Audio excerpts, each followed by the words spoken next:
If you like the story, you can support the author on Patreon. Link is in the description. Chapter 101 Mika's Past, HXH Heaven's Arena.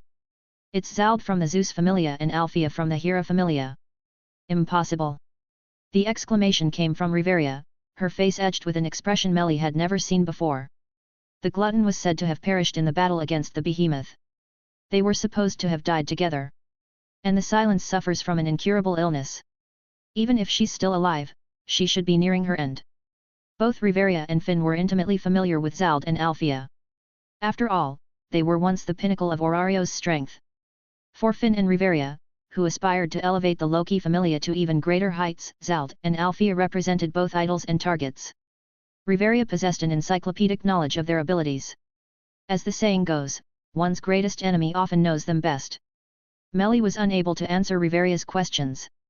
She simply didn't know the answers. After a moment of stunned silence, Riveria quickly regained her composure. Apologies. I lost my composure for a moment, she said, waving her hand dismissively. Once Riveria calmed down, Finn turned to Melly and asked, I've met Mika. Given his age, he shouldn't be acquainted with the silence and the glutton. How did he confirm their identities? I doubt they would reveal themselves so readily, especially if they're operating in secrecy. It doesn't seem like something they would do. Actually, Mika knew Althea.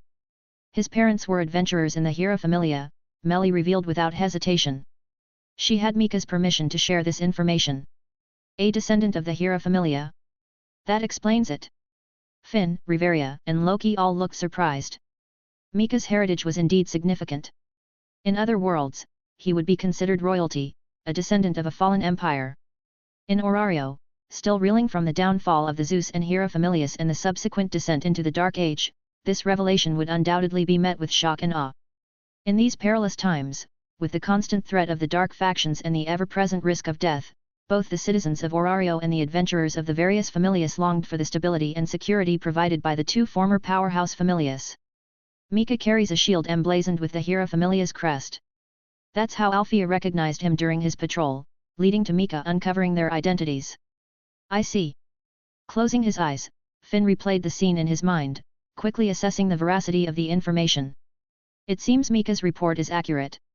This clarifies the Dark Faction's recent actions. They intend to engage us in a decisive battle. Relying on Zald and Althea, who are nearing their end. Finn's brow furrowed as he began tapping his fingers on the table, a look of deep concern etched on his face. Facing Zald and Althea, how can we possibly overcome such odds? He fell into deep thought. Seeing Finn's contemplative expression, Riveria and Loki knew he had entered his strategic planning mode. Let's leave him be. We shouldn't interrupt his thoughts, Riveria whispered to Melly before leading her and Loki out of Finn's office. Thank you for the information, Melly. Riveria said gratefully. This intel is crucial for us. If we had encountered them unaware, we would have suffered heavy casualties. But do we even stand a chance against them? Melly asked anxiously. They're the glutton and the silence. Fighting them is a suicide mission. Riveria fell silent, her expression grim. No one in Orario understood the terror of Zald and Althea better than they did. Just as Melly had feared, where in Orario could they find individuals capable of matching their power? Let's hope they are merely reminiscing about the past, Riveria said, trying to convince herself. Is that so? That's what they said, hey? Mika asked calmly, carefully examining the short sword in his hands. The glutton and the silence. I wonder if Finn can devise a strategy to counter them, Melly mused. With their current strength vastly inferior to their opponents, Orario's only hope rested on the wisdom of Finn. This was a battle of wits. Do you think he can come up with something? Ermid asked. It'll be difficult. There's an old saying, brute force conquers all. Indeed. Against opponents like Zald and Althea, we can't even hope to outmaneuver them. That's why we need to continue improving our strength, Mika concluded, placing the short sword on the table. Melly nodded in agreement, picking up the sword and examining it closely. This is your latest creation, right? Excellent craftsmanship. Upon reaching level 3, Mika had chosen blacksmith as his development ability. During his time in Orario, apart from training and studying, he had also dedicated himself to honing his blacksmithing skills. His relentless efforts had yielded remarkable results. He was now among the few level 3 blacksmiths in Orario. It's still not enough. I aspire to create weapons on par with legendary blades. I'm still a long way from achieving that goal, Mika said with a determined glint in his eyes. Melly rolled her eyes playfully. You're truly insatiable. You want to master everything. It seems your most pressing issue is your lifespan. Otherwise, it would be tragic if you didn't manage to reach your full potential in any field before your time runs out. Mika flicked Melly's forehead playfully. Don't jinx me. Ouch.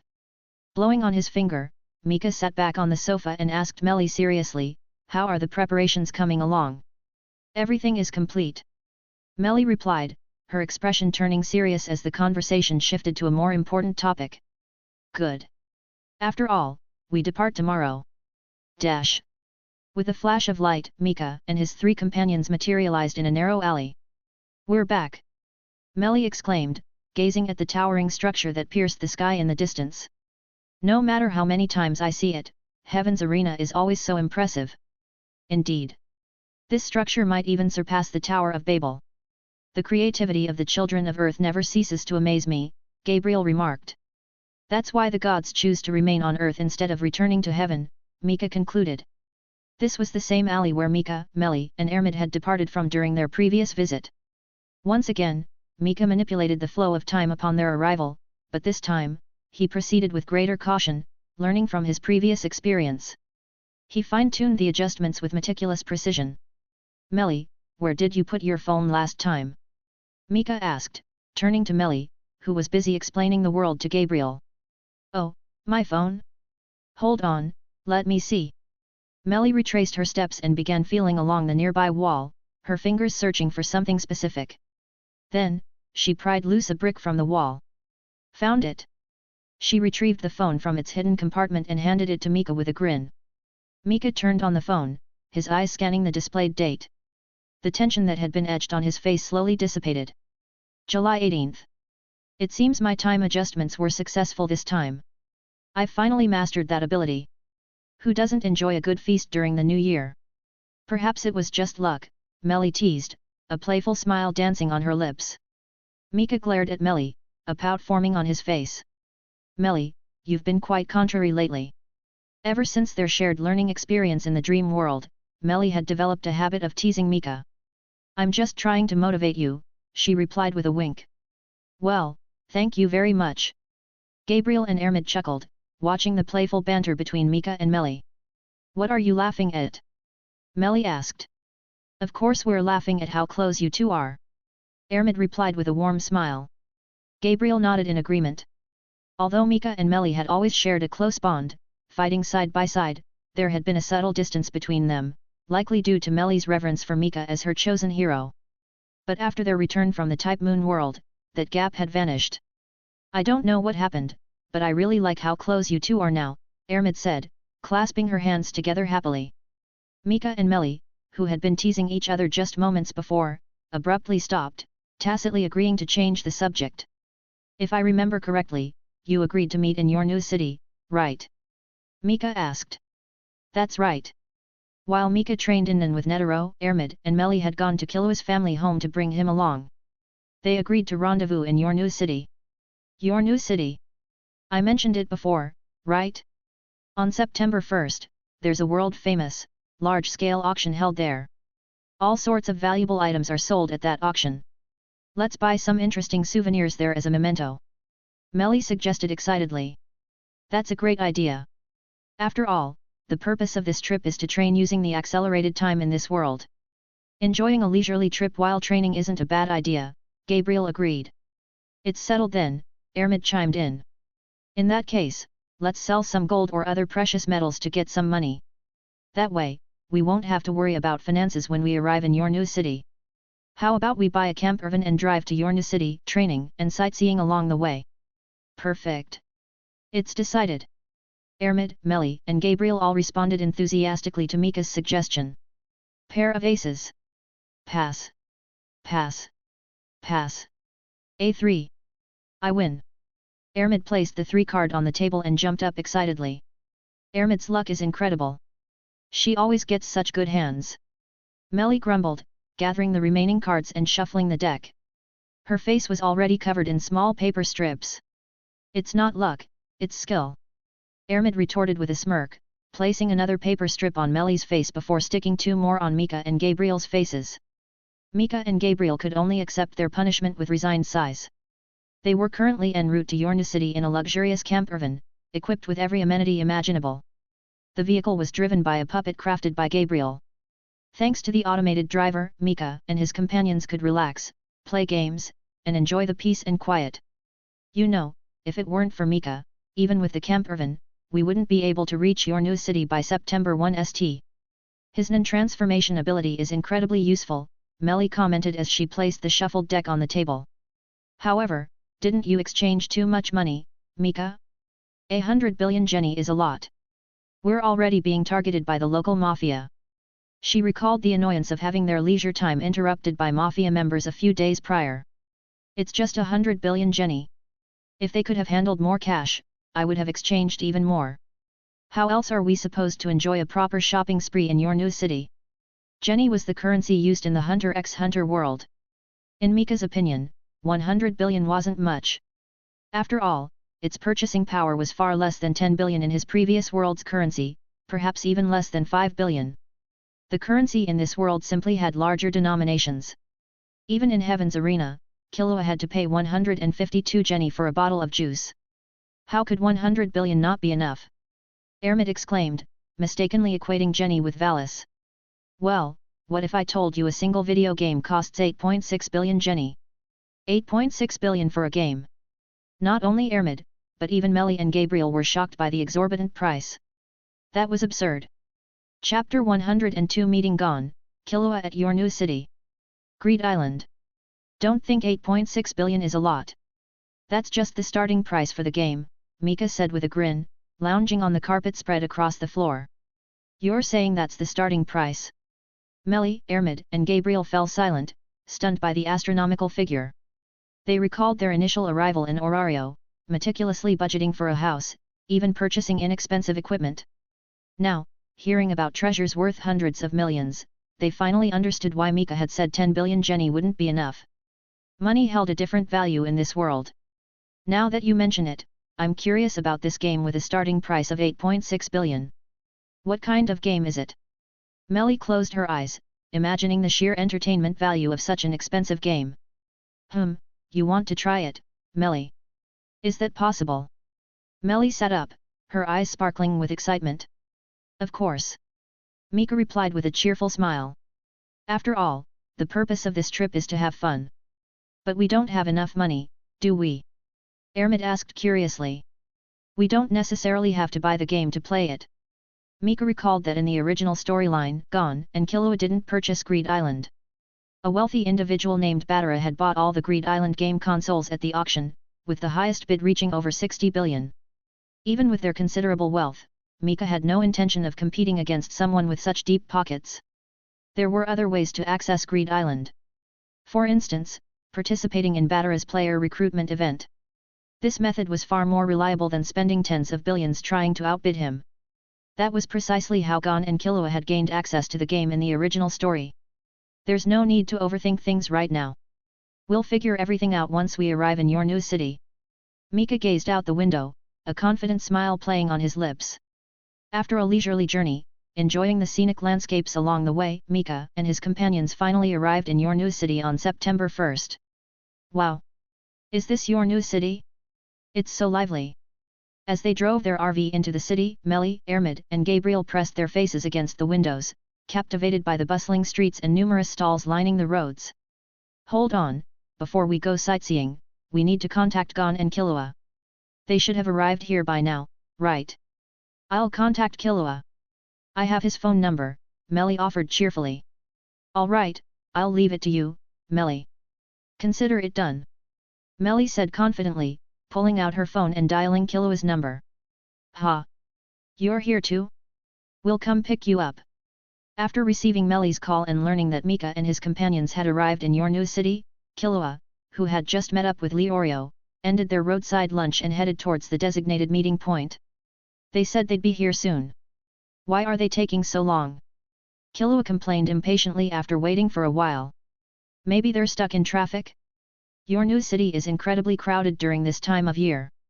With so many people, traffic jams are inevitable, especially if they're driving, Orario speculated. You're right, Orario. We're stuck in traffic. Just as Orario finished speaking, an RV pulled up beside them, and a familiar voice called out. Mika! Gon exclaimed excitedly. The RV door opened, revealing Mika. Hey! Long time no see, Gon, Killua, Orario. Mika greeted them cheerfully.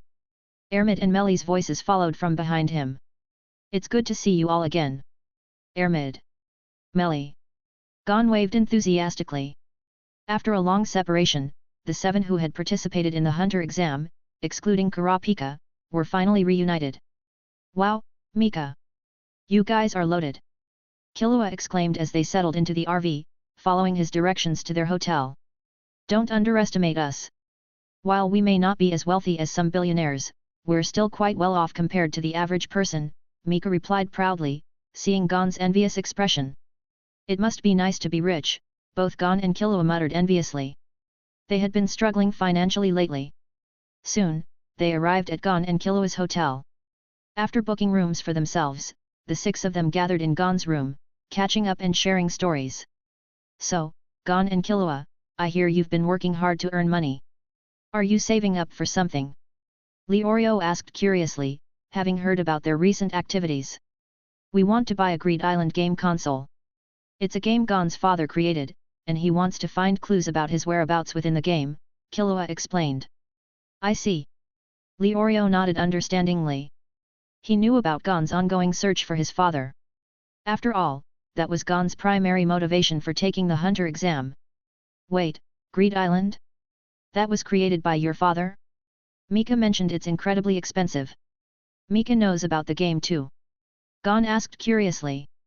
Yeah, I heard it's a game exclusively for hunters. Wow, it really is famous. Gon exclaimed excitedly, seeing that even Mika knew about Greed Island. He took it as a testament to his father's work. Observing their conversation, Orario turned to Killua and asked, just how expensive is this game? Even Mika said it's pricey. Judging by the luxurious RV parked downstairs, Orario knew that Mika was quite wealthy. The fact that even he considered the game expensive piqued Oriorio's curiosity. The price? It's about 8.6 billion jenny. Pfft. Orario, who had been sipping his coffee, spat it out in shock. He was utterly stunned. 8.6 billion. Orario roared, a look of disbelief etched on his face. He had never seen so much money in his life. What about 8.6 billion? It's not that much, Mika replied, tilting his head in confusion. Don't you know that 8.6 billion is just the estimated price? Once the auction starts, it'll go for at least 2 or 3 times that amount. 2 or 3 times. Not just Orario, but Gon and Killua also cried out in astonishment. While they had anticipated a higher final bid, 2 or 3 times the estimated price was beyond anything they could have imagined. They say money can solve any problem, but this is ridiculous, Killua groaned, slumping onto the sofa in defeat. The difficulty rating for obtaining Greed Island on the Hunter website wasn't particularly high. They had assumed that with enough effort, they could acquire it. What you said isn't wrong. In this world of and mysterious powers, money can solve most problems, Mika began, a thoughtful expression on his face. But acquiring money itself doesn't fall into that category. Accumulating vast wealth is a unique ability that transcends even nan. After all, even powerful individuals like your family, Killua, resort to assassination for money. Mika understood that in this advanced society, wealth was a form of power. He recalled the Chimera Ant King, whose terrifying strength was undeniable. Even Chairman Netero, despite his age, was one of the strongest hunters. Yet, he struggled against the Ant King throughout their battle. So, how did the Ant King ultimately perish? He was nearly killed by the poor man's rose, a miniature rose bomb. Even after regenerating by consuming his royal guards, he succumbed to the bomb's poison. And what was the poor man's rose? In essence, it was an inexpensive, easily manufactured nuclear weapon possessed by nearly every nation. With enough money, anyone could acquire it. After all, there was no shortage of individuals willing to sell dangerous weapons for the right price. If the Phantom Troop weren't so elusive, with their unique abilities and unknown base of operations, the 10 Dons, the leaders of the mafia community, wouldn't hesitate to unleash a poor man's rose upon them. For the immensely wealthy mafia, such weapons were readily available. This, too, was the power of money. Speaking of which, the mafia in this world seems incredibly powerful. After their clash with the Phantom Troop, the 10 Dons will undoubtedly suffer significant losses. Should I take advantage of this opportunity? Mika pondered the possibilities. Gon and Killua nodded thoughtfully, while Leorio exclaimed in agreement, "See? I told you, money is everything in this world." Mika refrained from dampening Leorio's enthusiasm, knowing he wasn't one to gloat excessively. Leorio quickly regained his composure and turned to Gon and Killua with a concerned expression. "So, what are you two going to do now?" "We'll have to find another way, but we can't give up on earning money," Gon declared, his determination unwavering. The billionaire Batara has been collecting Greed Island consoles for years, recruiting non-users to play and decipher the game's secrets. You could try joining through him. Really? Gon's eyes lit up with hope. Of course. That's great. Gon jumped up in excitement.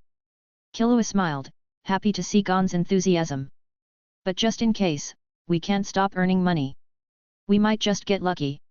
I understand, Killua. Let's work hard and earn some serious cash. Gon and Killua grinned at each other, their spirits renewed. It's nice to be young and optimistic, Mika remarked with a wistful smile. Aren't you only a few years older than them? Melly teased. Melly. You're ruining the moment. Just reminding you. I didn't need reminding. The others laughed, amused by Mika and Melly's playful banter. So, what have you three been up to lately? Leorio asked, turning the conversation to Mika and his companions. Us? We've been traveling and training, Mika replied with a grin. Sounds fun, right? Traveling and training? Killua, we should do that too. Gon exclaimed, turning to his friend. Yeah, that sounds like a great idea, Killua agreed with a chuckle. But first, we need to find your dad. Right. We need to find Jing. Gon's eyes hardened with determination as he thought about his father. In that case, let's get to work and earn some money. Leorio shouted, pumping his fist in the air. Mika and the others joined Leorio in his search for money-making opportunities. Although Mika carried 10 billion Jenny, he knew it wasn't enough to purchase Greed Island, so he kept it to himself. If Gon and Killua managed to raise the remaining funds, Mika would gladly lend them the rest. After all, he had a substantial reserve of gold. However, using it to buy Greed Island directly seemed like a waste, especially since there were other ways to gain access to the game. Leorio came up with an idea. Gon would challenge passers-by to arm wrestling matches, with the prize being a 3 million Jenny diamond ring purchased with Mika's funds. Their stall attracted numerous challengers, including members of the Phantom Troop. This is interesting. Mika chuckled, watching Gon struggle against Shizuku, a member of the Phantom Troop. If I remember correctly, the Phantom Troop is planning to raid the Mafia auction tonight. Should we get involved? As Shizuku walked away, slightly disappointed after her loss, Mika muttered, memorize her and her companion's aura with your tracking divination, Gabriel. Understood, Gabriel's voice responded softly from the air. Chapter 103 Phantom Troop Attack. Yes, just as Mika had predicted, the Phantom Troop had set their sights on the grand auction held exclusively for the Mafia on the evening of September 1st in Yornu City. After more than 3 years apart, the Phantom Troop had reunited in Yornu City. However, this time, the hunters would become the hunted. So, this is the auction venue. Standing atop a skyscraper, Mika gazed at the brightly lit building amidst the darkness of the night, a faint smile playing on his lips. Now, where's Kurapika? He scanned his surroundings, searching for any sign of Kurapika. In the Hunter x Hunter world, Mika couldn't use N freely. This world was populated by non-users, and at this particular moment, he was undoubtedly surrounded by them. If he were to activate N, his presence would be immediately detected by every non-user in the vicinity. That was the risk of using N. However, it didn't take long for Mika to locate Kurapika. He was positioned on the rooftop of the building opposite the hotel, keeping a close watch on the entrance. Found him. With a slight grin, Mika leaped from the rooftop, gracefully traversing the gap between the buildings towards Kurapika's location. He had initially intended to sneak up on Kurapika and surprise him, but as soon as he landed behind Kurapika and his companion, his presence was detected. There's another heartbeat. Behind us. Her voice was barely a whisper, yet it was crystal clear to Mika's enhanced hearing. Knowing he'd been discovered, Mika abandoned his stealth approach. Using transparent world, he saw that while Kurapika remained outwardly calm, he was internally preparing for combat. Mika chuckled softly. Relax, Kurapika. It's me. Hearing Mika's familiar voice, Kurapika swiftly turned around. His eyes widened in surprise as he recognized Mika's face. Mika? What are you doing here? Just here to experience the legendary auction, of course, Mika replied with a grin, stepping closer to Kurapika. And then I saw you over there and thought I'd say hello. Kurapika glanced in the direction Mika indicated, suddenly gaining a new appreciation for Mika's abilities. Your companion is quite remarkable. To be able to detect my presence. Since mastering my martial arts, very few have been able to do that. Mika smiled and greeted Kurapika's companion. Due to the passage of time, Mika no longer recognized many of the supporting characters from the Hunter x Hunter world.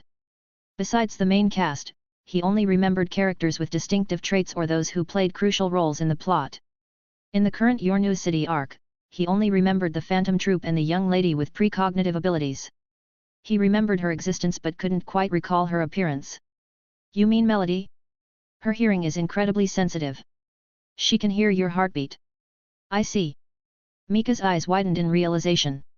Indeed, while he could conceal his presence, he couldn't mask the sound of his heartbeat. Kurapika's words jogged his memory. Yes, Melody, Kurapika's companion, was a young woman with a rather unusual appearance. He vaguely recalled that she had accidentally heard the Dark Sonata and suffered the consequences. This truly is the dangerous world of hunters. As Mika conversed with Kurapika and Melody, the mafia members on the street below suddenly panicked and began rushing inside the building. Something's happening. Melody, contact Daltsaline. Right. After issuing instructions to Melody, Kurapika turned to Mika. Mika, I need to go check out the situation. Let's chat again when we have more time. Sure. Go take care of business. I'll be going then. With that, Kurapika swiftly departed, heading towards the auction venue. Standing on the rooftop, watching the chaotic scene below, Mika recalled the events from his memory and muttered thoughtfully. I remember the troop escaping in a hot air balloon. I wonder if I can stir up some trouble. Looking at the surrounding buildings, an intriguing idea sparked in Mika's mind. First, I need to find a suitable building. With a powerful leap, Mika vanished into the night sky. Damn it! We got nothing. Aboard the hot air balloon, the members of the Phantom Troupe, having just taken off, showed no signs of triumph. Their faces were grim. They had found nothing in the vault. It seems the Mafia anticipated our attack, Shulnark muttered thoughtfully. 7 members had been assigned to the auction heist: Shulnark, Nobunaga, Uvajin, Franklin, Phaeton, Shizuku, and Maki. Among them, Shulnark, a manipulator, was the brains of the operation. We need to inform the boss immediately. Uvajin, sensing something amiss, pulled out his phone, intending to contact their leader, Krollo Lusilfur. Suddenly, Maki shouted, "Who's there?" The troop's members instantly turned towards Maki. And then they saw him. On the rooftop of a nearby building, silhouetted against the city lights, a figure wielding a rocket launcher waved at them. Damn it, Franklin! Understood. Without a word, Franklin grasped the situation. The figure intended to shoot them down with a rocket.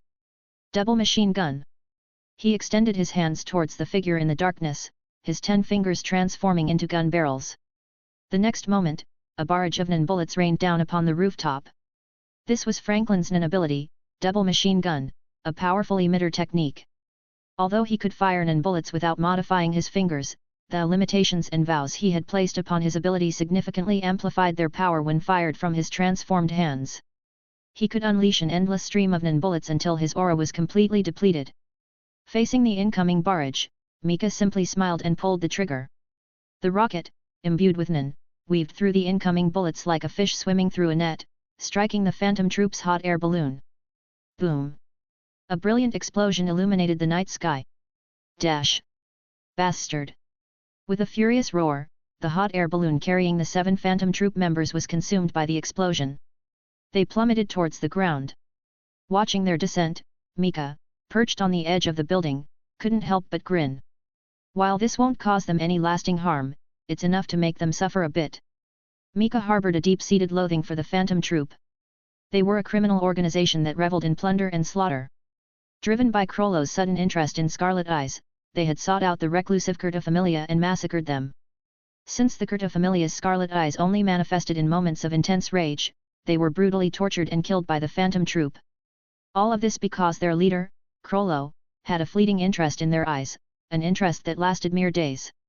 The Phantom Troop were truly ruthless individuals. However, Mika had no intention of annihilating them during this encounter. That task should be left to Kurapika, their sworn enemy. That being said, if using the troop as targets for his amusement presented itself as an opportunity, Mika wouldn't hesitate.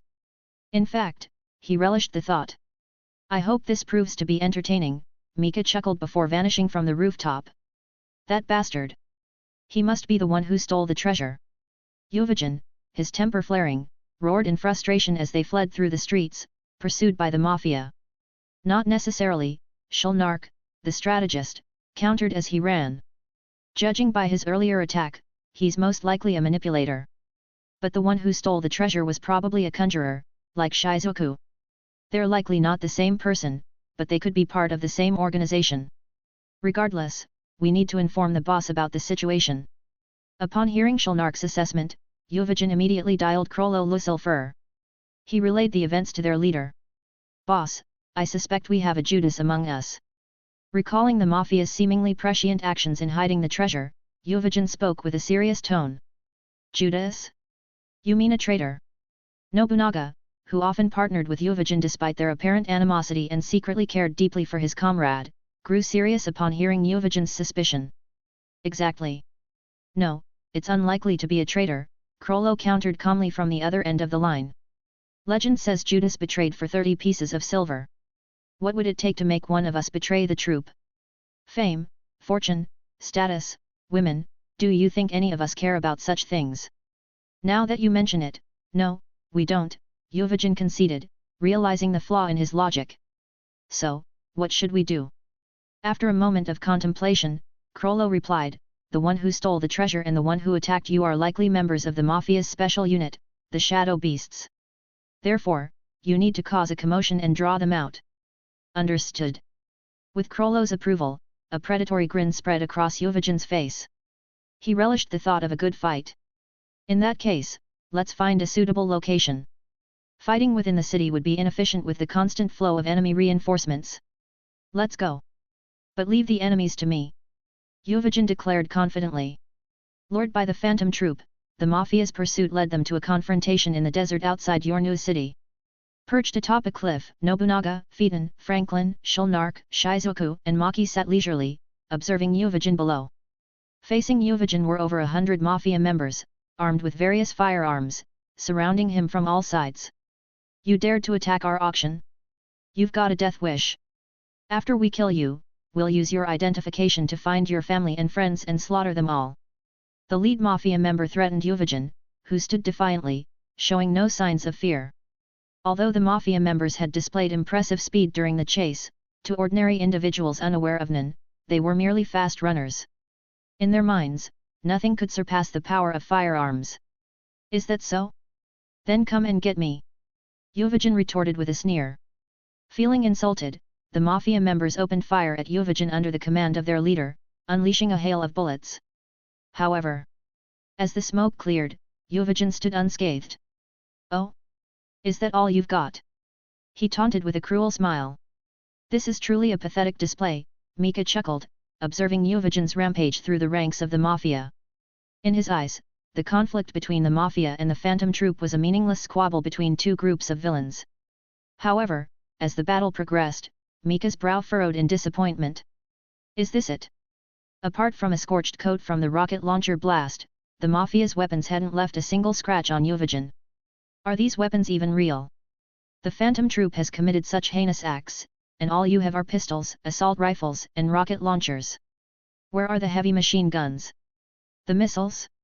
The poor man's rose? You're underestimating them. Or perhaps they haven't realized they're dealing with non-users.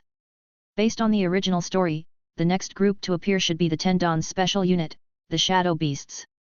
But even they're no match for the troop, Watching Yuvijan's arrogant laughter and the other Phantom Troop members casually playing cards and chatting on the cliff, Mika felt a surge of annoyance. He wasn't here to watch the Phantom Troop show off. In that case, allow me to lend the Mafia a hand. Thinking of a particular item in his collection, Mika grinned and turned around, spotting Kurapika observing the battle from a distance. He dialed Kurapika's number. Mika, is there something you need? If it weren't for their previous encounter, Kurapika would never have answered the call. I'm calling to give you a heads up. They're getting a bit too cocky, so I've decided to humble them on behalf of the Mafia. Don't come over here, okay? Looking at the weapon Gabriel had retrieved from his dimensional pocket, a sinister smile spread across Mika's face. Resistant to rocket launchers, hey? Let's see how he handles a missile. Chapter 104 Hunting Spiders. Yuvijan captured. What do you mean? Kurapika asked, bewildered, staring at his phone after the abrupt disconnection. What's wrong? His teammates, alerted by his phone conversation and his unusual expression, inquired with concern. Recalling Mika's words, Kurapika replied calmly, a friend of mine from another Mafia family just contacted me. He warned me to stay away. It seems their boss is displeased with these people's actions and intends to deploy some heavy firepower. I see. We should proceed with caution, Daltsaline, the team leader, advised.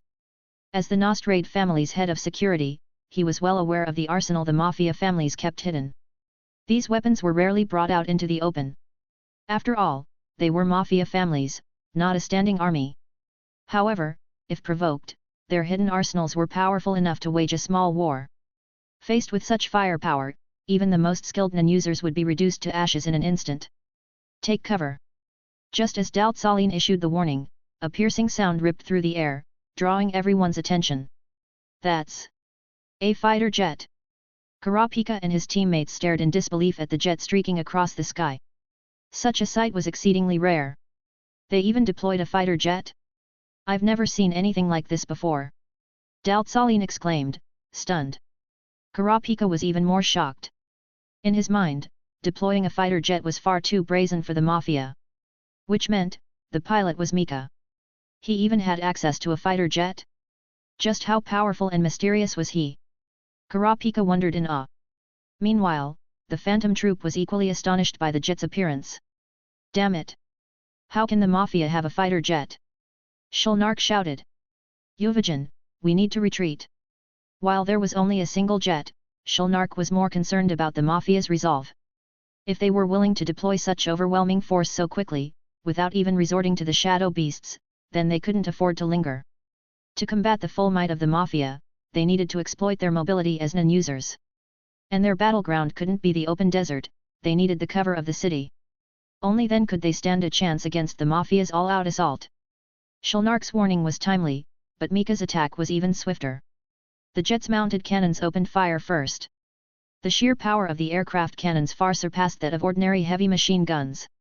Even Yuvijan, an enhancement-type non-user, had to exert his full strength to defend against the barrage. Trapped on the cliff face with nowhere to escape, Shulnark and the others reinforced their defenses with Ken. They also activated their non abilities, hoping to block the incoming fire. Maki spun her non threads into a protective net. Shizuku pointed her vacuum cleaner skyward. Franklin prepared to retaliate with his non bullets. Lacking Yuvijan's enhancement abilities, they could only focus on defense. Raik! Yuvijan roared, his body enveloped in Ken, as he braced himself against the onslaught of bullets. A look of horror spread across the faces of the others on the cliff. Their bullets are infused with aura. That's not a Mafia jet. It's being piloted by a non-user. Maki exclaimed, her non threads vibrating with the impact of the aura-infused bullets. Nobunaga, Phaeton, hurry up and dig. Shulnark, his eyes fixed on the rapidly approaching jet, anticipated a bombing run and urged Nobunaga and Phaeton to complete the tunnel they were digging. He hoped it would provide shelter from the impending attack. Mika, now directly above the Phantom Troop, pressed a button with a smirk. A missile detached from the jet and plummeted towards the ground. I knew my preparations would come in handy.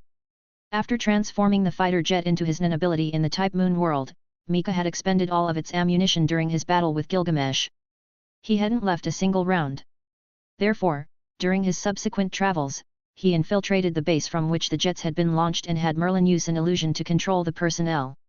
Then, using the base's resources, Mika replenished the ammunition for both jets and even took extra supplies. This was why he had decided to use the fighter jet in this battle. After all, it was his favorite toy. Whoosh! As the missile hurtled downwards, the Phantom Troop members scrambled towards the tunnel.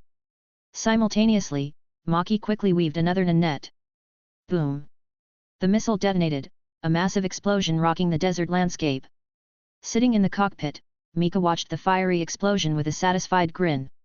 When you're not at your full strength, modern technology is truly a blessing. I should try to infiltrate the Mafia and see if I can get my hands on some more advanced fighter jets or missiles. Or perhaps even a few poor man's roses. With that thought, Mika pulled up the jet, not bothering with a follow-up attack. He still had use for these individuals. But before that, remembering something important, Mika dialed Kurapika's number again. Hello, Mika. Kurapika, those guys are the Spiders. Spiders was the code name for the Phantom Troop. Kurapika's eyes glowed scarlet as he heard Mika's words. He stared at the rising smoke, his hands trembling slightly. That missile probably didn't kill them. If you plan to do something, do it quickly. With that, Mika hung up. He then piloted the jet away from the scene. After a moment of silence, Kurapika dashed into the dissipating smoke. He quickly emerged, dragging a heavily injured Yuvajan, bound by chains. He then departed with the Nostrade family bodyguards. Whoa, was this place hit by a missile? The shadow beasts, arriving after Kurapika's departure, surveyed the blast site with curiosity. As they prepared to search the area, a calm yet furious voice echoed from the side. Did you do this? Looking up, the shadow beasts were met with the sight of 6 figures radiating murderous intent. Leading the group was Krollo Lusilfur, the leader of the Phantom Troop. Krollo Lusilfur, the leader of the Phantom Troop, sat on a boulder, his eyes filled with a chilling emptiness as he surveyed the devastation wrought by the explosion. Around him, the other troop members were digging through the debris, searching for any sign of Shulnark and the others. The moment Shulnark saw the fighter jet, he had anticipated the impending danger and immediately contacted Krollo for backup via text message. Thanks to his foresight, Krollo had arrived just in time. Those 4 know nothing. The place was already like this when they arrived, Pakunoda stated, her voice devoid of emotion. Behind her lay 4 corpses, the shadow beasts, the elite assassination squad directly under the 10 Dons. They had been no match for Krollo and the others in their current state of fury. After Pakunoda extracted their memories, they were deemed useless and eliminated. Pakunoda's Nen ability allowed her to read the memories of others. As a specialist, almost all her abilities revolved around memory manipulation. Is that so? Krollo responded indifferently. This operation was my responsibility. I underestimated the Mafia's resolve. It wasn't your fault, Danku, Pakunoda said quickly. Krollo remained silent, his expression unreadable. Cough. A cough emanated from beneath a pile of rubble, instantly capturing everyone's attention. A moment later, an arm emerged from the debris. Maki. The troop members rushed towards the emerging figure, Krollo included. Maki, are you all right? Pakunoda asked urgently. I'm fine. I wrapped myself in threads at the last moment, so my injuries are less severe. The others are probably worse off, Maki replied weakly. Although she had managed to intercept the missile with her threads before it reached their position, they were still too close to the blast radius. And unlike Yuvajan, none of them were enhancement-type Nen users. Their defensive capabilities were significantly weaker. Are the others with you? They should be nearby. Then start digging. Using Zetsu to enhance their senses and Ren to reinforce their arms, the troop members quickly excavated the buried members.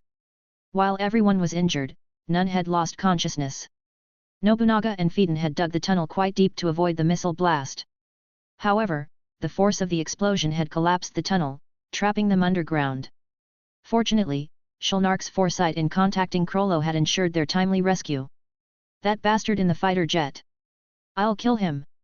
Nobunaga roared in fury.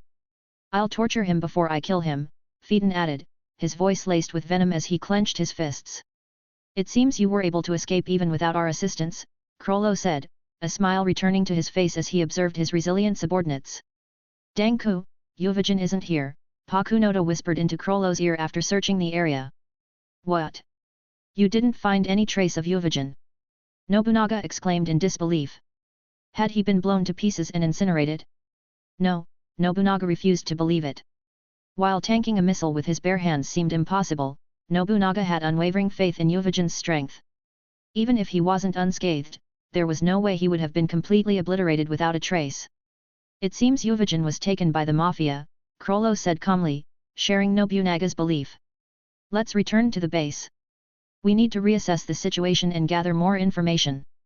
We know nothing about the enemy's movements. We can't afford to act rashly. Despite his burning desire for revenge, Nobunaga couldn't argue with Crollo's logic. They were indeed lacking crucial information about their enemy. Moreover, with several injured members, now wasn't the time for further action. Seeing no objections, Crollo turned to leave.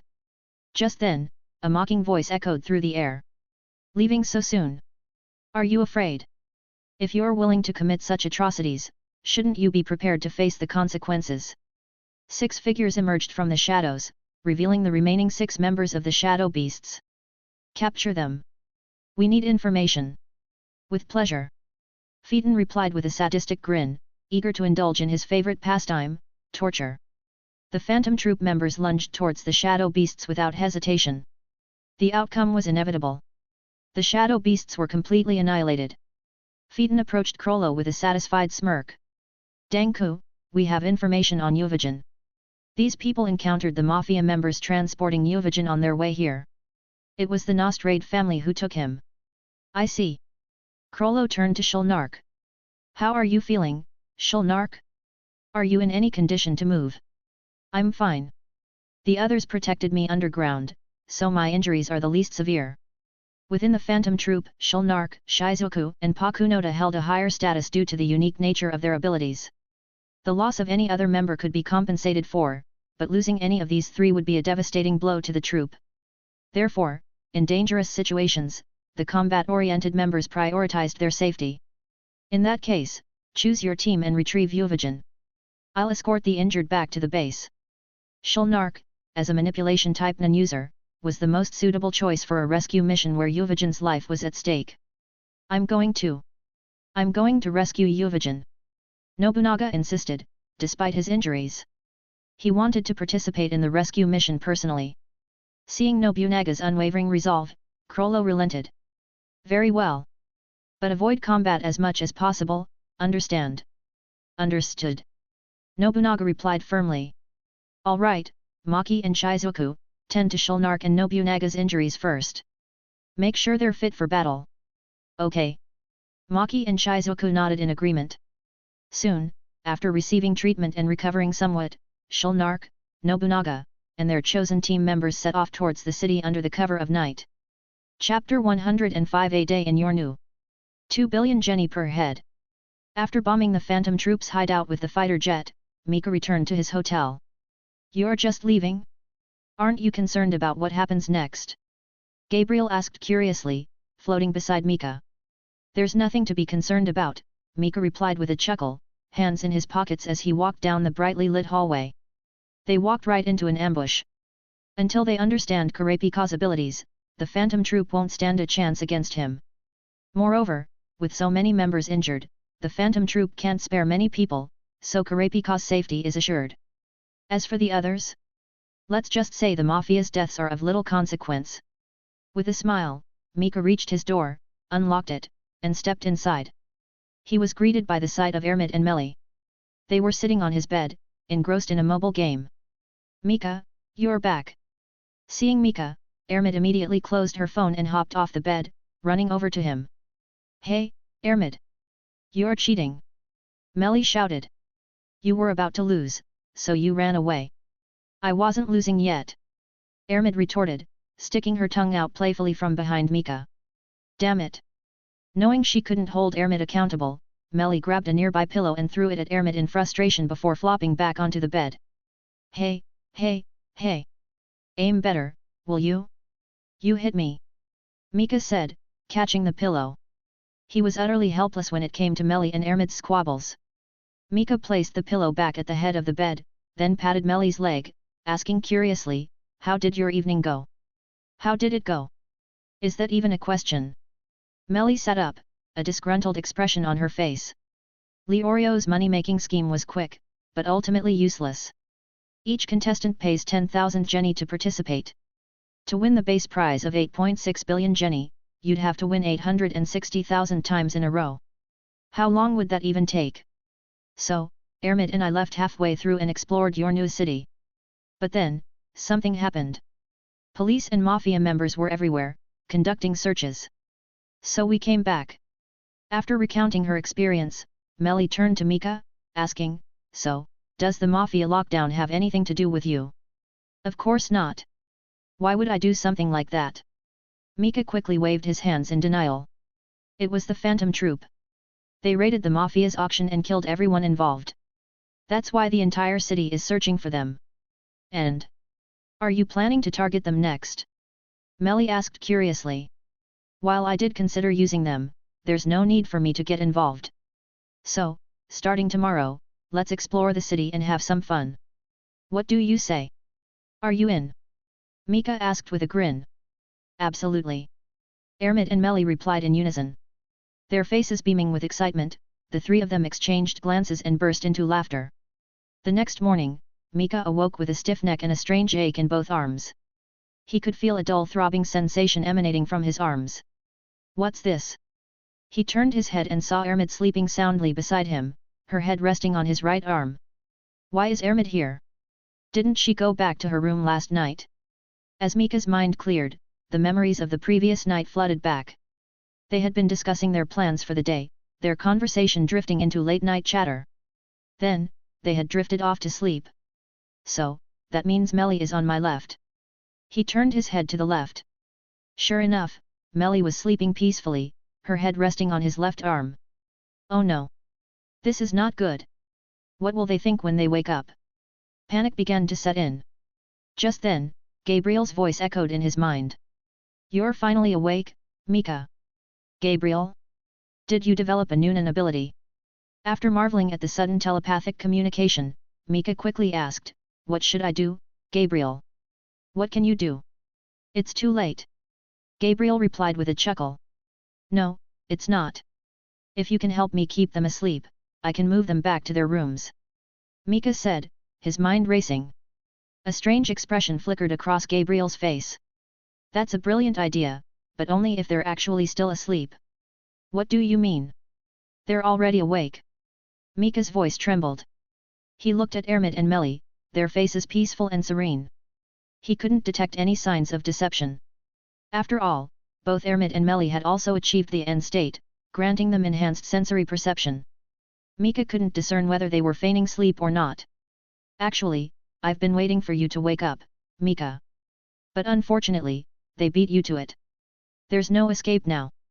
Hearing the amusement in Gabriel's voice, Mika's mind quickly cleared.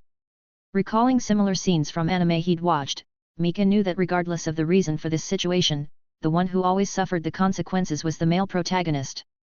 The crucial thing was to prevent this incident from affecting the relationship between Ermid and Melly. "So, what should I do?" he wondered, gazing at the sleeping faces of Ermid and Melly. Since they didn't react immediately upon waking up, it means they aren't thinking too deeply about it. They're probably embarrassed, which is why they're pretending to be asleep. In that case, I need to exploit their weakness. With that thought, Mika looked up at the ceiling and said, "Since you're already awake, how long do you intend to keep up the charade?" A subtle shift in Ermid and Melly's breathing confirmed his suspicion, they were indeed faking it. A sly grin spread across Mika's face. He lifted his arms and pulled both Ermid and Melly closer, embracing them. "If you enjoy sleeping so much, then let's sleep together." He pulled the blanket over them, enveloping all three in its warmth. Then, Mika began to subtly tickle them. "No. Stop." The next moment, Ermid and Melly's cries of protest erupted from beneath the blanket, echoing throughout the room. "Dash! Hey, are you two ready yet?" Leaning against the wall outside their room, Mika rubbed his face impatiently as he waited for the girls to finish changing. His brilliant idea from earlier had backfired spectacularly, resulting in 2 stinging slaps to his face. He felt utterly dejected. Ermid's slap was understandable, they hadn't shared such an intimate moment before, and it had been quite sudden. But Melly's slap was a different story. He had seen the smirk on her face after she hit him. She had definitely done it on purpose. Just you wait, Melly. The next time you visit me in my dreams, I'll show you what true cruelty is. A mischievous grin spread across Mika's face. After the morning's commotion, Ermid and Melly had finally calmed down and were now changing in their room, preparing for the day's activities. As Mika waited, Gon, Killua, and Leorio emerged from their room. So early? Are you planning another arm wrestling competition today? Mika asked. Of course. Where else can we find such an easy way to make money? Leorio replied. Besides, the street arm wrestling was just the first part of my plan. My real money-making strategy starts today. Mika already knew what Leorio had in mind. He would use the previous night's arm wrestling matches to build his reputation and attract the attention of underground gambling organizers, then join a high-stakes game. That was how he planned to make a fortune. As for potential future problems, Leorio, confident in their nin abilities, declared they had nothing to fear. Leorio's right. Gon chimed in, agreeing wholeheartedly. If you're happy, then I'm happy, Mika replied with a chuckle. He knew that Gon had given up on buying a Greed Island game console. His focus had shifted to the Greed Island infiltration plan orchestrated by the billionaire Batara, as Mika had suggested earlier. Their current money-making endeavors were merely a way to experience the thrill of the game. Are you guys going out today, Mika? Have fun. Leorio said, nudging Mika with his elbow and winking suggestively. Instantly understanding the implication behind Leorio's words, Mika couldn't help but smile. He punched Leorio lightly in the side and said, that's none of your business. Now go make your fortune. Feeling the sting in his side, Leorio gulped and quickly said, I'm going. Before hurrying away.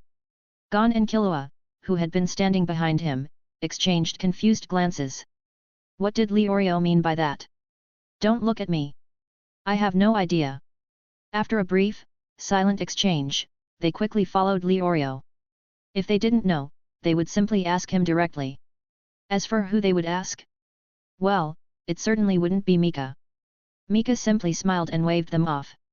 Shortly after Leorio, Gon, and Killua left, Ermid and Melly emerged from their room. After carefully dressing up, their already stunning appearances were even more breathtaking. Mika stared at them, momentarily speechless, before extending his hands with a smile. Shall we embark on our adventure, my ladies? Of course. Ermid and Melly replied in unison, taking his hands. September 2nd. Mika spent the entire day exploring Yornu City with Ermid and Melly, enjoying the various attractions and entertainment. On that same day, Yuvajin, who had been captured by Kurapika, was rescued by the remaining members of the Phantom Troop. However, still humiliated by his inability to break free from Kurapika's chains, Yuvajin didn't return to their base. After obtaining information about the mafia group Kurapika had joined, he set off alone, seeking revenge. He wanted to erase the stain on his pride. Trusting Yuvajin's strength, Shulnark and Nobunaga allowed him to proceed. Meanwhile, anticipating Yuvajin's arrival, Kurapika waited at the hotel. When Yuvajin appeared, they traveled to a desolate area for their duel. However, Yuvajin hadn't anticipated the extent of Kurapika's power. Driven by his thirst for vengeance and empowered by his nin abilities specifically designed to counter the Phantom Troop, Kurapika had surpassed him in strength. Kurapika defeated Yuvajin with relative ease. In the end, refusing to divulge any information about the Phantom Troop, Yuvajin perished under the weight of Kurapika's nin ability. Thus began Kurapika's quest for revenge. And the Phantom Troop lost one of its members. Back at the Phantom Troop's base, after learning about Yuvajin's fate from Shulnark, Krollo Lucifer immediately understood the danger they faced. Their enemy had deliberately chosen Yuvajin as their first target. If Yuvajin returns tonight, then he's safe. But if he doesn't, then I'm afraid the worst has come to pass. Damn it! Shulnark and Nobunaga roared in frustration upon hearing Krollo's deduction. Shulnark regretted his decision to let Yuvajin go alone. Nobunaga feared for Yuvajin's safety. The Phantom Troop only knew that their enemy was a skilled user of chains. Looking at the information Shulnark had gathered, Krollo noticed a mention of Neon Nostrade, the daughter of the Nostrade family's head, and her remarkably accurate fortune-telling abilities. A thought struck Krollo. He decided to pay her a visit. As the leader of the Phantom Troop, Krollo possessed the nin ability Skill Hunter, which allowed him to steal other people's nin abilities under certain conditions. He was always interested in acquiring useful nin abilities. Now, suspecting that Neon might be an nin user, his interest was piqued. He wanted to steal her ability. On that same day, Gon, Killua, and Leorio, while participating in an arm wrestling competition, were introduced to a dedicated arm wrestling gambling den by a mafia member. Presented with this long-awaited opportunity to make money, they readily accepted. However, just as Gon was about to participate, the arm wrestling event was abruptly cancelled and replaced with a hide-and-seek game. The rules were simple: capture the designated targets, and each capture would be rewarded with 2 billion jenny. This news was met with excitement by the cash-strapped trio. They decided to participate in this hide-and-seek game. The photos they received from the organizers depicted several members of the Phantom Troop. Chapter 106: Saving Gon and Killua. Hey? You're saying Gon and Killua went to track the Phantom Troop?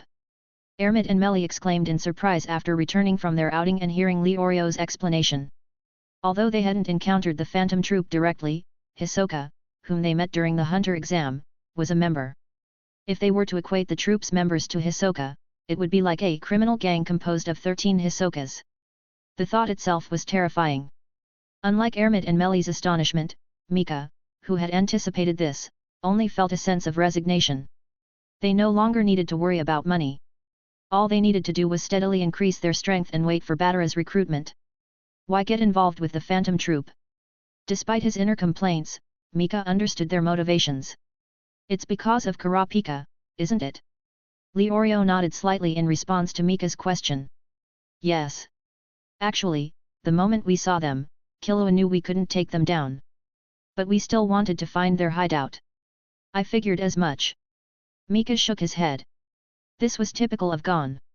Unlike protagonists in other hot-blooded manga, Gon Freaks, the protagonist of Hunter x Hunter, wasn't a paragon of virtue. His personality was untamed and wild. This might be attributed to his childhood spent playing with wild animals in the forest, without any human companions his own age. As a result, Gon lacked a conventional sense of right and wrong. His actions were driven by curiosity. At the same time, Gon was fiercely loyal to his friends. He would readily risk his life for their sake. He had no fear of death. So, upon learning that the individuals they were tracking were the Phantom Troop, the very group that had massacred Kurapika's familia, Gon was determined to capture them. He was the epitome of a true friend. I wonder if Gon and Killua have been captured by the Phantom Troop. After a moment of thought, Mika turned towards the empty air beside him and said, "Bring out the tracking compass." Okay. Leorio was taken aback, hearing Mika speak to an invisible presence. What's going on? It's a sort of nin beast, Melly explained to Leorio. Some nin users can create unique life forms with their abilities to assist them in battle. Since these nin beasts are made of aura, you won't be able to see Gabriel unless you learn Gyo. Gyo. Melly sighed, seeing Leorio's continued confusion. Unlike Gon, Killua, and Kurapika, who had diligently honed their nin abilities after becoming hunters, Leorio, whose primary motivation for becoming a hunter was to avoid medical school tuition, had focused on his studies, aiming to enter a prestigious medical university. Therefore, his nin training was limited to the most basic technique, 10. Before encountering Gon and Killua again, he wasn't even aware of the other three fundamental principles, Zetsu, Ren, and Hatsu. That's a more advanced nin technique. You'll learn it eventually. I see, Leorio replied, nodding. Meanwhile, after receiving the tracking compass from Gabriel, Mika looked at the clustered points of light and sighed. It seems Gon and Killua have been captured. Anticipating the upcoming chaos in your new city, Mika had collected the auras of Gon, Killua, Kurapika, and Leorio when they first met. He had also collected the auras of 7 Phantom Troop members during his earlier rocket launcher attack on their airship. Now, Gon and Killua's auras overlapped with those of the Phantom Troop. Gon and Killua have been captured. What do we do?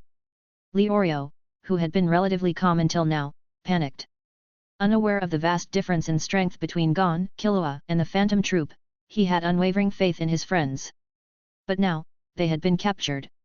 The reality of the situation finally sunk in. Don't worry, I'll go rescue them. Although Gon and Killua had managed to escape the Phantom Troop in the original story, that didn't guarantee their safety in this altered timeline. Their initial escape was successful because the troop didn't know about Kurapika's abilities. However, Through their conversation, Killua had deduced Kurapika's Nin ability. If Pakunoda were to read their memories again, they would have no chance of escape. Moreover, Mika's presence in these worlds inevitably caused a butterfly effect. Blindly believing that everything would play out as it did in the original story would be foolish. Mika didn't believe in plot armor. In his view, what defined a protagonist? Someone with exceptional conviction or talent, who had experienced extraordinary events and survived. That was a protagonist. They didn't survive because they were the protagonist. They became the protagonist because they survived. Take the Hunter x Hunter world, for example. Killua, born into a family of assassins, endured torturous training from a young age. After escaping his family, he found solace and a new beginning with Gon. Kurapika, the sole survivor of his familia's massacre, trained relentlessly to avenge his people, willing to sacrifice his own life for revenge. Orario, who witnessed the death of his friend due to poverty and lack of access to medical treatment, aspired to become a doctor and provide free healthcare to those in need. In terms of their backgrounds, who among them had a less compelling story than Gon? Even Jing Freaks, Gon's father, had a more legendary life than his son. Therefore, upon entering this world, one shouldn't rely on the illusion of plot armor. The characters should be treated as real people, not mere plot devices in a story. Ermid, Melly, come with me. Since we're rescuing hostages, I need your strength. Of course. We're partners, after all. Melly replied without hesitation. Ermid nodded in agreement. They returned to their room to change into their combat attire, shedding their current casual outfits. What about me, Mika? Orario asked anxiously. Orario, you should continue with the task you and Gon agreed upon. We'll bring them back safe and sound, Mika reassured him. Thud. One more time. Ready, go. Thud. One more time. Ready, go. Thud. One more time. Ready, go. The sounds of impacts echoed continuously from within an abandoned building. Inside, Gon and Nobunaga were locked in an arm wrestling match. However, Gon was no match for Nobunaga's strength. His wrist was repeatedly slammed against the stone table, the relentless impacts turning his hand into a bloody mess. Despite this, Nobunaga insisted on continuing. Besides them, the remaining members of the Phantom Troop were present, excluding Uvijin, who had been killed, and Crollo, who had left to hunt down Neon Nost Raid for her Nin ability. 11 members in total, including Nobunaga. After being brought back to the Phantom Troop's hideout, Killua felt a surge of relief upon seeing Hisoka among them. He believed that Hisoka, who held a peculiar interest in Gon, wouldn't allow him to die. Hisoka subtly signaled to Killua with his eyes, urging him not to reveal their acquaintance. However, the next moment, Gon's surprised gasp upon seeing Hisoka sent shivers down both Killua and Hisoka's spines. Fortunately, Killua reacted quickly. He immediately noticed Shizuku, who had arm-wrestled Gon at Leorio's makeshift stall during the hunter exam. Ah, it's that big sister from the arm-wrestling match! Killua exclaimed, feigning childish excitement. But Shizuku's reaction left him dumbfounded. She didn't recognize him. Thankfully, Franklin and Phaeton, who were standing next to Shizuku, had also seen Gon and Killua before, confirming their claims and preventing their connection with Hisoka from being exposed. Oh, so you beat Shizuku in arm wrestling? Nobunaga asked Gon, his interest piqued. Yeah. Gon nodded. Then arm wrestle with me. Nobunaga challenged. And so, the scene unfolded as described before. Thud. One more time. Ready, go. Following Nobunaga's command, Gon strained his muscles, putting all his strength into the arm wrestling match. However, Nobunaga remained unfazed, his expression indifferent, as if he wasn't even exerting any effort. How strong is my arm strength among the spiders? Nobunaga asked casually. Probably 7th or 8th. Franklin replied nonchalantly. Maki added, it's not weak, but it's not particularly strong either. Exactly, Nobunaga said, his gaze fixed on Gon. The strongest among us was a man named Uvijin, but it seems he was killed by the chain user. Thud. One more time. Nobunaga refocused on Gon. Ready, go. As their hands locked, blood trickled down Gon's bruised hand. Uvijin was an enhancer, and also a very straightforward guy. A simple-minded fellow who loved a good brawl. On the other hand, he was incredibly punctual. Franklin and I often argued with him because we were always late. In a fist fight, I would have been completely at his mercy. Nobunaga continued to talk about Uvajin, his gaze fixed on Gon. We knew each other even before the troop was formed. I understood him better than anyone. That guy.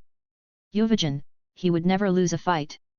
He must have been ambushed and killed by some cowardly tactic. Tears welled up in Nobunaga's eyes as he spoke. As comrades who had fought side by side, Nobunaga and Uvajin shared a bond that surpassed all others. I'll never forgive him. I'll find him, even if I have to kill everyone in my path. The chain user harbors intense hatred for us. He was hired by the Nostrade family. Even if you don't know him personally, you must have heard rumors. Think carefully. Tell me everything you know, every single clue. Nobunaga roared, his voice filled with rage. Killua's heart skipped a beat as he processed Nobunaga's words. He had figured out the chain user's identity. It was Kurapika. I haven't heard anything. While Nobunaga held Gon's hand in a vice-like grip, Gon struggled against him with all his might. He was furious after hearing Nobunaga's words. Even if I had, I would never tell you. I thought you were all heartless bastards, but it seems you can cry for your comrades too. Gon glared at Nobunaga, his eyes burning with defiance.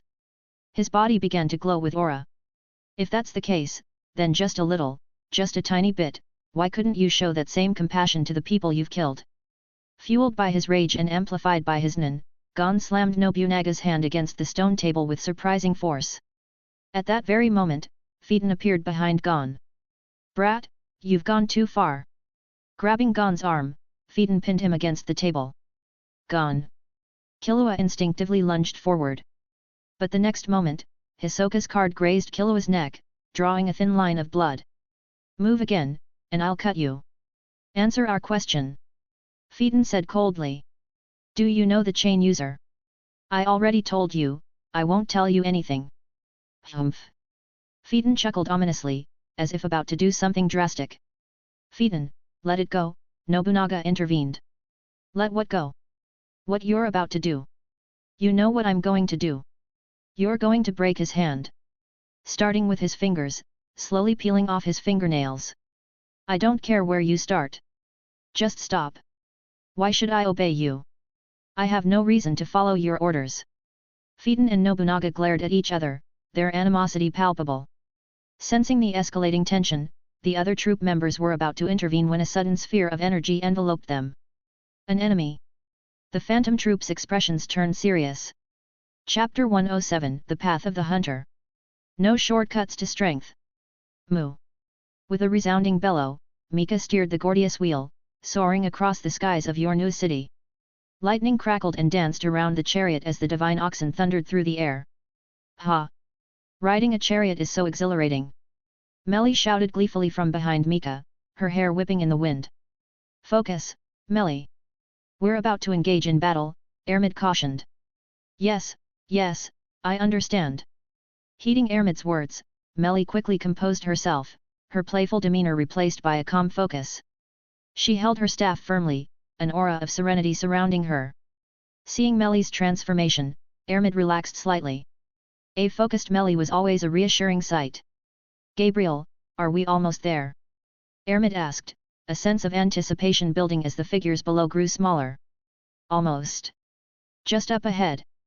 Mika's lips curled into a slight smile as he looked in the direction Gabriel pointed. I believe we should make a grand entrance. How so? Melly inquired. Like this. As Mika spoke, an immense N expanded outward, encompassing everything within a radius of several hundred meters in an instant.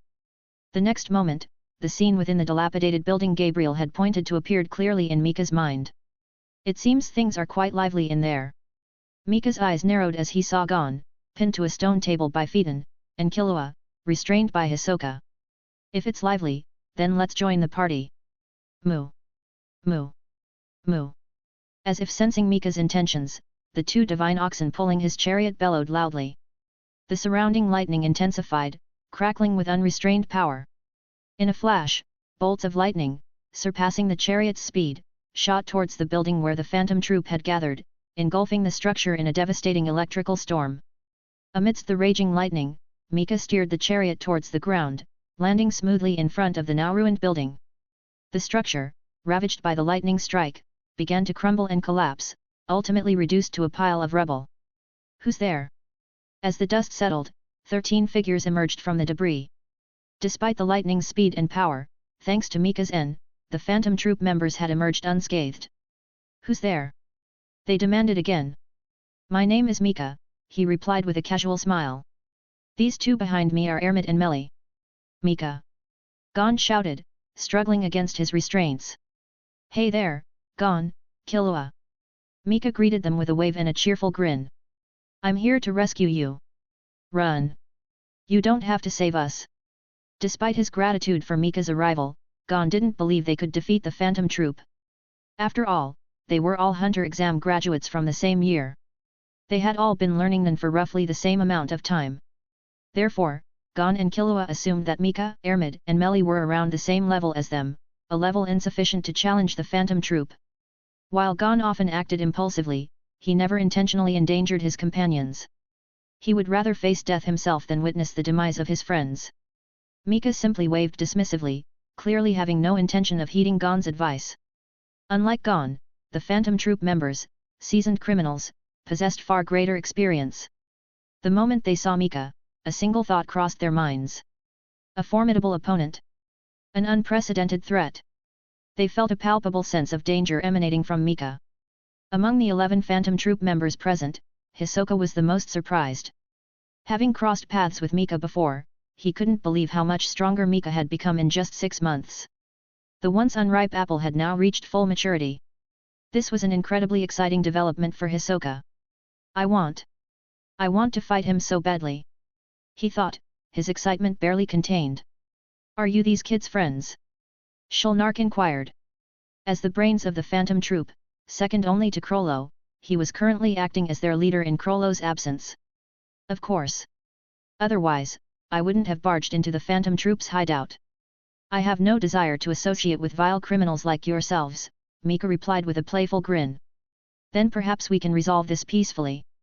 Until Crollo returned and issued his orders, Shulnark was reluctant to confront this terrifying opponent.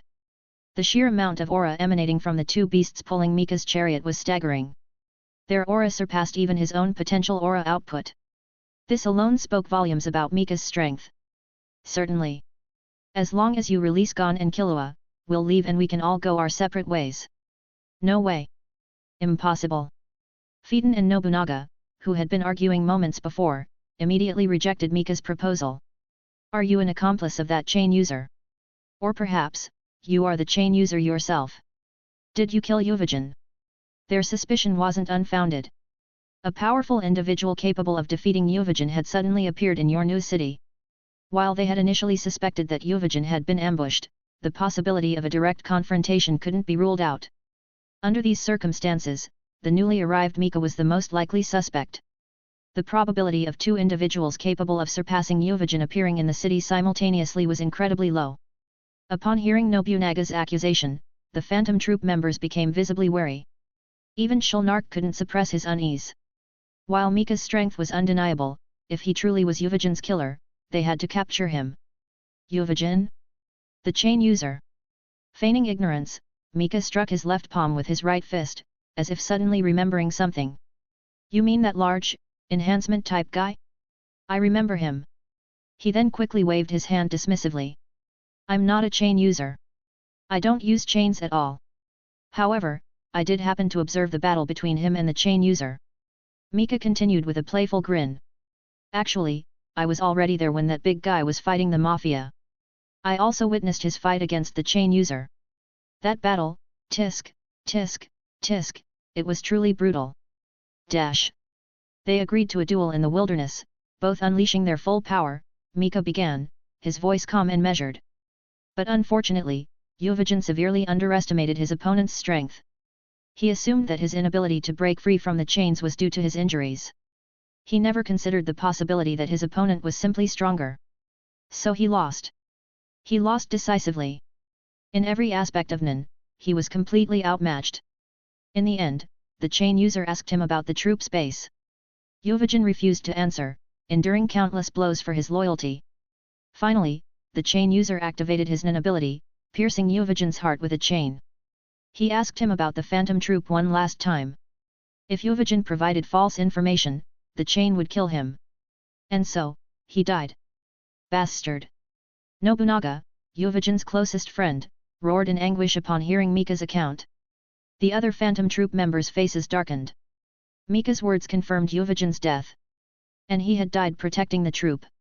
While the phantom troop members, born in Meteor City, didn't adhere to conventional notions of good and evil, living by the law of the jungle, they still held a certain camaraderie and loyalty towards one another. Now, Yuvajin, their vanguard who often cleared the path for their operations, had died protecting them. This news understandably stirred a range of emotions within the group. Damn it!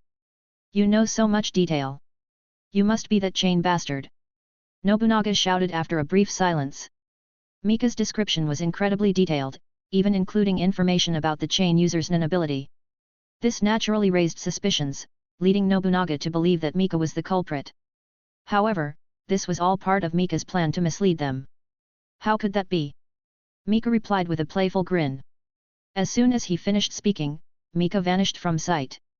Startled, the phantom troop members frantically scanned their surroundings, but they couldn't find any trace of him.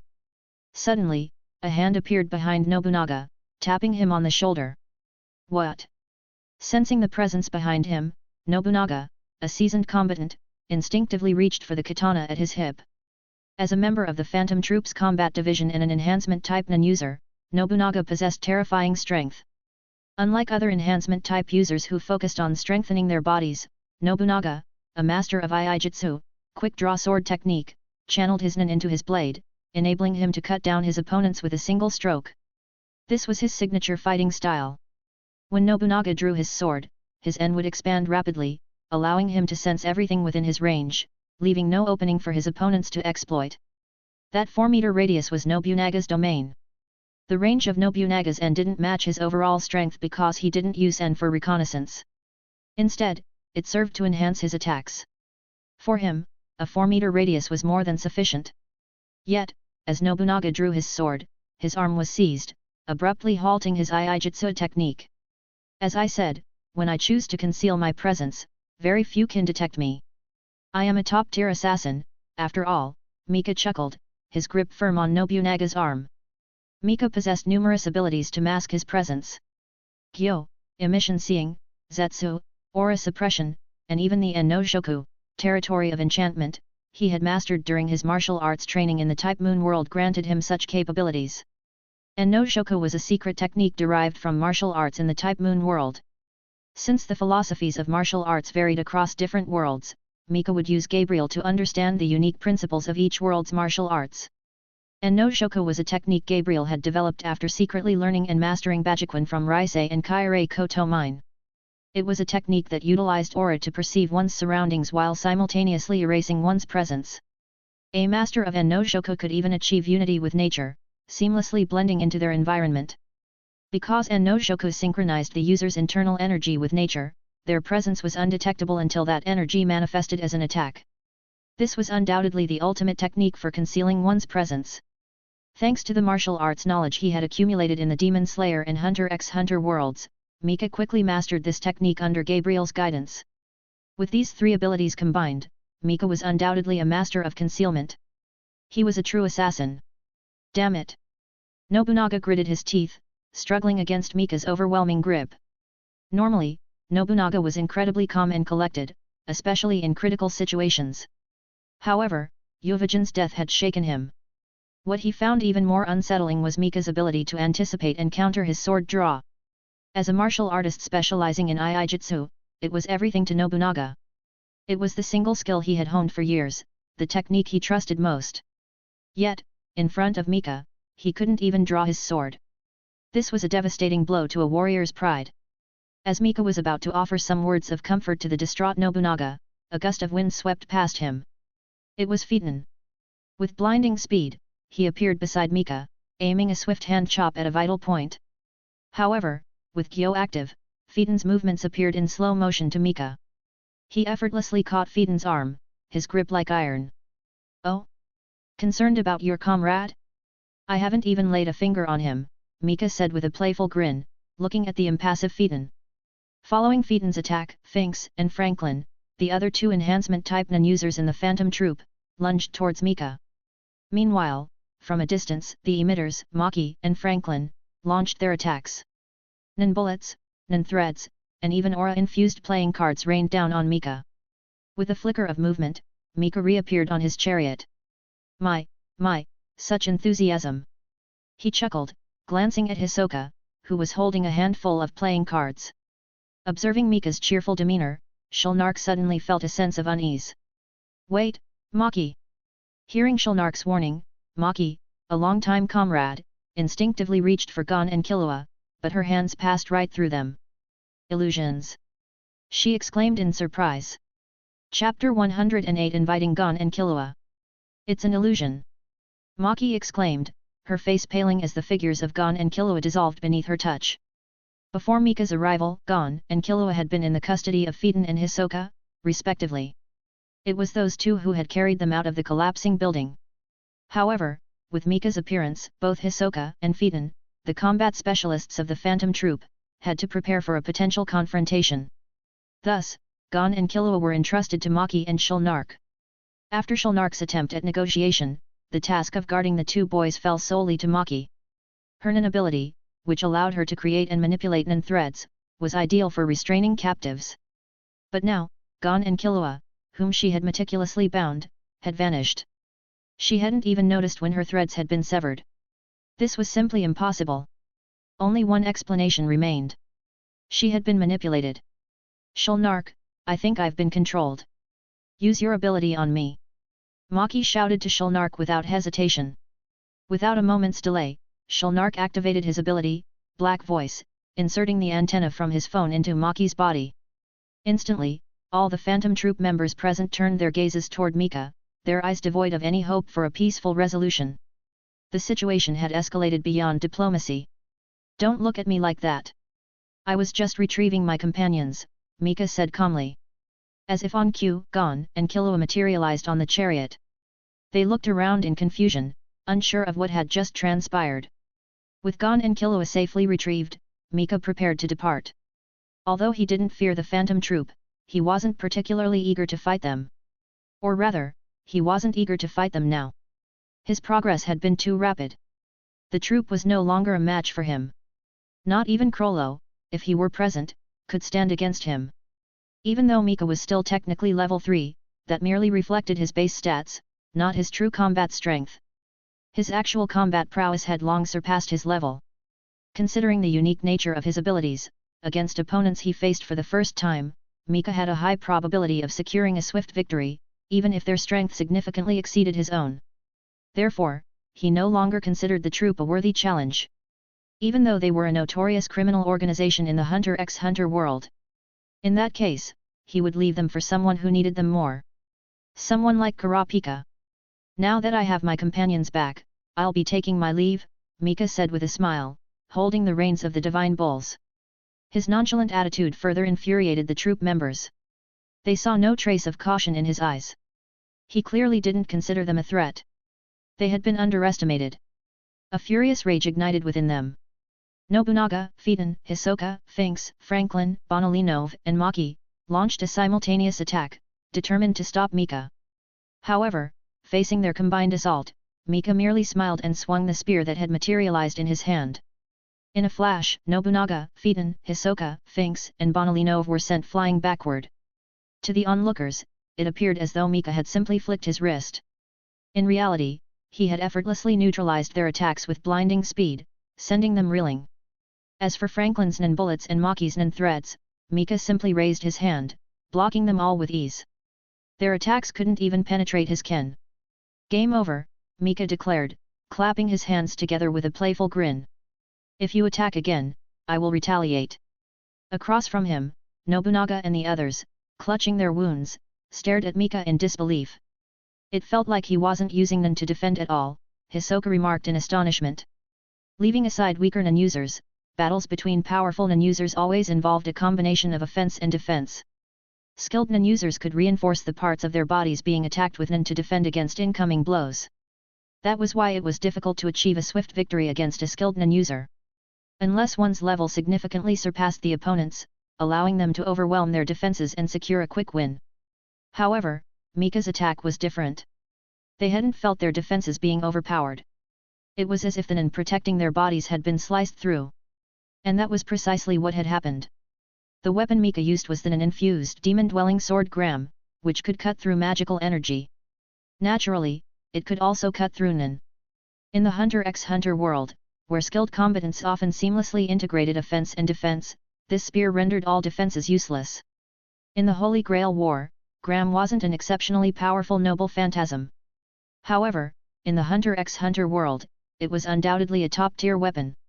Any enhancement-type nin user wielding this spear would become an unstoppable force. Looking around at the devastated surroundings and the injured troop members, Mika smiled and said, "Farewell, everyone." Moo. With that, he steered the Gordius wheel towards the sky, heading back to his hotel. Whoa! Ha ha ha! Standing on the Gordius wheel, feeling the wind whipping through their hair, gazing at the clouds above and the scenery below, Gon and Killua cheered excitedly. Flying in the sky. This is amazing. Both Gon and Killua were thrilled by the experience. After all, this wasn't an airplane with closed windows. It was an open-air chariot. Mika, is this your nin ability? Why are you all getting stronger so fast? Killua asked impatiently after they landed. He was burning with curiosity. They had all started learning nin around the same time. While Mika had a slight head start, it was only by a couple of weeks. Yet now, not only Kurapika and Mika, but even Meli, who had rescued them from the Phantom Troop, was stronger than them. Undoubtedly, Airmid must be equally powerful. How could Killua not be concerned by this disparity in strength? Hearing Killua's question, Gon looked at Mika curiously as well. Mika smiled gently and replied, "Kurapika gained his strength by sacrificing something precious. As for me, I trained diligently. And it took us several years." Several years. Killua rolled his eyes at Mika's explanation. Mika had only become an user about 6 months ago. How could he have possibly trained for several years? Even Gon wore a puzzled expression. He didn't doubt Mika's words, but the concept was beyond his comprehension. Seeing their different reactions, Mika chuckled and said, "Let me ask you, do you believe in God?" "God? That's just superstition," Killua scoffed. After all, the Hunter x Hunter world, despite its fantastical elements, still adhered to a modern, scientific framework. In such an era, discussions about religion and deities had spanned millennia. Consequently, fewer and fewer people believed in the existence of gods. Coming from a family of assassins, Killua naturally didn't believe in such things. After all, gods were often associated with concepts like karma and divine retribution. But they never believed in such notions. "Do you believe in gods, Mika?" Gon asked curiously. Mika simply smiled and gestured to the air beside him. "This is the avatar of a goddess." "Hey!" Gon and Killua stared blankly at the empty space beside Mika before recalling the technique of 10. Although Wing had taught them 10 back at Heaven's Arena, and they had both mastered the technique, they hadn't incorporated it into their fighting styles. They rarely even thought to use it. Perhaps because they had initially learned it to discern Hisoka's nin abilities. When their opponent wasn't Hisoka, they simply forgot about it. Prompted by Mika, Gon and Killua activated 10, their eyes widening in surprise as they saw Gabriel floating beside Mika. They had never seen such an nin beast before. Even Biscuit Kruger's conjured companion couldn't compare to the strangeness of this nin beast. "Humph! What unpleasant children!" Gabriel huffed. Gon and Killua's initial disbelief had earned them Gabriel's disapproval. After all, Danmachi world was a world where gods and humans coexisted. Seeing Gabriel crossing her arms and pouting, Gon and Killua's eyes lit up with even more curiosity. "Is that an nin beast?" "We've heard about them from Wing-san," Gon said. "She's not an ordinary nin beast," Mika replied with a smile. "Gabriel is the nin beast of our chief goddess, Yahweh. She's an avatar that carries Yahweh's consciousness. So, she's basically my boss." "Gabriel? Yahweh?" Killua's expression became even more perplexed. "Are you saying this little thing is goddess?" Although the Hunter x Hunter world was vastly different from the world Mika had lived in before, with almost no similarities in socio-economics or geography, they shared some common ground in religion. For example, Christianity and the concept of God. Therefore, Killua found Mika's explanation even more unbelievable. Seeing his skepticism, Mika simply smiled and, instead of arguing, began to tell them about Orario. His intention was to recruit them into the Yahweh Familia. And with them as the core members, he would establish a branch of the Yahweh Familia in the Hunter x Hunter world. As the future's strongest Familia, the name of the Yahweh Familia would one day spread throughout the cosmos. Gods, Familias, dungeons. Are you saying you come from such a world, Mika? After listening to Mika's story, Gon's eyes sparkled with pure curiosity, the driving force behind his endless thirst for adventure. Hey, Gon, you believe this? Killua asked incredulously. But Mika has no reason to lie to us. If he were making this up, it wouldn't be like him. Mika isn't the type of person who can't even tell a convincing lie. Killua opened his mouth to retort, then closed it, speechless. Gon had a point. Unable to refute Gon's logic, Killua turned to Mika and said, I think I understand what you're saying. Are you saying that after gaining the abilities, you trained in another world for a long time, which is why you've become so strong? Exactly, Mika replied with a candid smile. Killua sighed and rubbed his temples, then asked seriously, if that's the case, why are you telling us this secret? Is there something you need us to do? Smart? But it's not about using you, Mika said, waving his hand dismissively. I mentioned this when I told you about Orario, didn't I? Gods bestow fauna upon humans, forming familias to fight against the monsters in the dungeon. With the power of fauna, heroes gain incredible strength and conquer the depths of the dungeon. Fauna has the ability to unlock a person's potential and grant them immense physical power. Would you two be interested in joining our Yahweh Familia and receiving the power of fauna? Mika extended his hand towards them. Us? Both Gon and Killua exclaimed in surprise, staring at Mika's outstretched hand. They hadn't expected Mika to invite them to join a familia with a goddess. After a moment of excitement, Killua regained his composure. Why us? Because you're my friends, of course. Looking into their eyes, Mika said sincerely, we have 3 goals in this world. To learn this world's unique abilities, to explore and experience its wonders, and to make friends and establish a branch of the Yahweh Familia. For members of our familia, besides having some talent, the most important thing is that we become friends. That's why I want to invite you to join our familia. Because we're friends. Gon's face lit up with a wide smile. Mika, tell us more about your world and those other worlds. We're really curious. Yet. And tell us more about fauna. So, you agree? Mika asked excitedly. Well, what else can we say after you put it like that? Killua chuckled, feigning helplessness. Of course we agree. We're friends. Gon shouted enthusiastically. I knew you'd say that, Killua muttered under his breath. Chapter 109 The Familia Grows. Expanding Influence. After retrieving their chariot in a quiet corner of Yornu City, Mika and his 4 companions made their way back to their hotel. By the way, besides Gon and me, are you planning to invite Orario to join the Yahweh Familia? Killua asked, walking ahead of the group and looking back at Mika. Of course. And besides Orario, I'm also planning to invite Kurapika. I think he could really benefit from the power of fauna, Mika replied. Killua nodded in agreement. Indeed, for Kurapika, who carried a deep-seated vendetta against the Phantom Troop, no amount of power would ever be enough. But your strength has increased incredibly fast, hasn't it? Gon remarked. I feel like even all the members of the Phantom Troop combined might not be a match for you. Yeah, I think so too, Killua added. Of course. Don't underestimate me. I've faced trials in many different worlds, and with all the incredible abilities I've gained, I'm not afraid of anyone, Mika boasted with a grin. Despite his confident words, Mika was still wary of the strange and unpredictable Nin abilities. His ability to overwhelm the Phantom Troop stemmed from the fact that none of them possessed particularly unusual or troublesome Nin abilities. If he encountered someone like Killua's younger sister, Aluka, Mika would steer clear without hesitation. The things that originated from the Dark Continent were far too dangerous and unpredictable. Other worlds. Mika, tell us about them. Gon exclaimed, his curiosity piqued. All right. I'll start with the world of demons and swordsmen.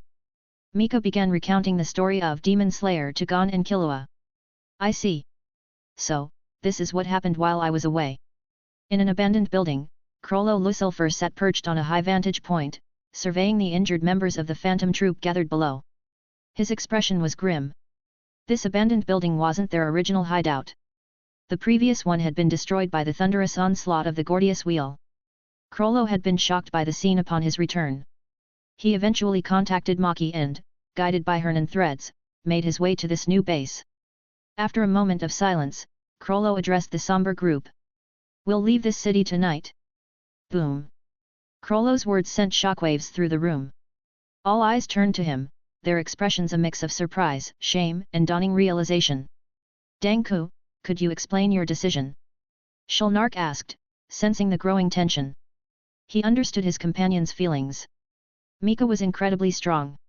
Even the strongest members of the Phantom Troop, fighting together, couldn't gain an advantage. This was a humiliating defeat for them. Although they hadn't voiced their feelings openly, they had been eagerly awaiting Crollo's return, hoping he would lead them in a counterattack to avenge their humiliation. But now, they were met with this unexpected decision. It was a bitter pill to swallow. "Today, I stole an ability from the daughter of the Nostrade family," Crollo explained calmly. "It's a form of divination that grants 100% accurate prophecies in the form of poems. By obtaining certain information about a person, it can predict their future for the next 4 weeks." The troop members nodded, having already suspected something similar. After all, the Mafia had managed to move all their valuables before their arrival. This suggested either a traitor within their ranks or the presence of a fortune-teller among their enemies. They had already considered this possibility. And it had been Crollo's target all along. "So, Danku, what did the prophecy say?" Shulnark pressed. The others leaned in, their expressions grim. "The prophecy foretold that if we remain in your new city, we will all perish. The spider will cease to exist." "Impossible." A cacophony of disbelief filled the abandoned building. Crollo calmly took a seat, his gaze sweeping over the assembled members. When he first received the prophecy from Neon, he had struggled to accept it. But Neon's expression had betrayed no hint of deception. This had unsettled him. Unlike his usual composure, Crollo was genuinely shaken. If the prophecy had foretold his own death, he wouldn't have batted an eye. As Lelich had once said, the only ones who should kill are those who are prepared to be killed. As a notorious thief responsible for countless deaths, Crollo had long since made peace with the concept of mortality. He cared little for death, whether his own or others. However, he did have a weakness, the demise of the Phantom Troop. He couldn't bear the thought of the spider's destruction. That was why he was so disturbed. Crollo's silence prompted the others to fall silent as well, awaiting his further explanation. "Initially, I was puzzled as to how we would meet our end," Crollo continued, breaking the silence. "But now I understand. The individual you encountered must be acquainted with the chain user. Even those 2 boys seem to know him. But I didn't find any information about a chain user in their memories," Pakunoda pointed out. "Perhaps those 2 boys are unaware of his identity as the chain user. Maybe the person they know didn't reveal that information to them," Shulnark speculated. "That must be it," Crollo agreed, nodding. "Based on my deduction, if we continue operating in your new city, we will inevitably encounter the chain user, and those 2 boys will be involved. And then that monster will be drawn into the conflict, leading to our complete annihilation. I can't think of any other scenario that would result in our demise. Therefore, to be safe, we're leaving tonight." Despite their reluctance, the troop members obeyed Crollo's command. Suddenly, Nobunaga rose and headed towards the exit. "Nobunaga, where are you going?" "That guy slipped me a note with the location of Yuvajan's body. I'm going to retrieve him and bring him back. Just in case, you guys should stay here." With a wave of his hand, Nobunaga left the hideout, his heart heavy with the weight of their recent loss. In the wilderness, at the location marked on the note Mika had left, Nobunaga diligently dug with a shovel. Soon, the other members of the Phantom Troop gathered around him. "Why are you all here? This could be a trap. What if we're surrounded?" Nobunaga shouted. Unlike his previous agitated state, Nobunaga was remarkably calm now, or rather, this was his usual demeanor. His earlier outburst had been fueled by grief over Yuvajan's death, clouding his judgment. Therefore, after Mika's departure, Nobunaga hadn't reacted to the note immediately, choosing instead to await Crollo's decision.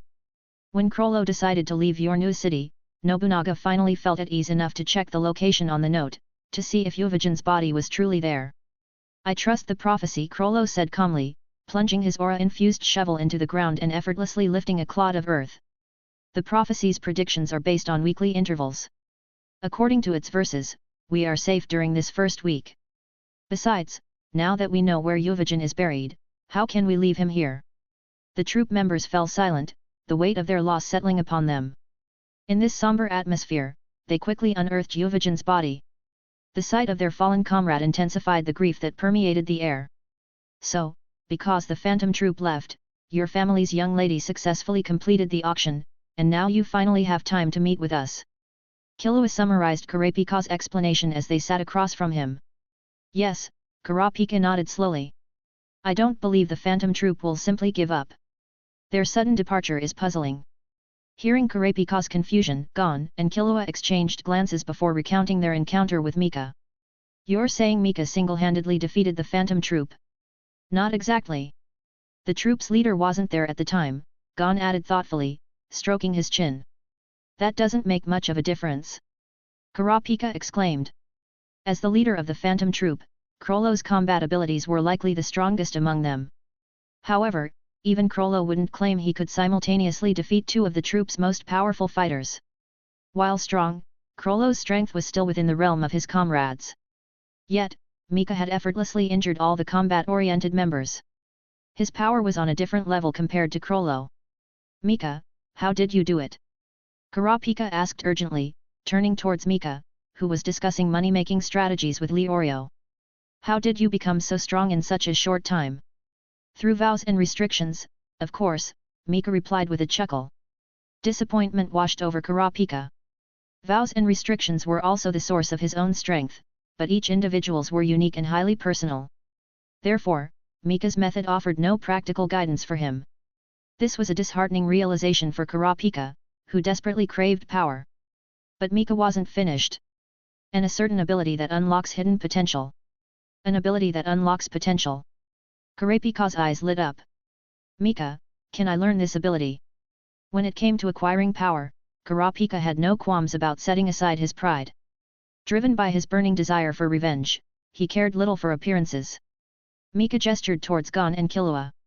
The two boys, who had been waiting for this moment, eagerly launched into a detailed explanation, relaying everything Mika had told them to Kurapika. The revelation of the existence of gods shocked both Kurapika and Orario, who had been listening intently. They were bombarded with questions. However, Gon and Killua, having already been through this themselves, patiently addressed all their inquiries. After his questions were answered, Kurapika turned to Mika with a serious expression. Mika, can I join the Yahweh Familia? Of course. I've been waiting for you and Orario, Mika replied, extending his hand towards Orario. Are you in, Orario? With all of you joining, how can I be left behind? Orario grasped Mika's hand, a determined glint in his eyes. With Gabriel's efficient work, Gon, Killua, Kurapika, and Orario officially became members of the Yahweh Familia. They were also appointed as the leaders of the Yahweh Familia's Hunter x Hunter World Branch. After receiving their Falna, both Gon and Killua, awestruck by the power and the changes within their bodies, immediately began training. Orario, still determined to pursue his medical studies, absorbed the knowledge about Nen and Falna before returning home to continue his preparations for medical school. Meanwhile, Kurapika engaged in a more in-depth discussion with Mika. You're saying you want to leverage the Nostrade family's influence to infiltrate the Mafia and ultimately control their power? Kurapika asked, his eyes wide with disbelief. His initial goal had merely been to use the Nostrade family's connections to gain access to the upper echelons of the Mafia. He hadn't anticipated Mika's audacious plan to seize control of the entire organization. I've chosen this course of action because now is the opportune moment. Last night, the 10 Dons, the leaders of the Mafia, were assassinated by the Zaldik family, hired by the Phantom Troop, Mika explained confidently. Crollo Lucifer, the leader of the Phantom Troop, was not a reckless individual. When he targeted the Mafia's auction, he had already planned his exit strategy. Hiring the Zaldik family to eliminate the 10 Dons was part of his initial plan. However, unforeseen circumstances had forced him to change his plans. After learning about the Phantom Troop's fate from Neon's prophecy, Crollo had swiftly withdrawn from Yornu City. But the contract with the Zaldik family was already in motion and couldn't be rescinded. Therefore, the 10 Dons were eliminated as planned. Now, with Neon's Nen ability stolen by Crollo, her father, Light Nostrade, is bound to be in a state of panic, Mika continued.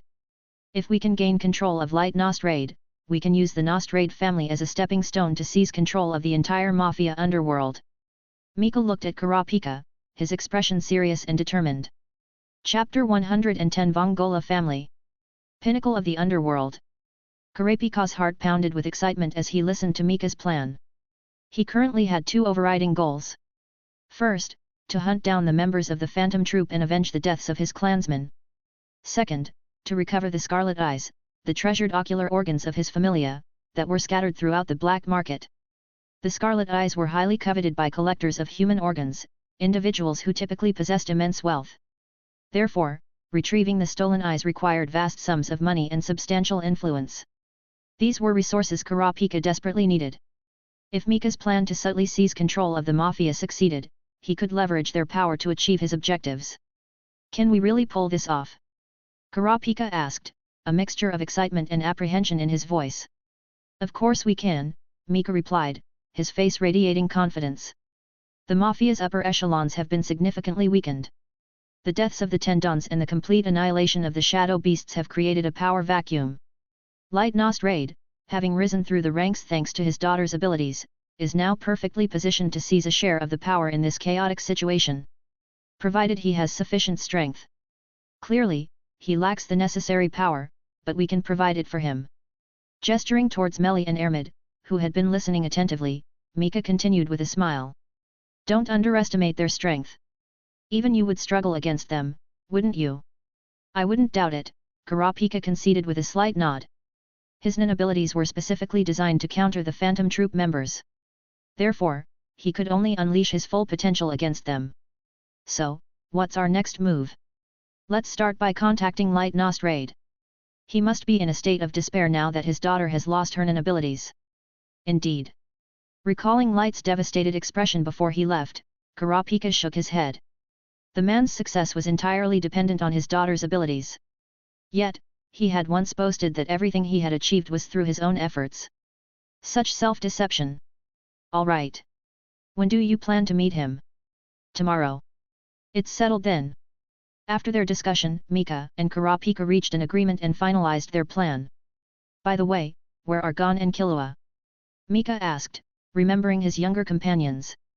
They went to the auction, Meli replied, savoring the pastries on the table. Oh, right. It's that time of year again. Exchanging glances with Kurapika, they said in unison, the Greed Island auction. Mika, Kurapika, please train us. Gon and Killua stood before Mika and Kurapika, their voices filled with determination. What's this about? Kurapika asked curiously. Gon and Killua recounted their experience at the auction.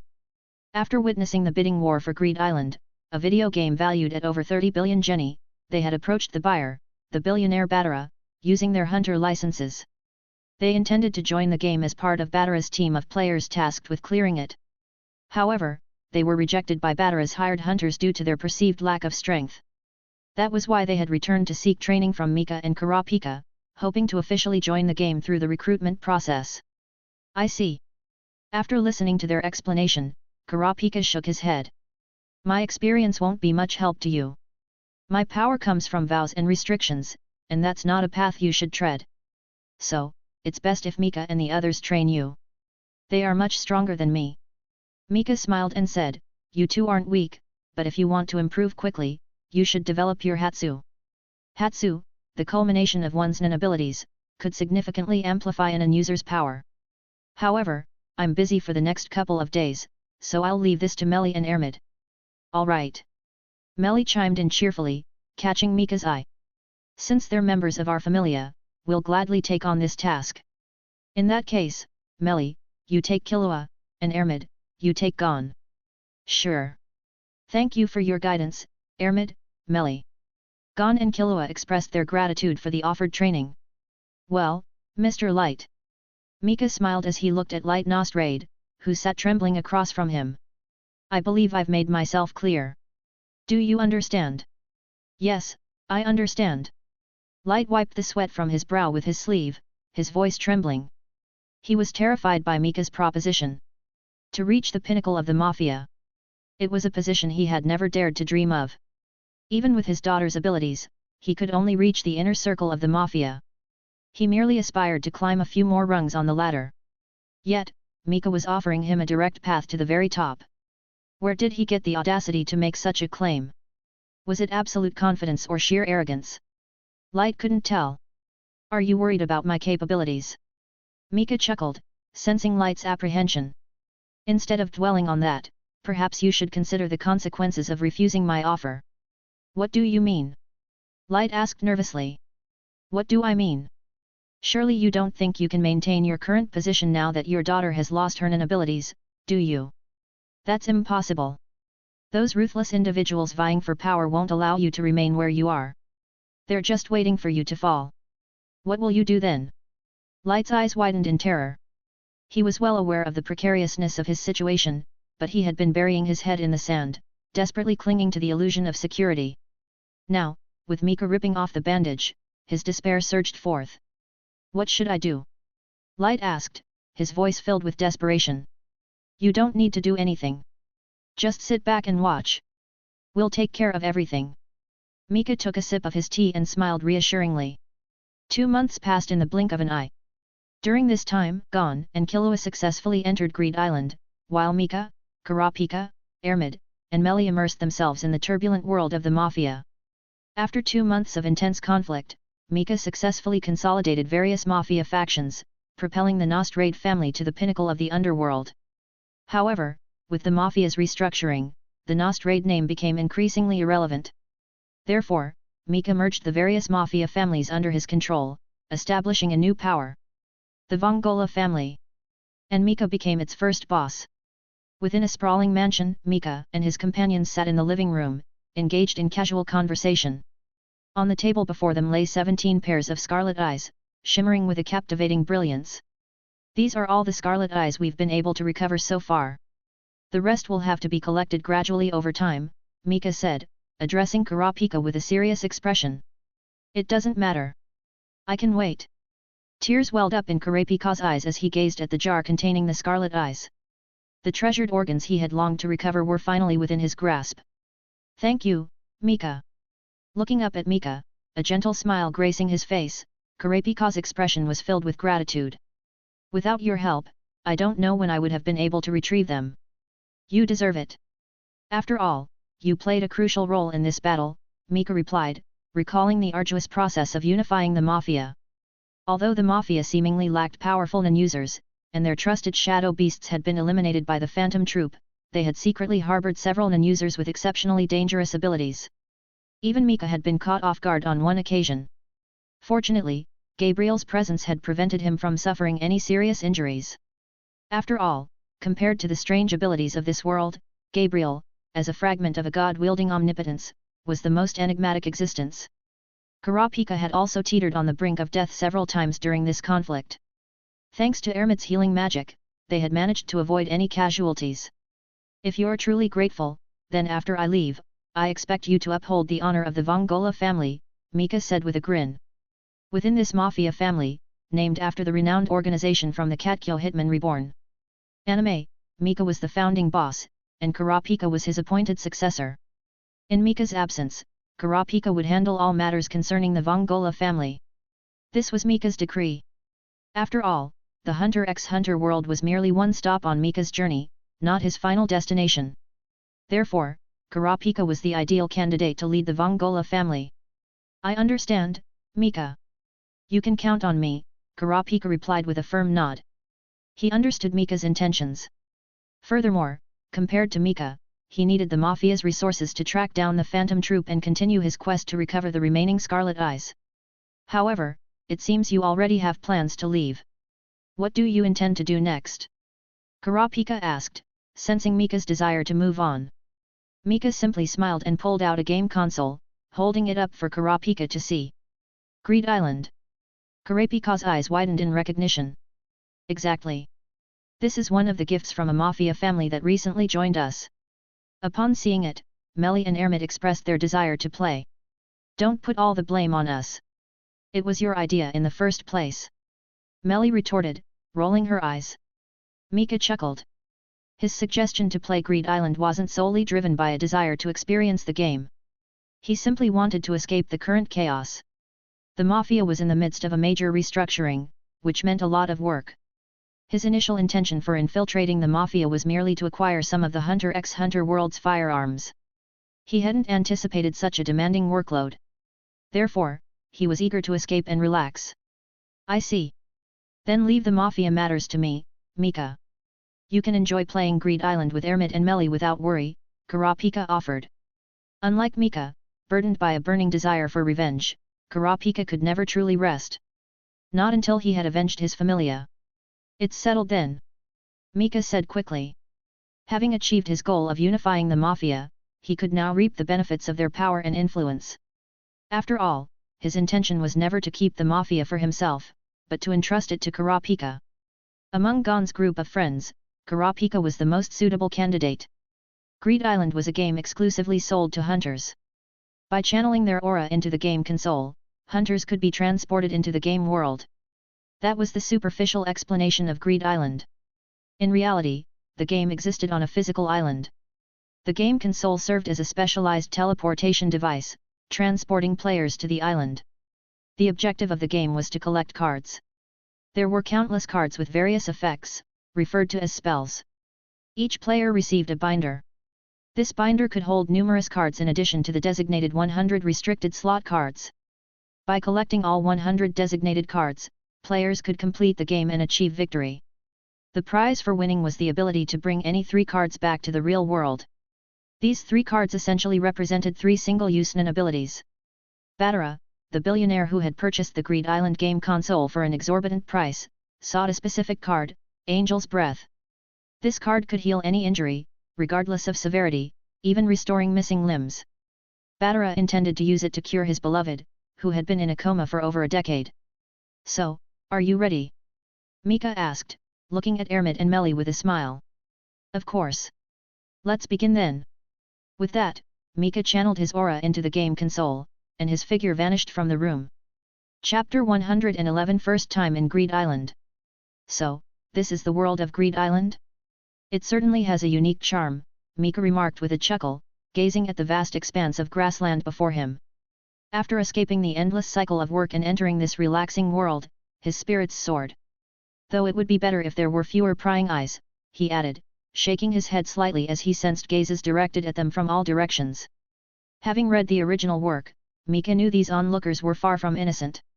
They would select suitable prey, marking them with special Greed Island cards. Then, once their targets acquired valuable cards, they would use other cards to swiftly close in and steal them. What a greedy bunch! He muttered, casting a disapproving glance at his surroundings before turning his attention to the structure behind him.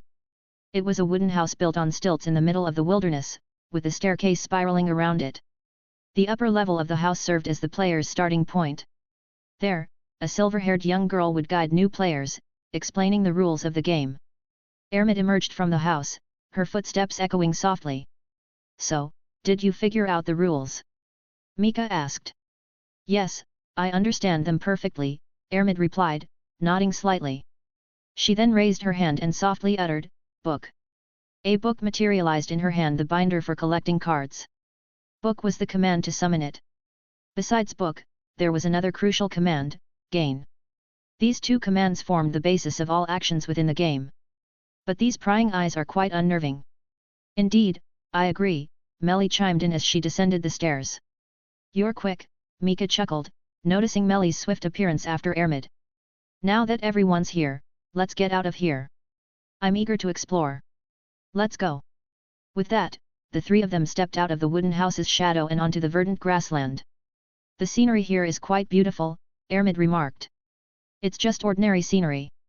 You're enjoying the change after escaping those tedious official duties, Melly teased. While the grassland was pleasant, for Mika, Ermit, and Melly, who hailed from Orario, it was a familiar sight, one they had grown accustomed to. That is true, Mika conceded with a sigh. As they walked and chatted, a flash of light suddenly descended from the sky, landing before them. Seeing their curious expressions, the man who emerged from the light realized he had encountered some newbies. He immediately uttered the command, Book. However, before he could take any further action, he found himself suspended in mid-air. Mika had grabbed him by the jaw, lifting him off the ground. Hey, what do you think you're doing? Although this was Mika's first time in this world, he was far from a complete novice.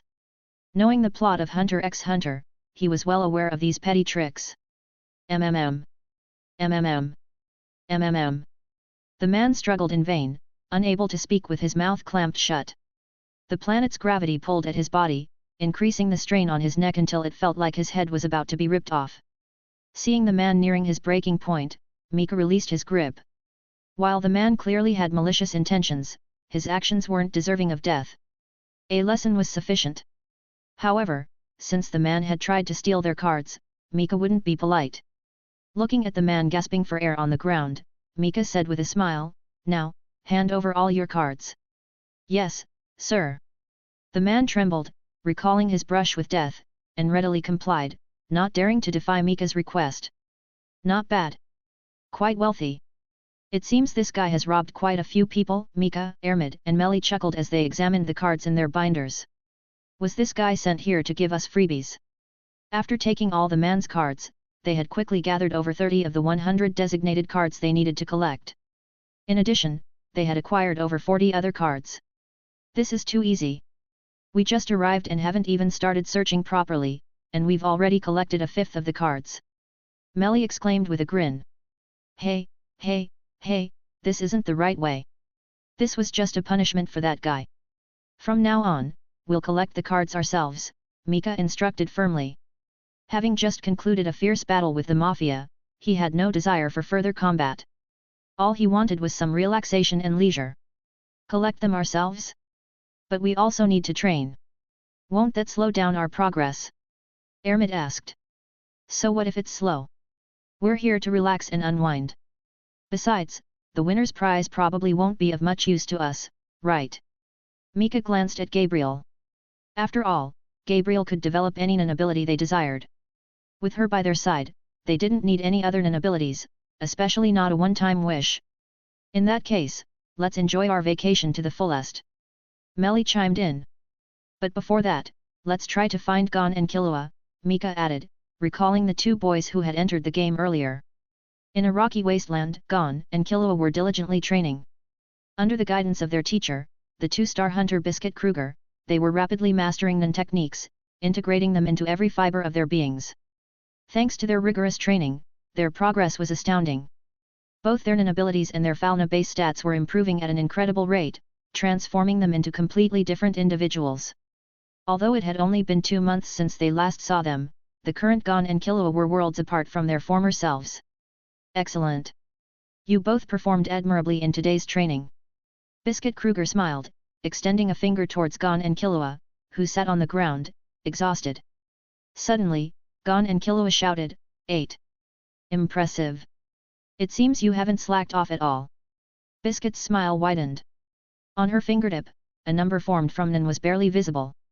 As per her instructions, whenever she extended a finger, Gon and Killua had to quickly discern the number formed by her nin and call it out. This process had to be instantaneous, without any hesitation.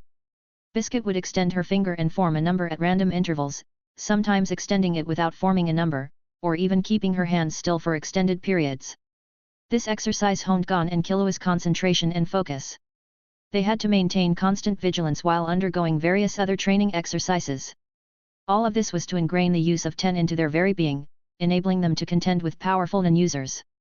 After all, in battles between nin users, the ability to perceive the opponent's aura using Ten was a fundamental requirement. Otherwise, if they encountered an invisible nin beast, they wouldn't even know how they died. "I'm so tired. I'm exhausted." Gon and Killua collapsed onto the ground, their energy completely depleted, groaning in exhaustion. To increase their strength, they had been training relentlessly, enduring excruciating pain and pushing themselves to their limits. They did all of this to become stronger and experience the world's wonders to the fullest. As Biscuit was about to offer words of comfort to the exhausted boys, a powerful presence suddenly emerged behind her. "Yo! I knew I'd find you here." The voice arrived before its owner. Biscuit's expression turned grim as she looked towards the source of the voice. What a scary aura and presence! I never expected to encounter someone this powerful here, a true warrior who has recently seen battle. This is troublesome. Although Mika hadn't released any of his aura, his mere presence caused Biscuit's heart to pound in her chest. It was the instinctive reaction to encountering a formidable opponent. Despite her current appearance as a young girl, Biscuit was, in reality, a powerful martial artist over 50 years old, her body bearing the marks of countless battles. Although she enjoyed maintaining her youthful disguise, she was undoubtedly one of the top martial artists in the Hunter x Hunter world. Yet, even the battle-hardened Biscuit felt a surge of anxiety. This individual was more dangerous than she was. Is he here for me? What should I do? Fight or retreat? No, I can't retreat. I have these two children to protect. Thinking of Gon and Killua, Biscuit's resolve hardened. She would fight to the death. Just as she steeled herself, preparing to revert to her true form and unleash her full power, a cheerful voice called out from behind her. Mika. Ermid. Melly. Aren't you three supposed to be busy? What are you doing here? Mika waved with a smile in response to Gon and Killua's greetings. Long time no see, Gon, Killua. We were busy, but we're finished now. Biscuit, seeing Mika's friendly demeanor, was taken aback. She turned to the boys and asked slowly, are these your friends? Yeah. Mika, Ermid and Melly are our good friends. Gon replied cheerfully. I see. Biscuit relaxed, letting out a sigh of relief. Hello, my name is Mika. These two behind me are Ermid and Melly. It's a pleasure to meet you. I'm Biscuit. Likewise. Biscuit quickly shook Mika's outstretched hand. Thank you for guiding them during this time. Don't mention it. It's my pleasure. After all, they're my disciples' students. It's only fitting that I pass on my knowledge. We appreciate your efforts. Mika and Biscuit exchanged pleasantries. Meanwhile, seeing Gon and Killua's exhaustion, Ermid used an enhanced version of Dia Fratel to quickly restore their energy. Thank you, Ermid. Feeling their strength return, Gon and Killua jumped up excitedly, their bodies revitalized. You're welcome. Seeing you grow stronger is the best reward for us. After all, we're companions. Treating familia members like family was a rule established by Mika. Both Ermid and Melly adhered to this rule faithfully. The reunion between Mika's group and Gon and Killua didn't last long. The boys were currently undergoing intense training with Biscuit, an ideal teacher for them. Mika and his companions didn't want to interrupt their progress. Their purpose was to meet them and register their names in their spell books. In this game, there were many cards that weren't part of the designated list. These cards possessed various abilities. For example, the Accompany card allowed players to travel to a specified location with all nearby allies. There were several cards with similar effects in the game. However, many of them required specific targets. By meeting Gon and Killua, Mika and his companions could now use these cards to communicate, regroup, and travel together. Having accomplished their objective, Mika, Ermid and Melly departed. After all, they had their own journey and training to focus on. Mika was nearing the peak of level 3. All his stats had surpassed the S-rank limit, reaching the SS rank domain. Therefore, he was on the verge of advancement. However, with ample time at his disposal, Mika wanted to maximize every ounce of his potential. Even if he advanced, his daily life wouldn't change significantly. Everything would remain the same. But I have a feeling that moment is fast approaching. I'll soon reach my limit and advance. Mika smiled at Ermid and Melly. But before that, let's enjoy our travels. Chapter 112 LVL 4. New Skills. Dark Continent. And so, Mika, Ermid, and Melly embarked on a journey of combined leisure and training.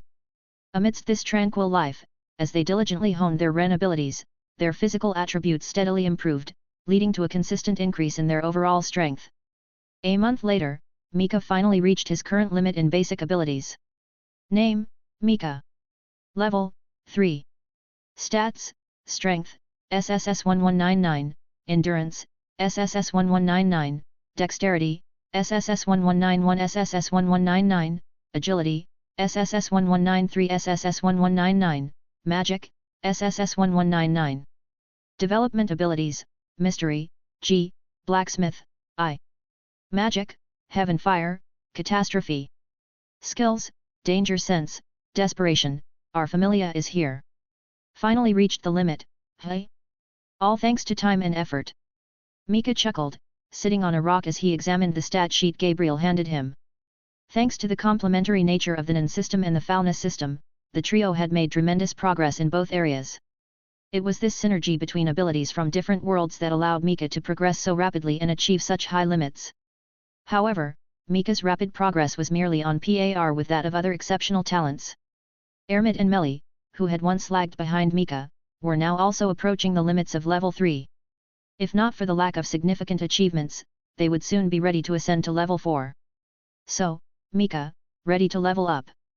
Gabriel asked with a gentle smile, observing Mika's cheerful expression. She was immensely satisfied with his growth.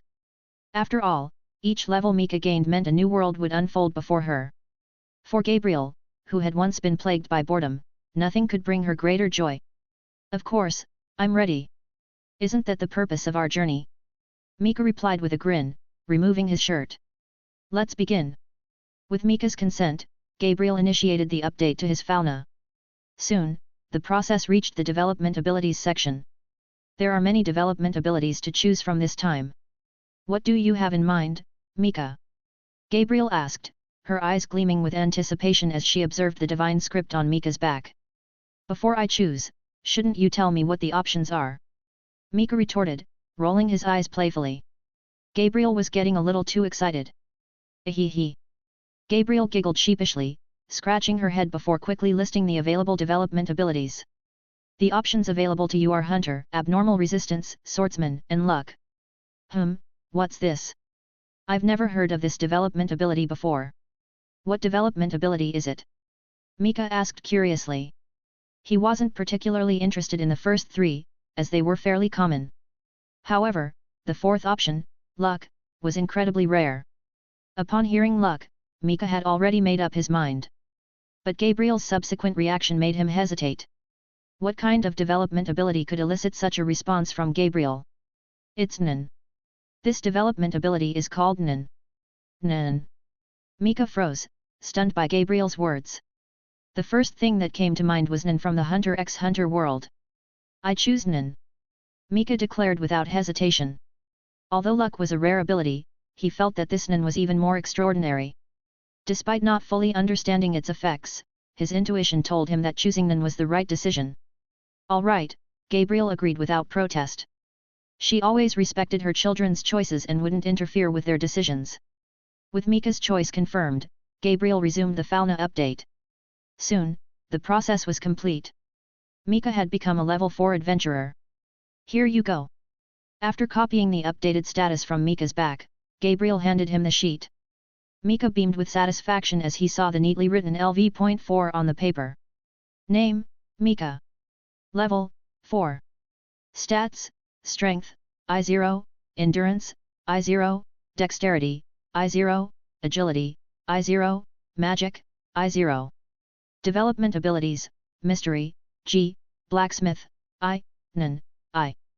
Magic, Heaven Fire, Catastrophe. Skills, Danger Sense, Desperation, our familia is here. No new skills, hey. Mika frowned slightly as he looked at his skill list.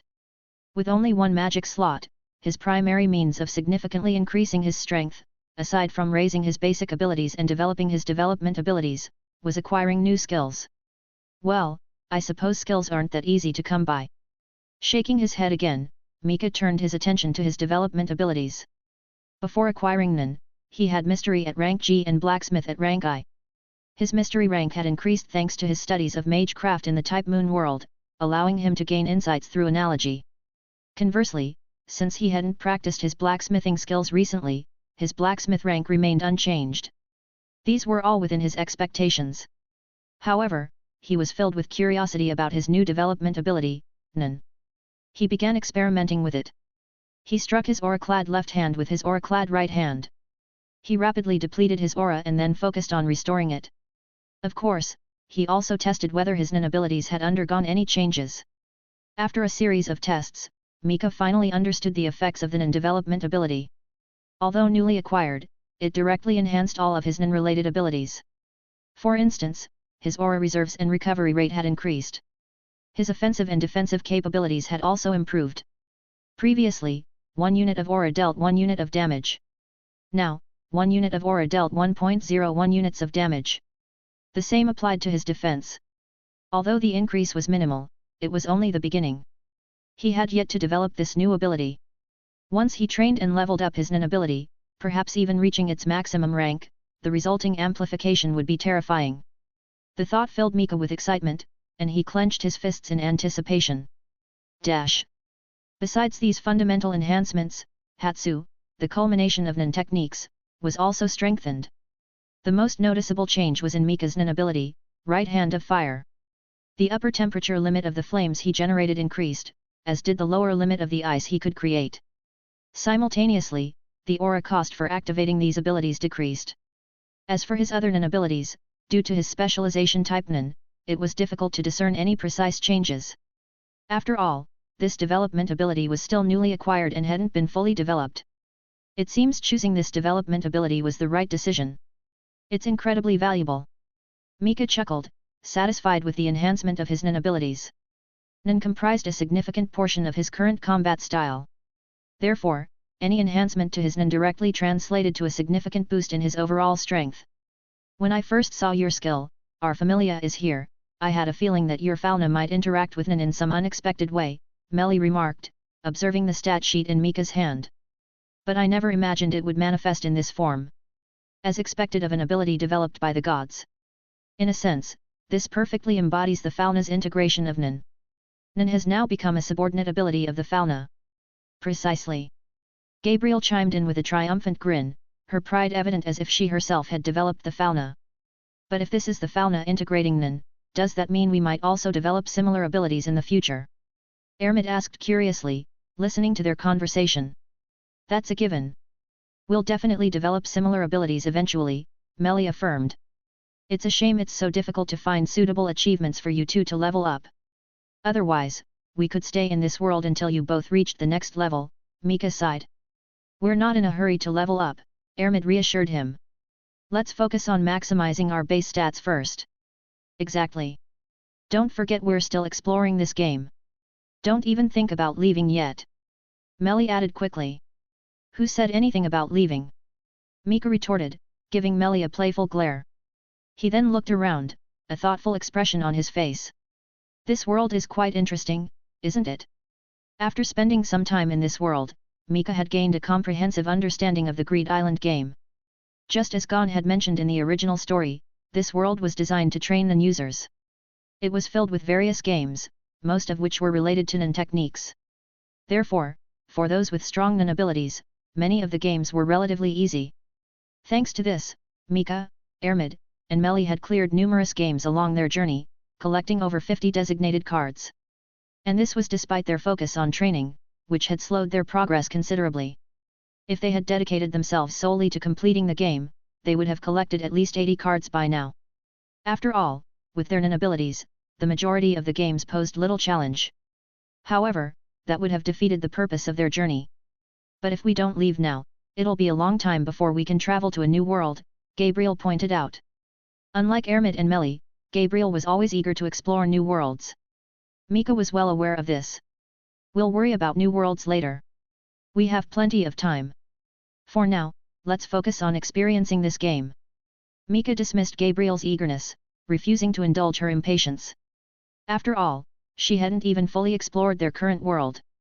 For example, the unexplored territories of the Hunter x Hunter world, the enigmatic Dark Continent. Mika had once remarked that, excluding the gods, the Hunter x Hunter world might rival Danmachi world in terms of danger. This was primarily due to the Dark Continent. It was a place where even the strongest individuals in this world couldn't guarantee a safe return. Compared to the vastness of the world, the known human world was merely an island on the edge, a small fraction of the whole. The towering world tree, thousands of meters tall, was, in reality, just a sapling.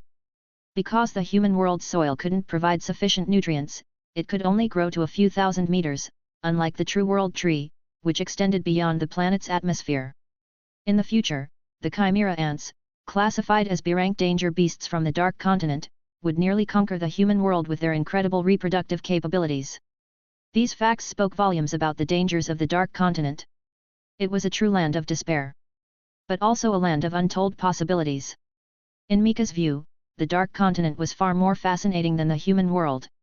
How could they claim to have fully explored this world without venturing into its most mysterious and dangerous region?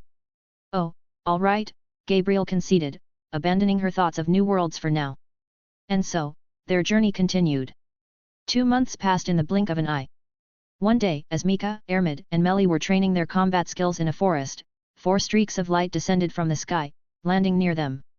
As Gon, Killua, Biscuit, and an unfamiliar man emerged from the light, Mika greeted them with a warm smile and a wave. Long time no see, Gon, Killua, Biscuit. He also waved to the unfamiliar man. Although Mika had the means to contact Gon and Killua anytime during this period, they hadn't actually communicated. After all, besides exploring the game, they were all focused on their training. Their days were filled with rigorous practice. Long time no see, Mika. Gon replied, waving back.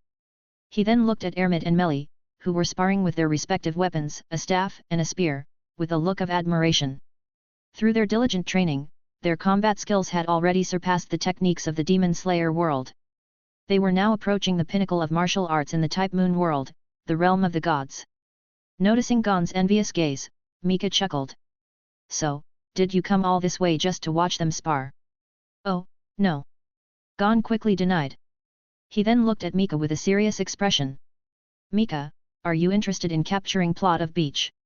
Chapter 113 Razor and the 14 Devils. Plot of Beach. Mika was, of course, familiar with the Plot of Beach card. It was card number 002 and exceptionally rare. As far as Mika knew, no one on Greed Island currently possessed this card. Of course, this information was common knowledge among the players. Having read the original work, Mika also knew that to activate this quest, a team of 15 or more players had to use the Accompany spell card and travel together to the coastal city of Sofrabi. The quest itself was called Razor and the 14 Devils.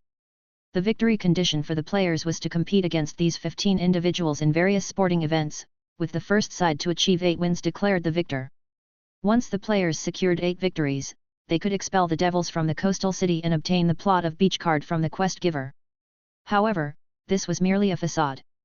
The hidden truth was that those initial victories were inconsequential. The most crucial match was the one overseen by Razor, the leader of Razor and the 14 Devils, an 8-on-8 dodgeball game.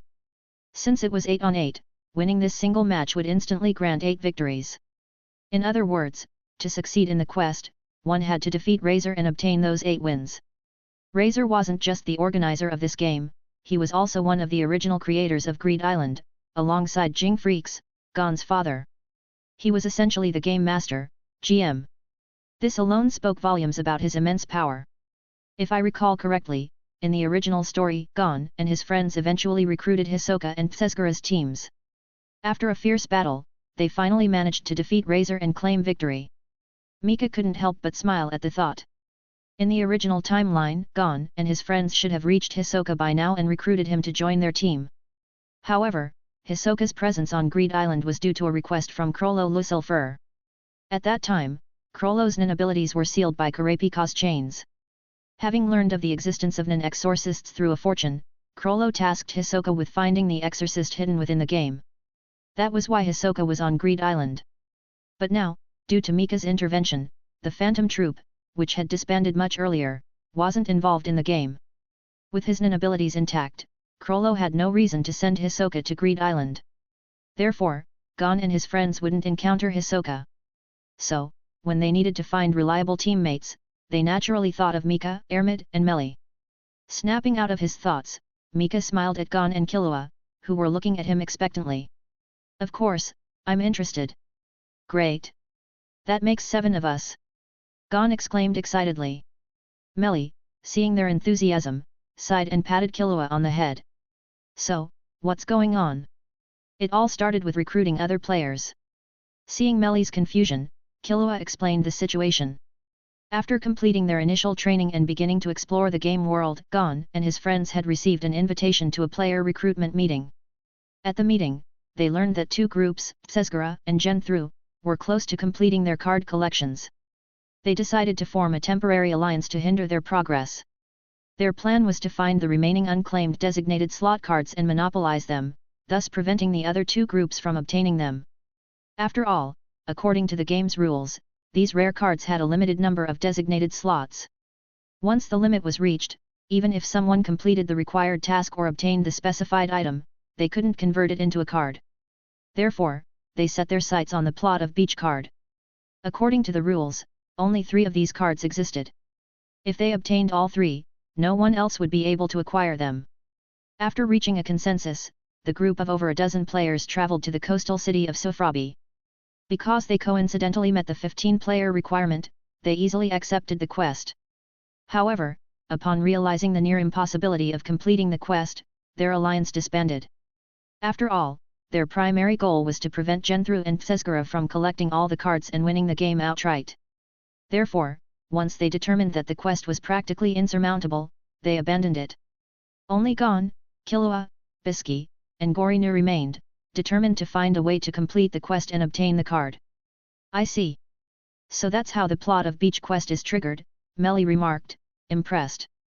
If they hadn't coincidentally gathered 15 people, who knew how long it would take for this quest to be completed? Whoever designed this quest must be a psychopath. Melly exclaimed in disbelief. Ignoring Melly's outburst, Gon turned to Mika, who had agreed to help. We plan to seek out Psesgura's team and work together to conquer this quest. There's no need for such a complicated plan, Mika replied with a grin. The 7 of us are more than enough. We don't need anyone else. But with only 7 of us, we don't even meet the minimum requirement of 15 players, Killua pointed out. We just need to find 8 more players who are trapped in the game, Mika explained. If we promise to help them escape, they'll surely follow our orders. Players trapped in the game. Gon and Killua exclaimed in surprise. The players unable to leave the game were those who couldn't activate the console to exit. While activating the console required NAN, not all NAN users were hunters. Besides licensed hunters, some individuals awakened NAN through unusual circumstances, but they lacked proper training and control over their abilities. They were like the handicapped trio that Gon and Killua had encountered in Heaven's Arena. In fact, the trio's abilities were considered quite impressive among self-awakened NAN users, especially since they were skilled martial artists before awakening their powers. However, even they were no match for the newly awakened Gon and Killua. This demonstrated the general skill level of normal NAN users. There were 2 ways to leave Greed Island. First, obtain the leave card. Second, defeat the harbor captain and win passage off the island. Both methods presented significant challenges for weaker players. As a card essential for escaping the game world, the leave card's value was exceptionally high. For strong players, obtaining this card was relatively easy. However, for weaker players, acquiring it was like searching for a needle in a haystack. As for the second method, battling the harbor captain, it naturally excluded those with limited combat abilities. After all, this game was designed for hunters, so a certain level of difficulty was expected. However, this difficulty trapped many NAN users on the island, unable to escape. Thus, Greed Island held a considerable number of weak players imprisoned within its digital confines. For these individuals, the promise of the leave card was enough to secure their cooperation. They would readily follow Mika's orders and join his team, even as mere filler members. But even if we guarantee our own victories, we can only secure 7 wins at most, right? Killua asked, puzzled. Don't worry, we have more than enough people, Mika replied with a confident smile. Having read the original work, Mika knew that even NAN beasts could participate in the competition. After all, Razor himself used NAN beasts to bolster his team's numbers. And when it came to NAN beasts, Mika had a distinct advantage. With his We Are Familia skill, he had no shortage of NAN beasts at his disposal. If he hadn't been trying to avoid drawing too much attention, he wouldn't even need to recruit other players. Exactly. The 7 of us are sufficient, Melly chimed in, supporting Mika's claim. Mika looked at her, surprised. He hadn't discussed his plan with her beforehand, yet she seemed to understand his intentions perfectly. What's your plan? Mika whispered, leaning closer to Melly. Humph. I have my secrets, Melly replied with a sly grin, slipping away from Mika's side. That girl. Mika shook his head with a smile, though a hint of amusement flickered in his eyes. Even though he didn't know what Melly had in mind, he was confident that with him around, failure was not an option. Just like Razor. Even if he were the only one participating, Mika was confident in his ability to secure victory. All right, since you both are so confident, let's get going. Let's find those poor souls trapped here and longing for a way out. Mika proposed. Indeed. In times like these, trust in your teammates is key, Gorinu, who had accompanied Gon and Killua, added. He wasn't concerned about the success or failure of the quest. After all, if they failed due to a lack of strength, they could simply recruit new teammates and try again. And they had no shortage of potential recruits. Their main team wasn't even close to the 15-player limit. Exactly. Trust is paramount in team battles like this, Bisky, who had been quietly observing, chimed in with a smile. With everyone in agreement, the plot of Beach Conquest team, led by Mika, Ermid, Meli, Gon, Killua, Bisky, and Gorinu, was officially formed. After a brief discussion, the 7 of them used the accompany card and flew to Antokaiba, the city of prizes, to search for suitable teammates. Yes, these 8 will do, Meli declared, nodding in approval as she looked at the selected players. Gon, Killua, and the others breathed a sigh of relief. Upon arriving in Antokaiba, Meli had volunteered to handle the recruitment process. Naturally, no one objected. After all, in their eyes, Meli was always meticulous and reliable. However, to their surprise, Meli's selection process was incredibly stringent. Many applicants were swiftly rejected. This unexpected turn of events left Gon, Killua, and the others speechless. They had initially agreed to simply recruit a few random players. But Meli's selection criteria were far more demanding. They couldn't understand her reasoning. Unlike the others, Mika had already grasped Meli's intentions while she was conducting the interviews. Are you satisfied with your selections? Mika asked. They're passable, I suppose. The best of a bad bunch. Just barely adequate, Meli replied nonchalantly. After all, they'll all need to undergo some modifications anyway. A mischievous grin spread across Meli's face. A flash of light appeared on the beach of Sofrabi, the coastal city. It's over there. Gon shouted, pointing towards a building perched on the edge of a cliff overlooking the sea. All right, let's head towards our objective. Bisky glanced at the 8 recruits standing silently behind them and led the group towards their destination. However, as they walked, her gaze kept drifting back towards the recruits. Bisky still remembered their initial encounter with the 8 players, their faces edged with fear and uncertainty.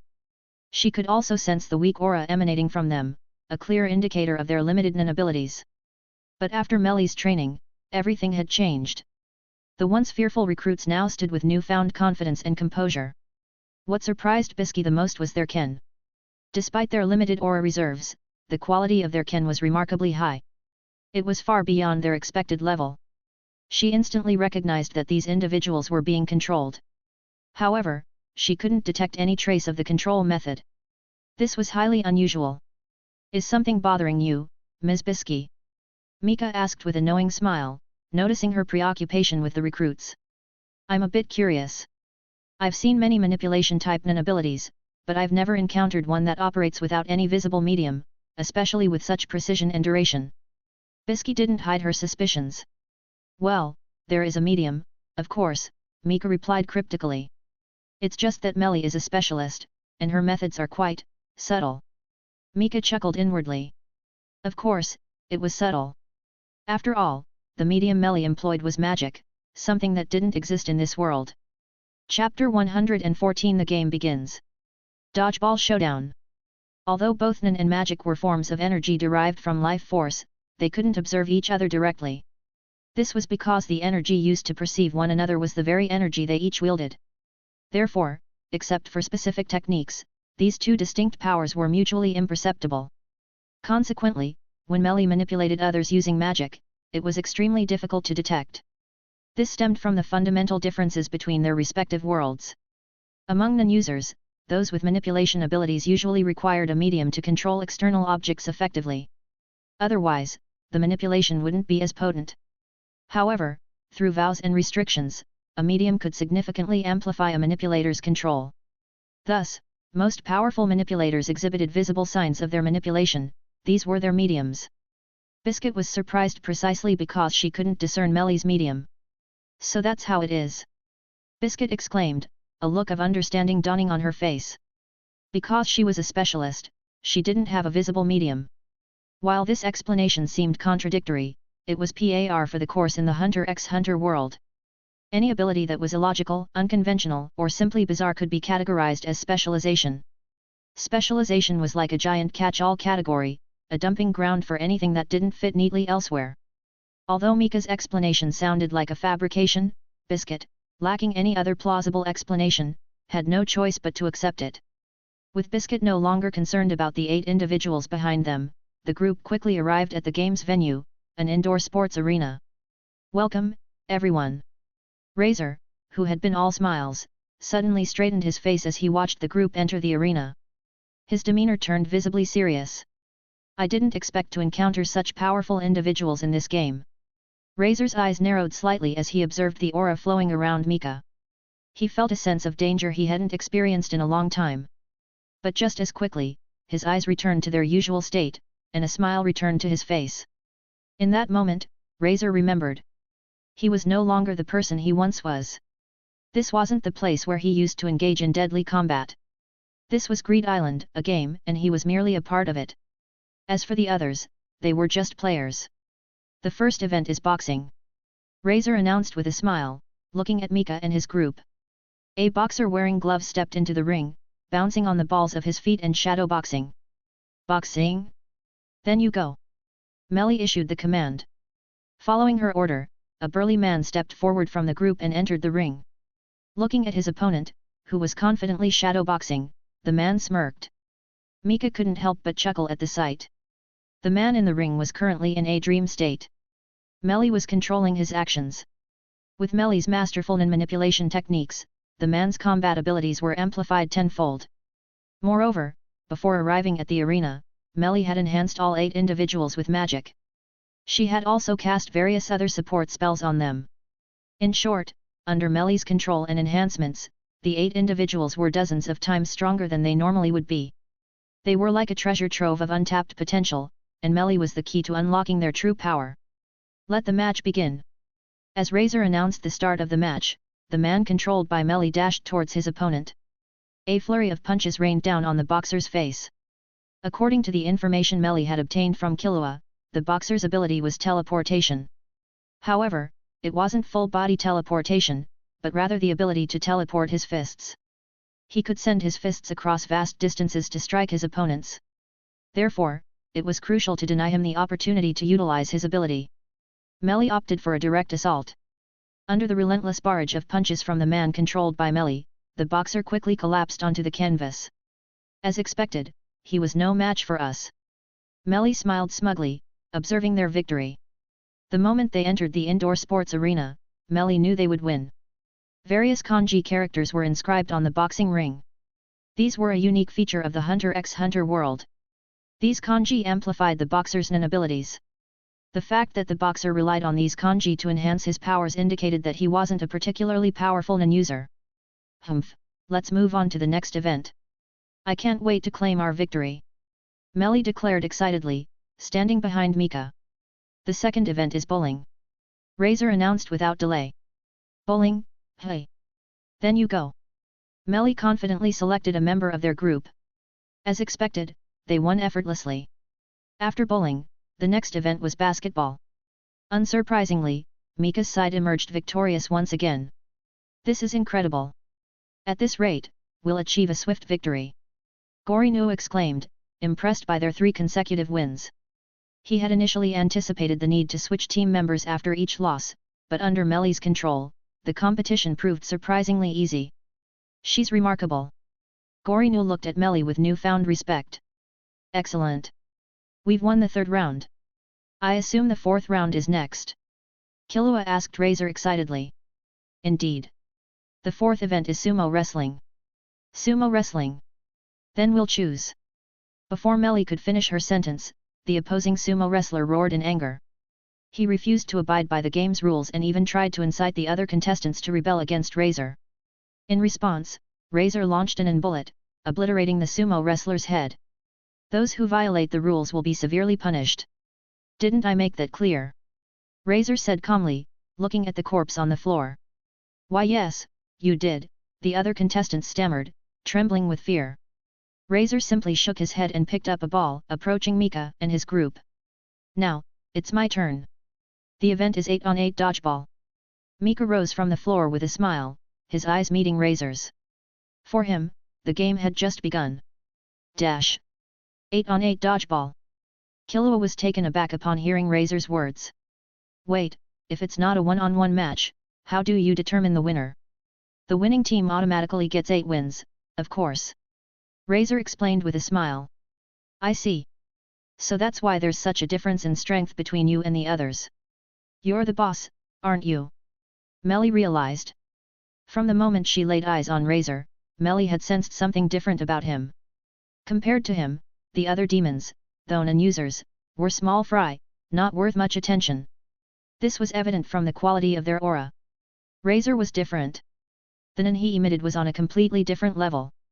She had wondered why his role in the multi-event competition was so minimal. After all, each person could only participate in one event. Was this an act of kindness from the organizers? Melly didn't believe it. Just triggering this specific quest was incredibly difficult. Melly knew there was more to this than met the eye. That was why, in the previous matches, she had prioritized using the individuals under her control, conserving their strength for later. As expected, her suspicions were confirmed. So that's it. No matter how many of the small fry lose, you can turn the tide single-handedly, right? And what about your 8 players? Will you choose them from these underlings behind you? Melly asked Razor pointedly. Of course not. Razor chuckled. The next moment, 8 nen beasts materialized behind him, their forms composed entirely of aura. Their faces were marked with the numbers 0, 1, 2, 3, 4, 5, 6, and 7. The nen beast with 0 on its face wore a distinct black outfit, unlike the others. My teammates for this match are these nen beasts and myself. Number 0 will act as the referee. If you have any questions about the rules, you can ask him. I see. So the Razor and the 14 demons must refer to your nen ability, Melly remarked, observing Razor's nen beasts. In that case, our 8 players will be Mika, Ermid, Melly, Gon, Killua, Biscuit, Gorinu, and myself. Gabriel suddenly declared. Upon seeing Razor's nen beast teammates, Gabriel couldn't resist joining the game. She took it upon herself to announce their team's lineup. Are you sure you can participate? Ermid asked, looking at the excited Gabriel with concern. Since Gabriel had volunteered, she clearly wasn't planning to be a mere spectator. However, her small size could be a significant disadvantage in a physical game like dodgeball. After all, Gabriel wasn't even a meter tall. Humph! Don't underestimate me. With a twirl in the air, Gabriel's body began to grow, enveloped in a surge of aura. She transformed into her true form, the Goddess Yahweh. Since everyone here has been using your 3 auras, I haven't taken this form. But if I so choose, I can do anything. Gabriel declared confidently, hands on her hips. The arena fell silent as Gabriel transformed into Yahweh's majestic form. Everyone stared at her in stunned silence. After all, Gabriel had taken on the appearance of a goddess. For those in the Hunter x Hunter world, who had never encountered a god before, this was a truly shocking sight. It took a considerable amount of time for them to recover from their astonishment. It seems you're ready. Then allow me to explain the rules, Razor said, having quickly regained his composure. Just as he was about to begin, Gon's voice interrupted him. Wait. Baba Po was your companion, wasn't he? What did he do to deserve being killed by your own hand? For Gon, killing a companion was an unforgivable act. Baba Po? If I recall correctly, he was charged with 11 crimes, including robbery and murder, Razor replied calmly. What do you mean? Gon was confused. He's saying that Baba Po was a criminal who could have been executed at any time. He wasn't Razor's companion, Melly quickly explained. You might not know this, Gon, Mika continued, but this game, Greed Island, doesn't transport us into a virtual world. This is the real world. Based on what Razor said earlier, I suspect he's one of the game's creators. The NPCs are likely criminals taken from prisons and confined here instead. He's essentially their warden, with the authority to execute them at any time. You heard what Baba Po said, right? He disobeyed Razor's orders and tried to incite the other prisoners to escape. This is the real world? I didn't notice at all. Both Killua and Biscuit were stunned by Mika's revelation. After a brief moment of shock, Gon turned to Razor and shouted, if this is the real world, then where's Jing? Is Jing here? Jing! Razor froze, his eyes widening in surprise. Suddenly, his aura surged, releasing an oppressive wave of pressure that washed over everyone. I see. So you're Jing's son, Gon. A sinister grin spread across Razor's face. Jing once said that if it were you who came, I shouldn't hold back. Razor's aura intensified, pressing down on everyone present. Mika, Melly, Ermid, and Gabriel remained unfazed. However, Killua, Biscuit, and Gorinu's faces paled. The sheer power emanating from Razor exceeded their wildest imaginations. But unlike them, Gon, despite feeling the overwhelming pressure, didn't show any fear. Instead, a wide grin spread across his face. His blood began to boil with excitement. Chapter 115 Mika vs Razor. Now, let's go over the rules. Having learned that Gon was Jing's son, Razor was practically buzzing with excitement to start the game. This match will be played with 1 person outside and 7 inside. The game ends when there's no one left inside. If a player inside touches the opponent's ball, they're out and must move outside. However, if a player outside shouts back, then one, and only one, player from their team gets a chance to return inside. Note, this is a one-time opportunity for the entire team. Also, if one team has no players outside, and the ball lands outside the court, it's considered inbounds. Keep that in mind. Now for an important clarification, we're using a rebound rule for balls that hit a player's body.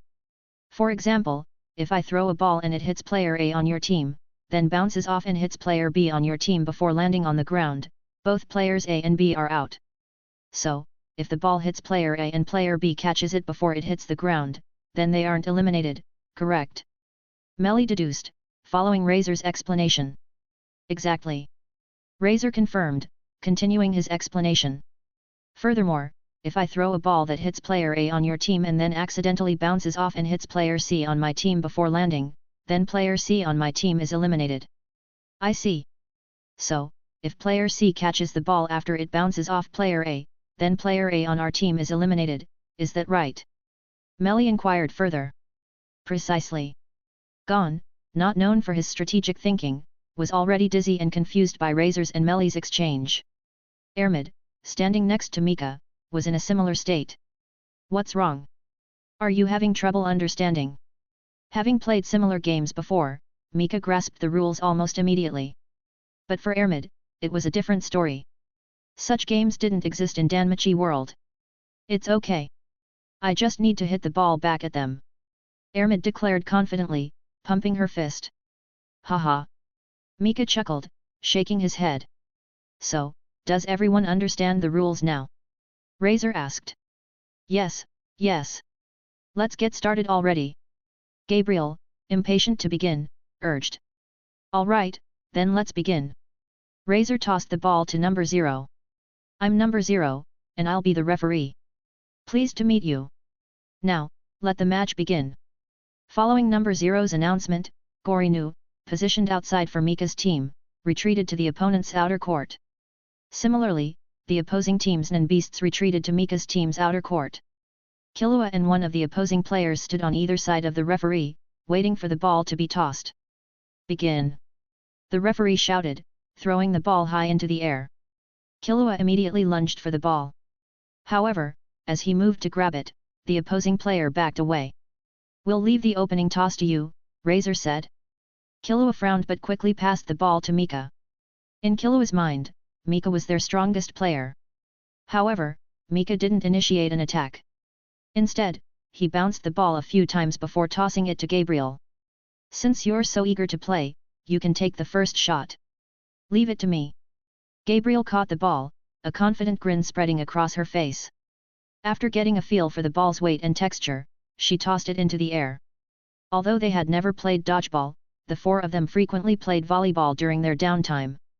Therefore, facing a game with similar mechanics, Gabriel executed a jump serve. As she leaped, a remarkably potent aura concentrated in her hand. Although she was inhabiting Mika's body and using his aura, her control and technique were far superior.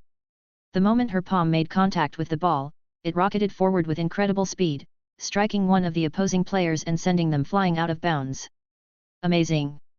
Razor was taken aback as he watched number 1 go flying. Using Gyo, he could see that the amount of aura Gabriel had imbued into the ball wasn't excessive. However, its destructive power was astonishing. This was undoubtedly achieved through exceptional aura control. Only legendary figures in the Hunter x Hunter world, individuals who had lived for nearly a century, possessed such refined control. Only they, with their immense talent and years of experience, could reach such a level of mastery. I didn't expect that. While Razor was still processing the scene, Gorinu, positioned in the back of their court, caught the rebounding ball. Excellent! It's our ball again! Gorinu immediately threw the ball back. Killua caught it and, without hesitation, passed it to Gabriel. Clearly, no further explanation was needed. Gabriel had proven her prowess with that single shot.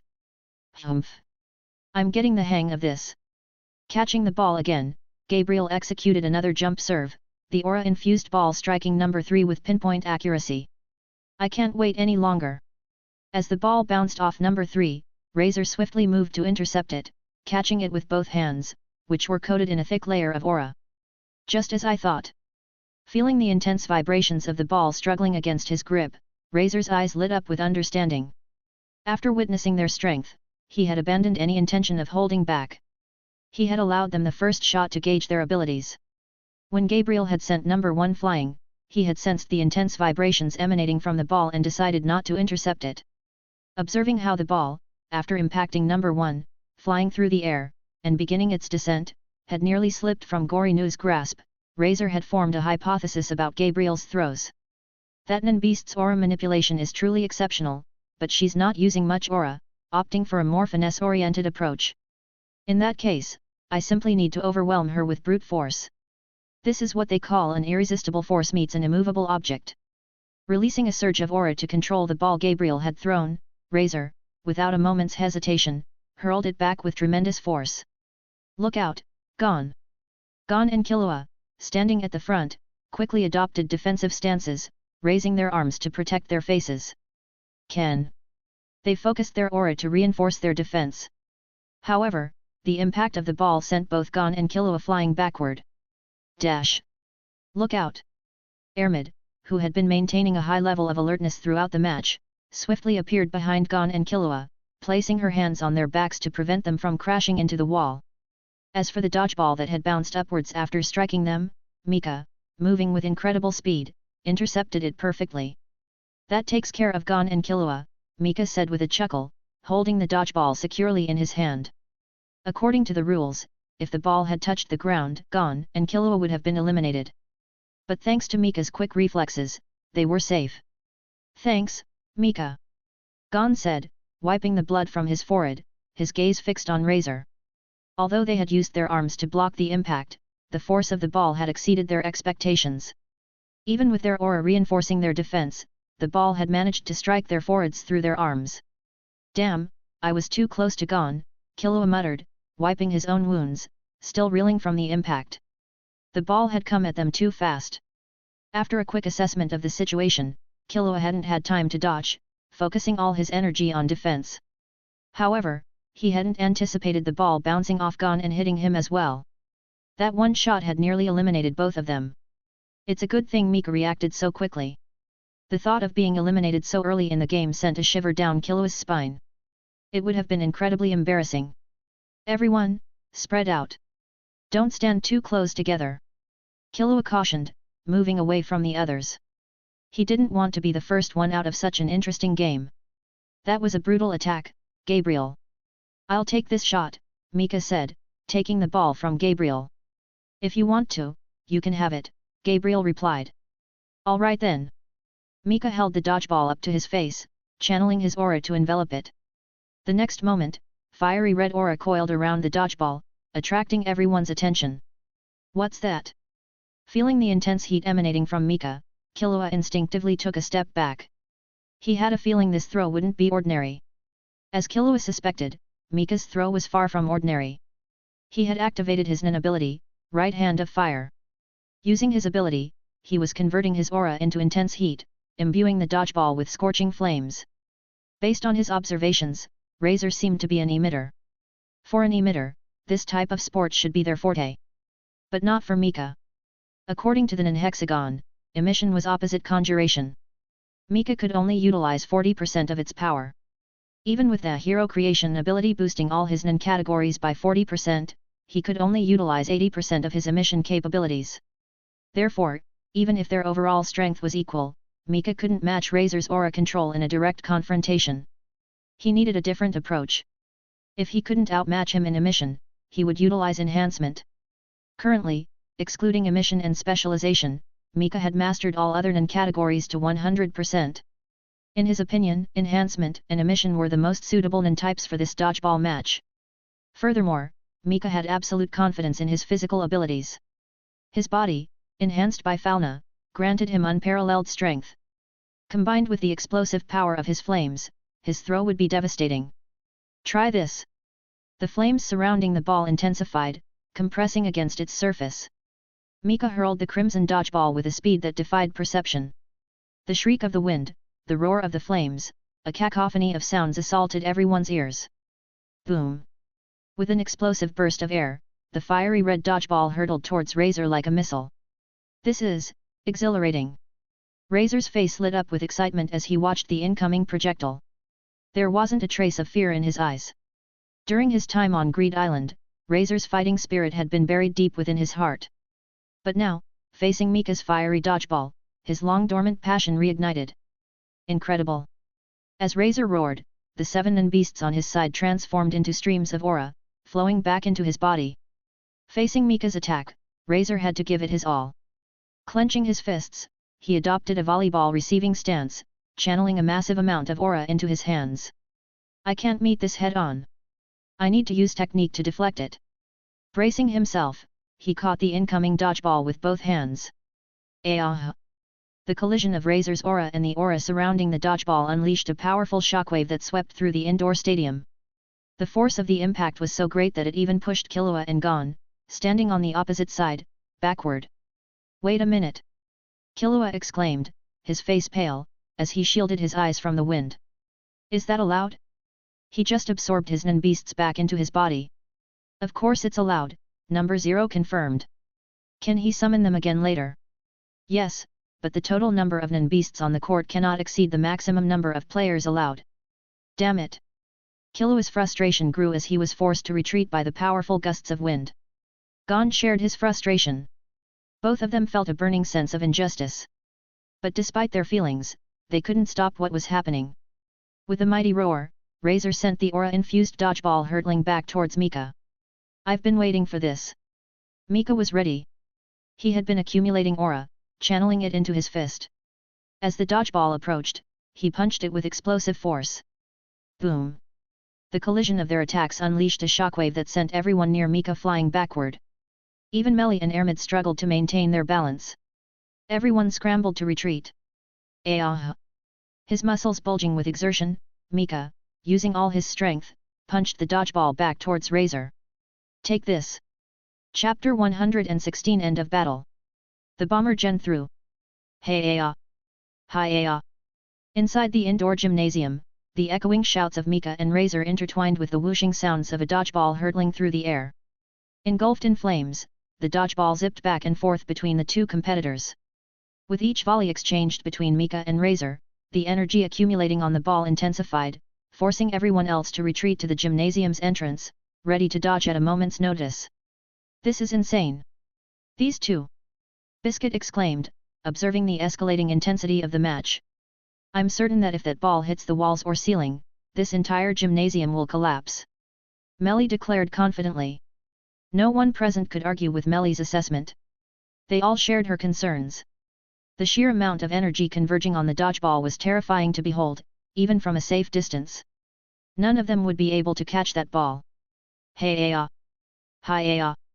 Exerting his full strength, fueled by raw power and nin, Mika relentlessly returned Razor's throws, sending the dodgeball hurtling back with even greater force. On the other side, Razor, relying on his refined technique and nin control, skillfully countered Mika's ferocious attacks. The two of them engaged in a relentless back and forth, a clash of brute force against refined skill. Soon, the gymnasium was empty save for Mika and Razor, locked in their intense volley. The gale force winds generated by their powerful throws swept through the gymnasium, scattering everything in their path. Even the building itself began to tremble precariously. You're pretty tough, I'll give you that. Mika shouted to Razor across the court. Ha ha ha! I haven't had this much fun in ages. Razor roared with laughter, his movements still fluid and precise. Mika shared his sentiment. Even though their shoes had completely disintegrated, and deep grooves had been carved into the floor beneath their feet from the sheer force of their movements, they showed no signs of slowing down. Their arms were covered in cuts and bruises, testaments to the brutal nature of their dodgeball match. Really? Then let's take it up a notch. After launching another powerful throw, Mika assumed a fighting stance, fist clenched at his side, gathering his nin. Ha! With a sharp exhale, Mika channeled his nin into his arm. KO. This was Mika's full power attack, enhanced by his immense physical strength. It was his strongest strike in his normal state. Here it comes. Razor felt a surge of excitement as he saw Mika prepare for his final attack. After returning the current volley, he mirrored Mika's stance, channeling all of his nin into his own attack, utilizing the KO technique. Hi-ya! Mika's fist, glowing with a crimson aura, slammed into the dodgeball, sending it rocketing back at an incredible speed. Boom! The dodgeball, imbued with Mika's immense power, collided with Razor's outstretched hand. Two colossal forces clashed once more. But this time, Razor couldn't maintain his earlier momentum. His arms, straining to lift the ball, were pinned down by the sheer force of the impact. Despite his best efforts, he couldn't budge the ball. It's so heavy. Razor gritted his teeth, his face contorted in a grimace as he struggled against the immense weight of the dodgeball. Hi-ya! With a final, desperate surge of strength, Razor managed to lift the ball. He actually lifted it. A wide grin spread across Mika's face. He wasn't done playing yet.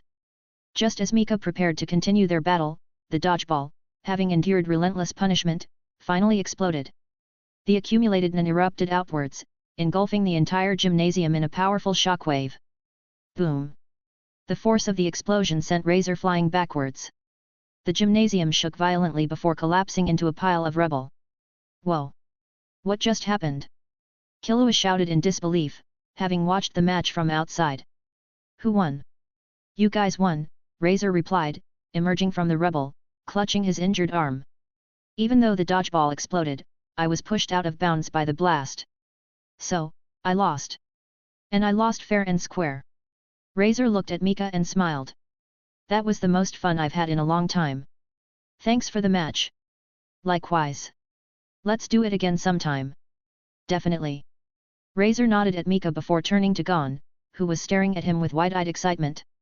I imagine you have a lot of questions about Jing. Come with me. Razor turned and walked away, Gon following closely behind. Watching them disappear, Mika smiled and shook his head. This match was supposed to be Gon's, but he had somehow hijacked it. Still, it had been incredibly entertaining. I should find someone else to play with next time. Mika thought of Netero, the chairman of the Hunter Association. If it's him, it would be quite interesting indeed. A mischievous grin spread across Mika's face. What are you smiling about? Lost in his thoughts, Mika was suddenly struck in the side by a sharp elbow. Oof! Snapping back to reality, Mika looked up and saw Gabriel, Melly, and Ermid standing before him, their expressions less than pleased. What's this about? You said you'd give us a chance to have some fun. Their voices were laced with annoyance. But you hogged all the fun for yourself and even kicked us out. How could you? Gabriel was clearly unhappy about being excluded from the chaotic fun. She clenched her fists. Would it be alright if I beat you up a little to vent my frustration? She asked with a deceptively sweet smile, as Mika looked on in mock terror. Dash. That feels good. Lying on the grassy lawn beneath a large tree, Mika basked in the dappled sunlight filtering through the leaves. Ermid, Gabriel, and Melly lay beside him. Humph. Consider that a warning. If you steal the spotlight from me again, I'll give you a real beating, Gabriel grumbled, rolling over to glare playfully at Mika. Understood, understood. Mika replied hastily. He admitted he had gotten carried away during the dodgeball match and forgotten about Gabriel and the others. I finally figured out the rules, too. Ermid sighed from Mika's other side. Mika stiffened, hearing Ermid's lament. His eyes darted around as he searched for a way to change the subject. Speaking of which, haven't we been out here for a while? Razor should have finished talking to Gon and Killua by now. It's time for them to receive their reward. Mika said, sitting up abruptly. After the dodgeball game, Mika had spent a considerable amount of time running around Sofrabi, pursued by Ermid, Gabriel, and Melly. The four of them had taken the opportunity to explore the coastal city. There were no hard feelings between them, it had all been in good fun. However, it had been quite a while since the dodgeball match ended. "Oh, I completely forgot!" Melly exclaimed, also sitting up. "I was planning to use copy C40 to duplicate plot of beach after Gon and Killua got it. In Greed Island, there were only 2 cards with duplication abilities, copy C40 and copy D70. Naturally, there were differences between them. Copy C40 could duplicate a designated card, while copy D70 would randomly copy one of the opponent's cards.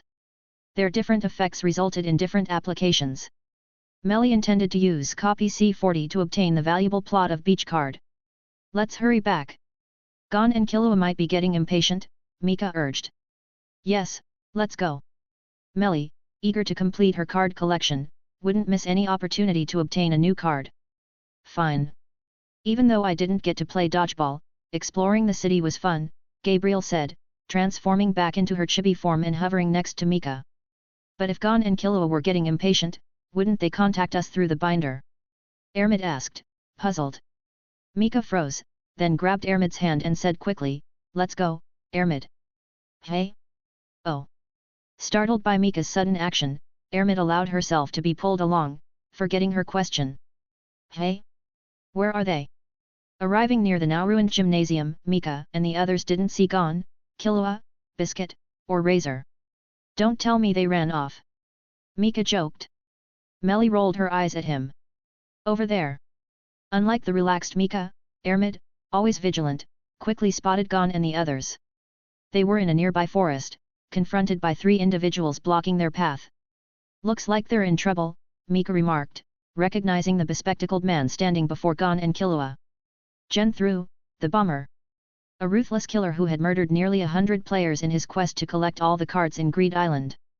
In the original story, Genthru and his 2 accomplices were the final bosses Gon and Killua faced after completing their training. If I remember correctly, Gon lost his hand fighting Genthru and had to use number 017 Angel's Breath to heal it, Mika thought, frowning. While experiencing danger could accelerate Gon and Killua's growth, unnecessary injuries were undesirable. Right now, Gon and Killua, especially Gon, needed fundamental training and time to mature. "Since we're here, let's take care of him. After all, Gon and Killua are members of the Yahweh familia now.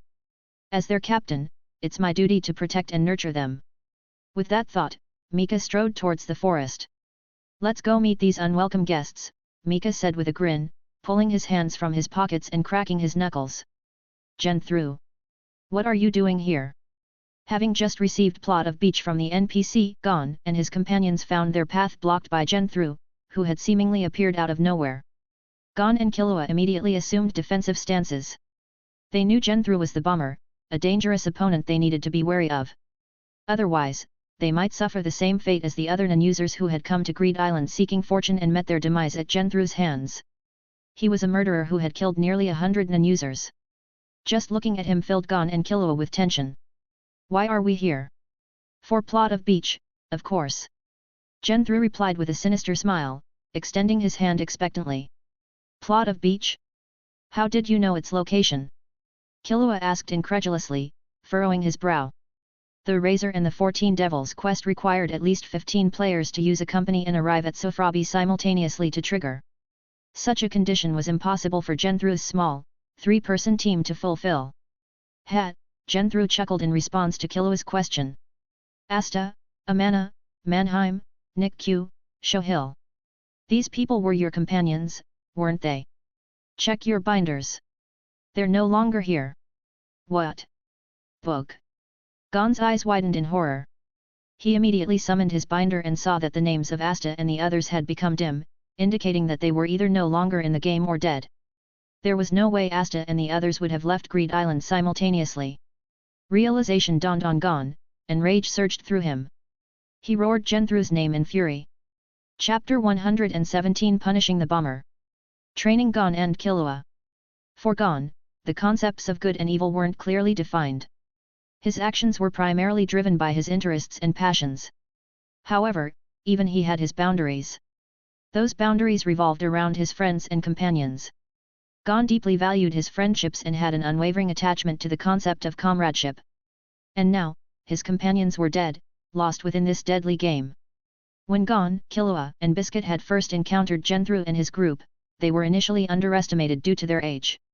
However, after willingly sharing the information about Genthru being the bomber, Genthru's group, instead of taking advantage of them, had reciprocated by sharing valuable information and strategies for navigating the game. Knowledge they had painstakingly acquired through their own exploration. Gon, Killua and Biscuit had benefited greatly from their teachings. But now, those who had shared their knowledge were gone. Genthru! Gon roared in anguish. His cry was met with mocking laughter. Ha ha ha! How foolish, little boy! I suggest you hand over plot of beach now, or you'll join them in the afterlife. Ha ha ha! Killua and Biscuit bristled at the sound of their laughter. Just as they were about to retort, Gon shouted, "Let's fight, Genthru! Plot of beach is in my possession, and I will never give it to you, even if it costs me my life. But before that, I will defeat you." Gon's voice was raw with emotion as he clenched his fists. He couldn't forgive those who harmed his companions, even if Genthru's group were merely temporary allies. Ha ha ha! Defeat me! Genthru adjusted his glasses, his laughter echoing through the air. He never expected to hear such a bold challenge from the young boy. Don't be ridiculous. I'll send you straight to hell. With that, Genthru lunged at Gon, his hand outstretched. Damn it! Whether it was Gon, the target of the attack, or Killua and Biscuit watching from the sidelines, the same thought echoed in their minds. Caught off guard by Genthru's sudden attack, they were too late to react. According to the information they had gathered, Genthru could generate explosive power within his palms, detonating anything he grasped. His hands were his weapons. What do we do? Look out! As the three watched in horror, a sharp voice cut through the air. The next instant, a whooshing sound reached their ears. A spear materialized, slicing through the air towards Genthru. Who's there? Genthru, with a clearer view of the situation, quickly retracted his hand and dodged to the side. However, the swift spear grazed his shoulder, leaving a bloody gash. Well, who's bullying our little friends here? A familiar voice called out from behind them. Gon and Killua turned around, their faces lighting up with excitement. Mika! Took you long enough to find us.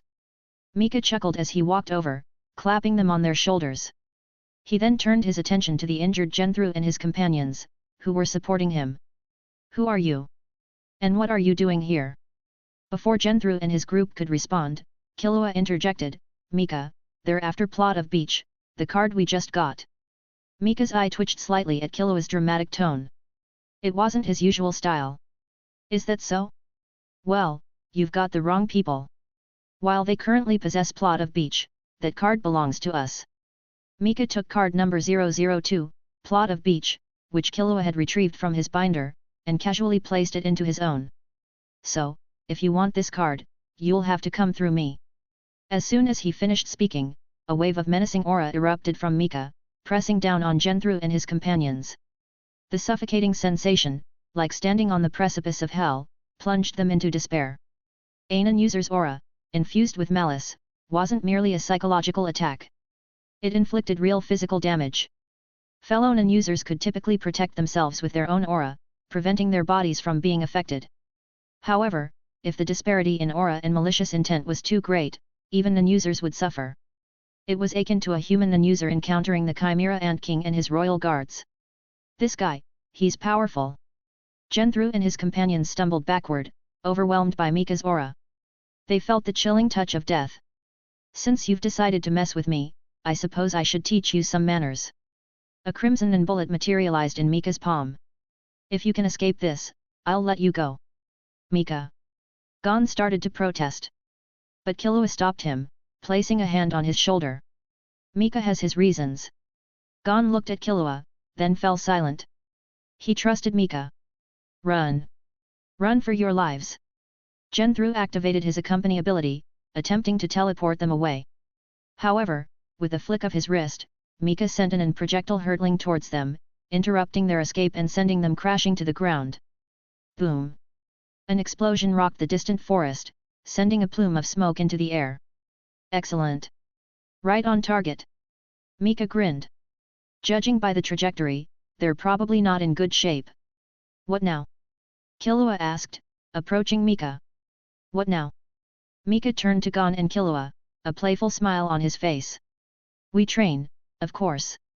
I imagine you'd rather take revenge yourselves than have me do it for you. Yes. Gon and Killua shouted in unison. Dash.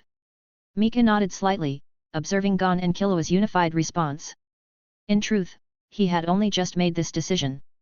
Initially, he intended to swiftly eliminate Genthru to prevent Gon from suffering further harm.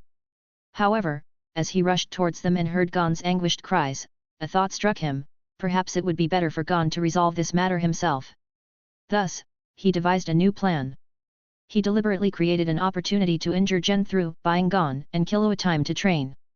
I understand your feelings, but before facing a seasoned killer like Genthru, you need to undergo hellish training. Hellish training. Gon and Killua exchanged glances, then looked at Biscuit. Biscuit's training had already been grueling. How much more difficult could hellish training be? The thought sent shivers down their spines.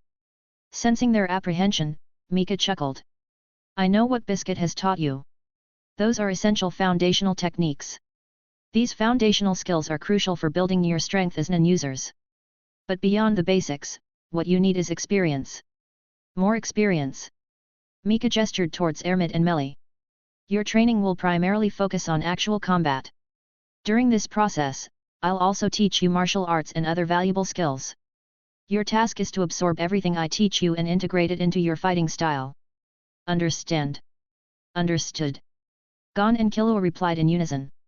They were confident in their combat abilities. After all, under Biscuit's guidance, they had spent a week sparring against an user who wielded scissors. They had progressed from being unable to defeat him even when working together to eventually winning individually. They vividly remembered the rapid improvement they had experienced. Both Gon and Killua eagerly anticipated the upcoming training. Excellent. Mika nodded in satisfaction, then turned to Ermit and Meli. Use your full strength. Don't hold back. Let them experience the gap between their abilities and yours. After each training session, Ermit, use your magic to heal them and ensure their recovery. Understood, Ermit nodded. Meli, meanwhile, approached Killua, a mischievous glint in her eyes. Recalling the rigorous training she had endured under Yahweh, she intended to make Killua experience something similar. Ermit pondered the most effective way to train them. After a moment of contemplation, she nodded decisively. Muscle memory was the key.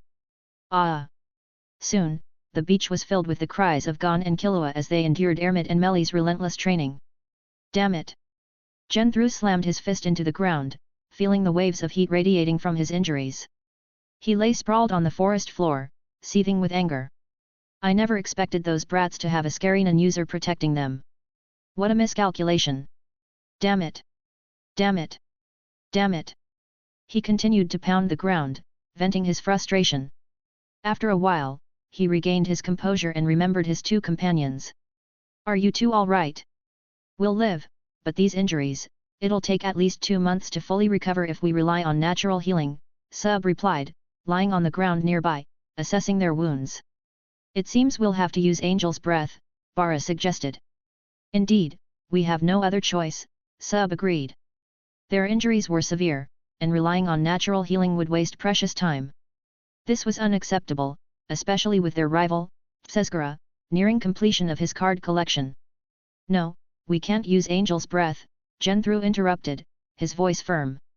He explained his reasoning to his surprised companions. Currently, Angel's Breath is a card we exclusively possess. We control all the copies in the game. However, Angel's Breath isn't difficult to obtain. It's just the process of acquiring it that's tedious. By now, Sesgura and his group must have obtained designated slot cards for Angel's Breath.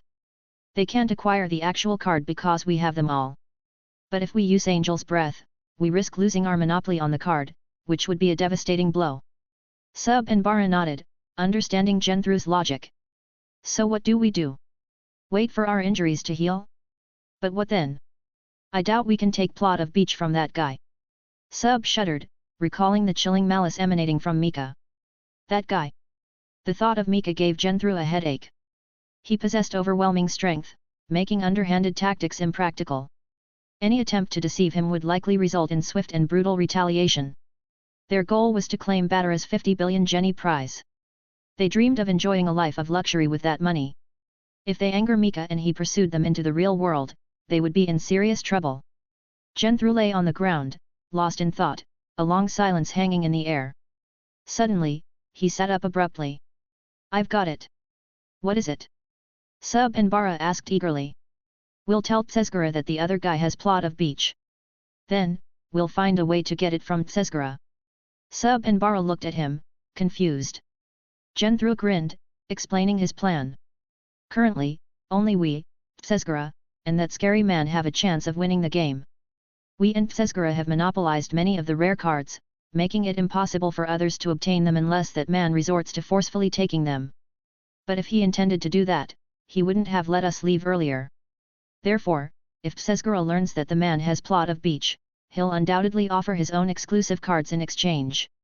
That way, we won't be the only ones with a chance to obtain plot of beach. A predatory glint flickered in Genthru's eyes. If we can't take it from that man, we can certainly take it from Tsezgura. Chapter 118 Hellish Training. Hidden Potential. On the sandy shores of the coastal city of Sofrabi, Ermid, Melly, Gabriel, and Biscuit were enjoying a lively game of volleyball. They had set up a net and were fully engrossed in their match. Meanwhile, not far from the beach, under the shade of a cluster of trees, Mika sat cross-legged, eyes closed, focusing on his internal state. After all this training, my Nin ability growth is finally showing its effects. He slowly opened his eyes, assessing the improvements in his Nin abilities, a sense of satisfaction washing over him. Although his growth ability was still at rank I, his continuous training had significantly enhanced his control and manipulation of Nin, resulting in a considerable boost in his overall power. Leaning back against the tree trunk, Mika surveyed his surroundings and noticed an interesting sight. Under the shade of a nearby tree, Gon and Killua lay sprawled on the ground, resting. What's wrong with you two? Killua glared at Mika, annoyed by his seemingly innocent question. Isn't it obvious? It's all thanks to those four women. The mere thought of their recent training sent shivers down Killua's spine. The training methods devised by Gabriel and the others were far more demanding and excruciating than anything he had endured during his upbringing in the Zaldik family, a renowned family of assassins with an unparalleled understanding of the human body.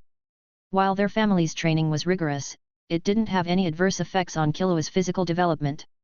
In fact, it had been beneficial. However, Gabriel's training methods were different. Their training prioritized rapid progress, subjecting Gon and Killua to relentless, brutal exercises designed to push their bodies to their absolute limits, even at the risk of permanent damage. Biscuit, witnessing these methods for the first time, was initially furious. She saw Gabriel and Melly's approach as reckless and detrimental to the boys' development. She believed they were ruining two exceptionally talented individuals. In her anger, she almost came to blows with Melly. However, after witnessing Ermid's miraculous healing abilities, Biscuit's anger quickly turned to astonishment. She was amazed by the sheer power of Ermid's Nin, which allowed her to heal injuries effortlessly, without any apparent limitations. The fact that such an extraordinary ability was being used to simply mend training-induced injuries seemed like a colossal waste to Biscuit.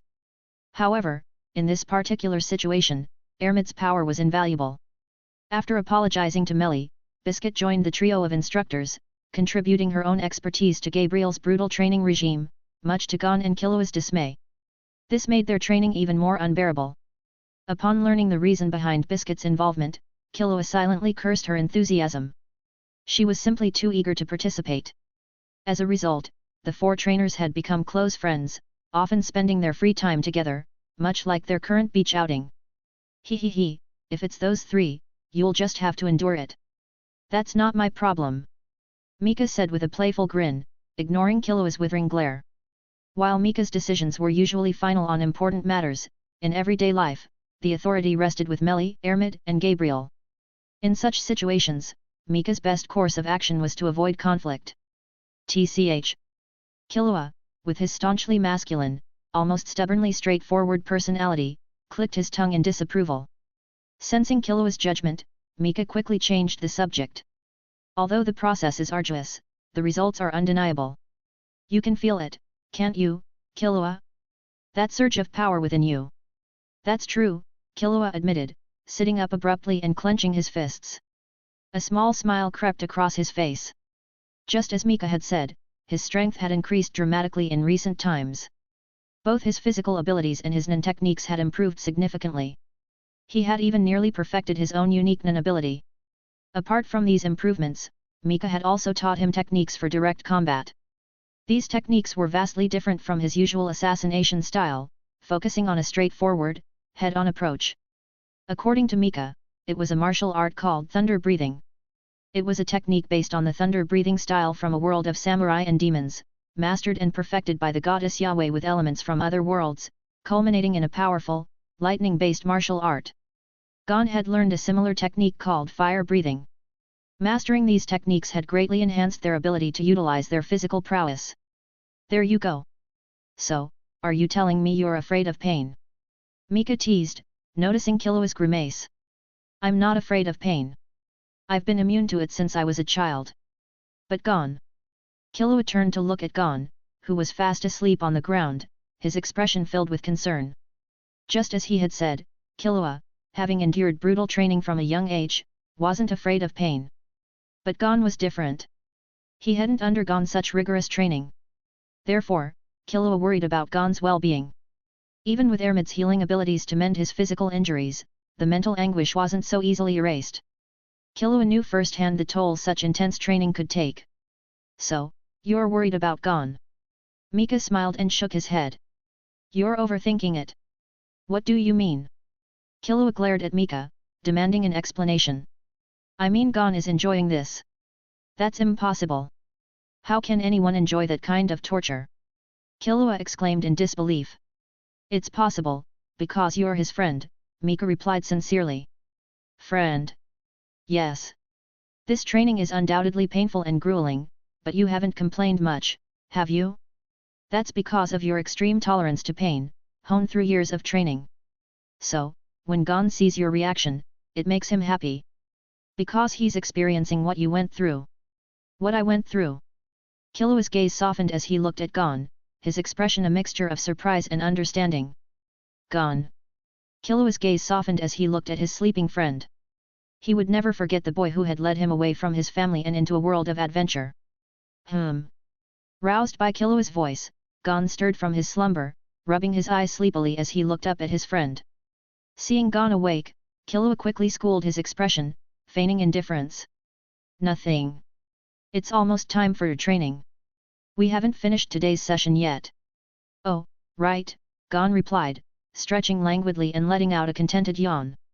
He hopped in place, loosening his muscles. All right, I'm ready. Let's continue our training. Come on, Killua. Let's go find Ermid and the others. Yeah, let's go. Gon and Killua headed towards the beach, ready to resume their rigorous training. Such a beautiful friendship, Mika murmured, watching their retreating figures. They were truly a remarkable pair. This is a ship I'm totally on board with. No one can stop me. Mika thought to himself with a mischievous grin. Shaking his head to clear his thoughts, Mika refocused on his own situation. I've made considerable progress in level 4, and both Melly and Ermid have recently reached the peak of level 3. They can't improve any further at their current level. While they can still master their martial arts and strive higher, their progress has significantly slowed. It seems I need to find suitable targets for them to level up. Mika pondered the various worlds he knew and the potential challenges they offered. Muzan, the Demon King from the Demon Slayer world, was no longer a suitable opponent for Melly and Ermid. In the Type Moon world, after the conclusion of the Holy Grail War, the only remaining suitable adversaries were the dead Apostle ancestors. However, those individuals either possessed immense power, commanded vast influence, or were incredibly elusive. In short, they were difficult targets. As for the Hunter x Hunter world, the most suitable opponents were the soon-to-be-born Chimera Ant King and his royal guards. However, the Ant King's birth was still some time away. Moreover, Melly and Ermid might not be strong enough to defeat the royal guards. Those creatures were true monsters. Rather than considering them as opponents to be defeated at level 3, it might be more prudent to wait until Melly and Ermid reached the peak of level 4 and use them as stepping stones to level 5. Considering all this, it seems the most suitable targets for their level 4 advancement are in either the Danmachi world or a new world entirely. In any case, leaving the Hunter x Hunter world is inevitable. So, once we've dealt with Genthru and completed Greed Island, we'll return. Having decided on their next course of action, Mika closed his eyes and resumed his Ren training. Thanks to Gabriel's optimization, the effects of his Ren had become even more potent. This indirectly accelerated his and his companions' progress. Let's continue. Mika immersed himself in his training once more. A month and a half passed quickly. During this time, Gon and Killua's abilities improved drastically. Overcoming numerous obstacles and challenges, they had finally reached a level where they could contend with Genthru and his companions.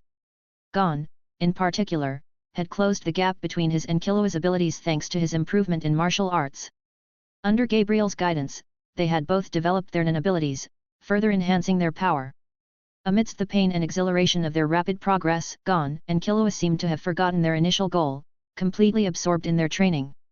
One day, as they continued their rigorous training, a sudden flash of light pierced through the sky and landed before them. Instantly, Gon and Killua assumed defensive stances. They both recalled their previous encounter a month ago. Genthru, the bomber who had mocked their weakness. However, as the light dissipated, it wasn't Genthru and his companions who stood before them, but Psezgura, the single-star hunter who had previously assessed their abilities. The star ranking system was a way to acknowledge a hunter's accomplishments. The Hunter Association had established the 10 Hunter Commandments. The 5th, 6th, and 7th Commandments outlined the star ranking system. 5th Commandment: hunters who accomplish a feat in a particular field are awarded a single star. 6th Commandment: a senior hunter who fulfills the requirements of the 5th Commandment and serves as an executive is awarded a double star when a junior hunter they have mentored achieves a star ranking. 7th Commandment: a hunter who fulfills the requirements of the 6th Commandment and achieves significant feats in multiple fields is awarded a triple star. Every hunter had their chosen prey. Therefore, hunters were categorized based on their specialization, such as bounty hunters, crime hunters, treasure hunters, gourmet hunters, and so on. The classifications varied depending on their chosen field of expertise. Only those who had achieved significant accomplishments in their chosen field could become star hunters. Therefore, every star hunter was a renowned figure. Biscuit Kruger, for example, was a celebrated double-star hunter. Her chosen prey was precious gemstones. Psezgura was a single-star bounty hunter. Oh, it's Psezgura. Gon waved excitedly, greeting the hunter with a bright smile. Long time no see, Gon, Killua. Psezgura returned their greeting with a friendly smile, as if they were old friends reunited after a long absence. Killua, however, hadn't forgotten how Psezgura had eliminated them during their Nen ability demonstration. So, what brings you here, Psezgura? Psezgura didn't seem offended by Killua's blunt question. Instead, he let out a sigh of relief and asked directly, Gon, Killua, are you willing to trade cards? I need your plot of beach card. If you're willing to trade, I'll agree to any terms. Plot of beach? How did you know we have that card? Killua's expression turned serious. And he says he'll agree to any terms. I wonder if he'd really give us all his cards if we asked, Killua thought skeptically. We heard it through a rumor, we expect most players will know about it soon. Psezgura didn't bother hiding the source of his information. What's going on? Is this Genthru's doing? Although puzzled, Killua didn't hesitate. He turned to Gon and said, let's go find Mika. Chapter 119 Baited and Trapped. Genthru's overconfidence. I see. I think I understand what he's planning. After listening to Gon and Killua's explanation, Melly spoke thoughtfully. What do you mean? Mika asked quickly. Although Mika had sensed a hidden agenda when Gon and Killua came to inquire earlier, he hadn't grasped the specifics. So, he called for Melly, who was resting at the time. What is it? Simply put, that bomber, Genthru, wants to avoid us and target others instead. Since he can't obtain plot of beach from us directly, he plans to manipulate others into acquiring it, then steal it from them. So that's what's going on. Mika, Gon, Killua, and the others suddenly understood upon hearing Melly's explanation. Psezgura and his companions, who had accompanied Gon and Killua, wore expressions of fear. Clearly, they had been targeted by Genthru and his group. But why is Genthru so confident that we would trade with Psezgura? Ermid, who had been listening quietly, asked, puzzled. Because several extremely rare cards are exclusively held by Genthru and Psezgura. Without trading with them, it's impossible for us to collect all the cards, Melly explained. I can't believe Genthru used us. Psezgura exclaimed, clenching his fists in anger. While I've been avoiding direct confrontation, that doesn't mean I'm afraid of him. Where does he get the confidence to think he can wipe us out? It seems we won't be able to complete the game peacefully unless we deal with Genthru once and for all. Sesgura then turned to Mika. Since this is all Genthru's scheme, let's postpone the trade for now. With that, Sesgura turned to leave. Wait! Mika suddenly called out to him. Looking back at Sesgura, Mika said with a gentle smile, so what if it's Genthru's scheme? He's not that important. What does our trade have to do with him? Does that mean you're still wanting to trade? Sesgura asked, his eyes lighting up with hope. Indeed, Mika confirmed. I heard you would pay any price, is that correct? Yes. Sesgura replied firmly. However, Mika didn't see the same conviction in his expression. But Mika didn't mind. I won't make things difficult for you. Before us, you and Genthru were the closest players to completing the game, correct? That means you must have clashed with him before. Therefore, you should know which cards Genthru is missing. I want those cards. Mika's smile widened as he observed Sesgura's increasingly troubled expression. The cards Genthru is missing. Sesgura instinctively took a few steps back, contemplating the implications of Mika's words. He considered another possibility. What if Mika and his companions were working with Genthru? What if, after obtaining plot of beach, Genthru planned to use Mika to exchange a copied plot of beach for the cards he needed? If that were the case, years of effort would be wasted. However, if he refused to trade, he would never be able to collect all the cards. That was certain. Sesgura's expression flickered with uncertainty as he struggled to make a decision. Observing Sesgura's hesitation, Mika was puzzled. He couldn't understand what was holding him back. Melly, however, saw through Sesgura's thoughts. She leaned in and whispered to Mika. So that's what he's worried about. Mika's eyes widened in realization. Now understanding Sesgura's concerns, Mika knew exactly what to do. Mr. Sesgura, do you know why Genthru resorted to such roundabout methods to obtain plot of beach? I haven't considered that, Sesgura admitted, deciding to play along. As long as he remained uncertain of their true intentions, keeping the conversation going was advantageous.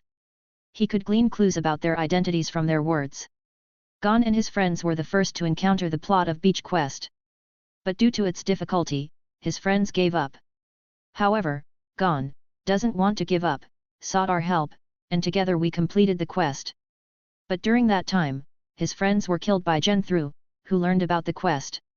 So, after Gon and his friends claimed their reward, Genthru attacked, attempting to steal plot of beach. And this is all I did to Genthru. With that, Mika unleashed his aura and presence. Sesgura's eyes widened in shock as he felt the overwhelming pressure. His mind went blank, unable to process anything. But one thing became instantly clear. Someone with this level of power would never associate with Genthru. Do you understand now? Mika asked, retracting his aura, a calm smile gracing his lips. Faced with this overwhelming power, Mika believed that any deception would be futile. Yes, I understand. I was overthinking things. Just like Nanoha's friendship cannons, after experiencing the sheer force of Mika's power, Sesgura had a rough estimate of his strength. He believed that someone as powerful as Mika must be among the top hunters in the world. And such individuals wouldn't have any dealings with someone like Genthru. This wasn't to say that all powerful individuals were virtuous. It was simply that Genthru was too insignificant to even register on their radar. Having clarified the relationship between Mika and Genthru, Sesgura recalled Mika's request and understood his intentions. You want the cards Genthru is missing. Are you planning to hunt him down? Indeed. But it won't be me hunting him. It will be them. Mika gestured towards Gon and Killua. Their friends were killed by Genthru. They seek revenge. And I've been training them. So, do we have a deal? After a moment of hesitation, Sesgura agreed to Mika's terms. He saw no reason for Mika to deceive him. Training Gon and Killua to the point where they could defeat Genthru would likely take a considerable amount of time. That time would be more than enough for him to settle the score with Genthru. After all, as a former examiner, no one understood Gon and Killua's capabilities better than him. They were still far from being a match for Genthru. Sesgura, as a hunter hired by the billionaire Batara, had selected many non-users suitable for conquering Greed Island. Among them were Gon and Killua. Unlike the others, Gon and Killua had undergone 2 interviews. They were eliminated during the first interview. Although they had improved significantly by the second interview, it wasn't enough. Compared to Genthru, they were still far too weak. It was this understanding of Gon and Killua's capabilities that led Tsezgura to agree to Mika's proposal. After all, he and Genthru would inevitably clash eventually. Thus, after the exchange, Tsezgura departed with the copied plot of Beach, preparing for his showdown with Genthru. With this, our preparations are complete. Mika placed the cards received from Tsezgura into his binder, then turned to Gon and Killua with a knowing smile. As you've seen, Tsezgura doesn't believe in your strength. Otherwise, he would never have agreed to this trade. Gon and Killua stood at attention, their expressions serious. It seems you're ready, Mika said, nodding approvingly. He then turned to Ermid, Melly, and Biscuit. Let's go. It's time for the final battle. Mika pulled out the accompany card from his binder and activated its ability. Ha ha ha. They took the bait. Genthru and his two companions burst into laughter as they looked at the message displayed on their binders. The owner of Plot of Beach had changed from Mika alone to both Mika and Tsezgura. This was the effect of the spell card list G350. By using it, one could determine the owner and quantity of any card. Thanks to this card, Genthru, who had been lurking in the shadows, learned of the exchange shortly after Tsezgura obtained Plot of Beach. The three of them were ecstatic. They had thought they would never be able to collect all the cards, but their plan had worked perfectly. Ha ha ha. As expected of our leader. You came up with such a brilliant plan. Genthru's two subordinates showered him with praise, further inflating his ego. Ahem. Feigning a cough, Genthru said with a smirk, all right, don't celebrate too soon. Plot of Beach is still in Tsezgura's hands. That's true, but isn't Tsezgura our enemy? We're just back to square one, but this time, we have the advantage. Exactly.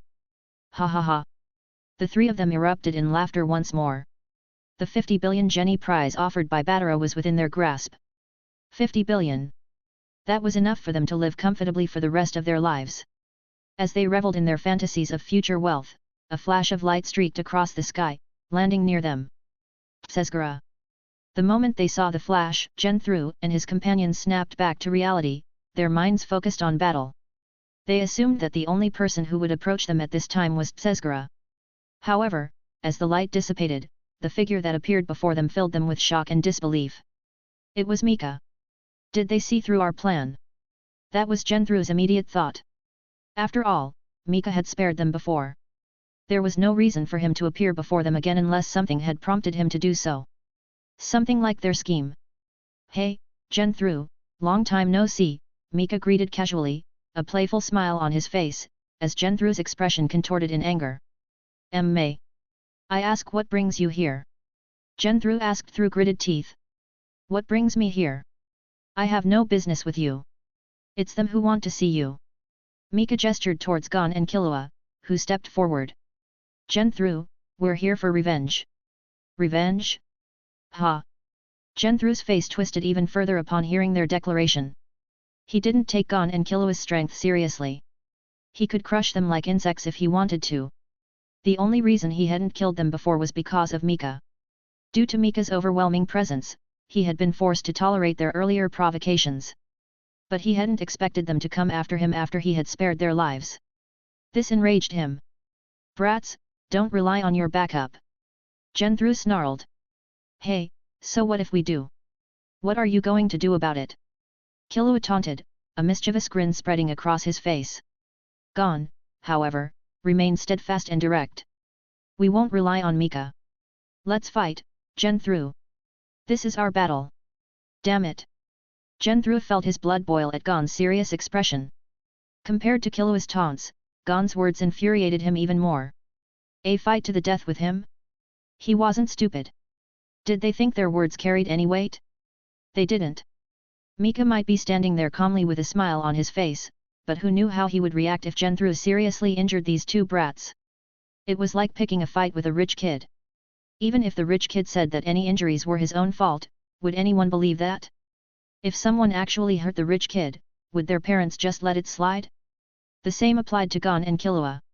Unless Mika gave the word, Gon's words were meaningless. Even if Mika did speak, one couldn't take his words too seriously. After all, they might just be empty promises. Genthru found himself in a dilemma, caught between his anger and his fear of Mika's retaliation. But Gon didn't care. He didn't know about Genthru's internal struggle, and even if he did, he wouldn't care. Genthru was the enemy. There was no need for mercy towards an enemy. If they emerged victorious, they might show some leniency towards the defeated, depending on the circumstances. But that was only for those who no longer posed a threat. Against an opponent of equal or greater strength, one could never let their guard down. They had to fight with everything they had and eliminate the threat completely. These were the lessons Mika had taught him. Chapter 120 Final Push for Victory. One more card remaining. Brat. Gon's declaration enraged Genthru, who lashed out with a furious palm strike. But Gon, having undergone rigorous training, effortlessly tilted his head, dodging the attack. He then retaliated with a swift punch aimed at Genthru's head. Bam! Caught off guard, Genthru was the first to be struck in their exchange. Gon's powerful punch connected squarely with his face, sending him flying backward, tumbling uncontrollably. Seeing their leader struck down by a mere child, and Bara rushed towards Genthru. However, a flash of lightning intercepted them. Hold it right there. No trespassing. What? and Bara stared in astonishment at Killua, enveloped in crackling electricity, resembling a super scion. He transformed his aura into lightning. Is that even possible? Killua's transformation was beyond their comprehension. They had never seen, nor even heard of, such a technique. But their disbelief couldn't deter Killua's resolve. He extended his hand, shaping it into a blade. Blue lightning crackled around his hand, extending outwards to form a blade of pure energy, its sharp edge glinting menacingly. Killua grinned, admiring the lightning blade in his hand. Now, it's time to test the thunder-breathing technique. He looked at the stunned and Bara, his eyes gleaming with anticipation. I'll play with you guys for a while, he declared. Until the other fight is over. Damn it! Deep within the forest, Genthru, still reeling from Gon's earlier attack, struggled to defend against the relentless onslaught. The reality was far different from what he had anticipated. Gon was his equal, perhaps even slightly stronger. What's going on? This wasn't the case a month and a half ago. Genthru screamed internally, his frustration mounting. Meanwhile, Gon, his mind calm and focused, observed Genthru's movements, searching for an opening. Unlike Killua, who had undergone rigorous assassination training from a young age, Gon had never received formal combat instruction. Despite his exceptional physical talent, he tended to rely on instinct and brute force, his potential largely untapped. Therefore, compared to Killua, who already possessed a solid foundation in combat, Gon's progress during their training was even more remarkable. Since Gon wasn't particularly adept at theoretical learning, his training primarily consisted of practical combat experience. If his mind couldn't grasp the concepts, his body would learn them through repetition, etching them into his instincts. Under Gabriel's meticulous guidance, Gon had honed his ability to identify and exploit his opponent's weaknesses.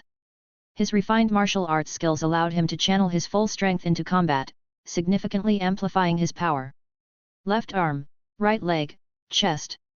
Gon's gaze was fixed on Genthru, meticulously analyzing his movements, searching for an opening. Through countless battles during their training, Gon had mastered the art of manipulation. He effortlessly pressured Genthru while maintaining a solid defense, leaving his opponent exhausted and frustrated. Of course, Gon's ability to dominate Genthru stemmed not only from his improved strength but also from Genthru's exposed ability. When Genthru had eliminated the members of his former card-collecting group, an exorcist had managed to escape. This exorcist had revealed the details of Genthru's ability to Gon, hoping he would expose Genthru and prevent further casualties. Therefore, Gon was fully aware of Genthru's ability. After Gon shared this information with Gabriel, she had deduced Genthru's fighting style. Furthermore, during their training, Ermid had frequently emulated Genthru's combat techniques when sparring with Gon. As a result, Gon was intimately familiar with Genthru's strengths and weaknesses. Now, facing the real Genthru, he felt as comfortable as a fish in water. Damn it! Damn it! Damn it all! Genthru was completely outmatched, constantly on the defensive. Gon, anticipating his every move, was like a slippery eel, impossible to grasp. And without physical contact, Genthru's ability was useless. This put him at a severe disadvantage. It was a crucial lesson for all users, never allow your abilities to be fully understood by your opponent. Once an user's abilities were exposed, they became vulnerable unless they possessed overwhelming strength. For example, the future Chimera Ant King. Even knowing his Nen ability wouldn't make a difference. His true terror lay in his unimaginable physical strength, enhanced by Nen. No, I can't let this continue. Facing the elusive Gon, Genthu's resolve began to waver. He didn't need to continue this fight. Not only was he unsure of victory, but he couldn't afford to kill Gon. Mika, watching with a knowing smile from afar, was a threat he couldn't ignore. Unlike those of us who will stop at nothing to conquer the game, he plays for enjoyment. Therefore, his collection of spell cards is definitely inferior to mine. Moreover, in preparation for hunting Razor, I've acquired numerous movement-type spell cards recently. If I want to escape, they'll never catch me. Making up his mind, Genthu quickly pulled out his binder and retrieved the accompany spell card. This card allowed the user to teleport to a designated location. Bara, retreat immediately. We'll split up for now and regroup later, upon my signal. After shouting his orders, Genthu raised the card and yelled, "Accompany." Antokaiba. What's going on? Genthu stared at the inactive card in disbelief. What happened? He had used the card correctly, but nothing happened. He wasn't teleporting. Genthu. While Genthu was distracted, Gon, who had been relentlessly pursuing him, closed the distance. With a roar, he unleashed a powerful punch to Genthu's abdomen. The impact sent Genthu flying backward once more. It seems the outcome is already decided, Mika commented with a smile, perched atop a large boulder as he observed the distant battle between Gon and Genthu. That's only because Gon has the advantage of intel, and because the opponent gave him an opening, Ermid countered seriously. It's all thanks to Gabriel, Melly added. Indeed, it's all due to the barrier I erected, Gabriel declared, puffing out her chest with pride. The battlefield and its surrounding area were now enveloped within a barrier she had created. This barrier's purpose was to suppress spells. It was a technique Gabriel developed. Greed Island was permeated with these special characters, a component of the Nen system. With them, even Nen users with average abilities could utilize powerful techniques like teleportation. They could amplify or suppress the effects of Nen abilities. The various spell cards in the Greed Island game were each a unique Nen ability. There were over 100 different types of these abilities. This was far beyond the capacity of a few Nen users to manage and maintain, even if they were incredibly powerful. As long as they were human, such a feat was impossible. They could effectively disable the spell cards within that zone. This was the barrier Mika had specifically requested Gabriel to develop. Its purpose was to prevent Genthu and his companions from escaping. After all, with their vast collection of spell cards, it would be nearly impossible for Mika and his group to catch them if they decided to flee. Therefore, Mika chose to disable their spell cards altogether. This is what happens when you're outmatched in every aspect, Killua remarked with a smirk, strolling over with his hands behind his head. Genthu probably never imagined that his attempt to escape using a spell card would be his undoing.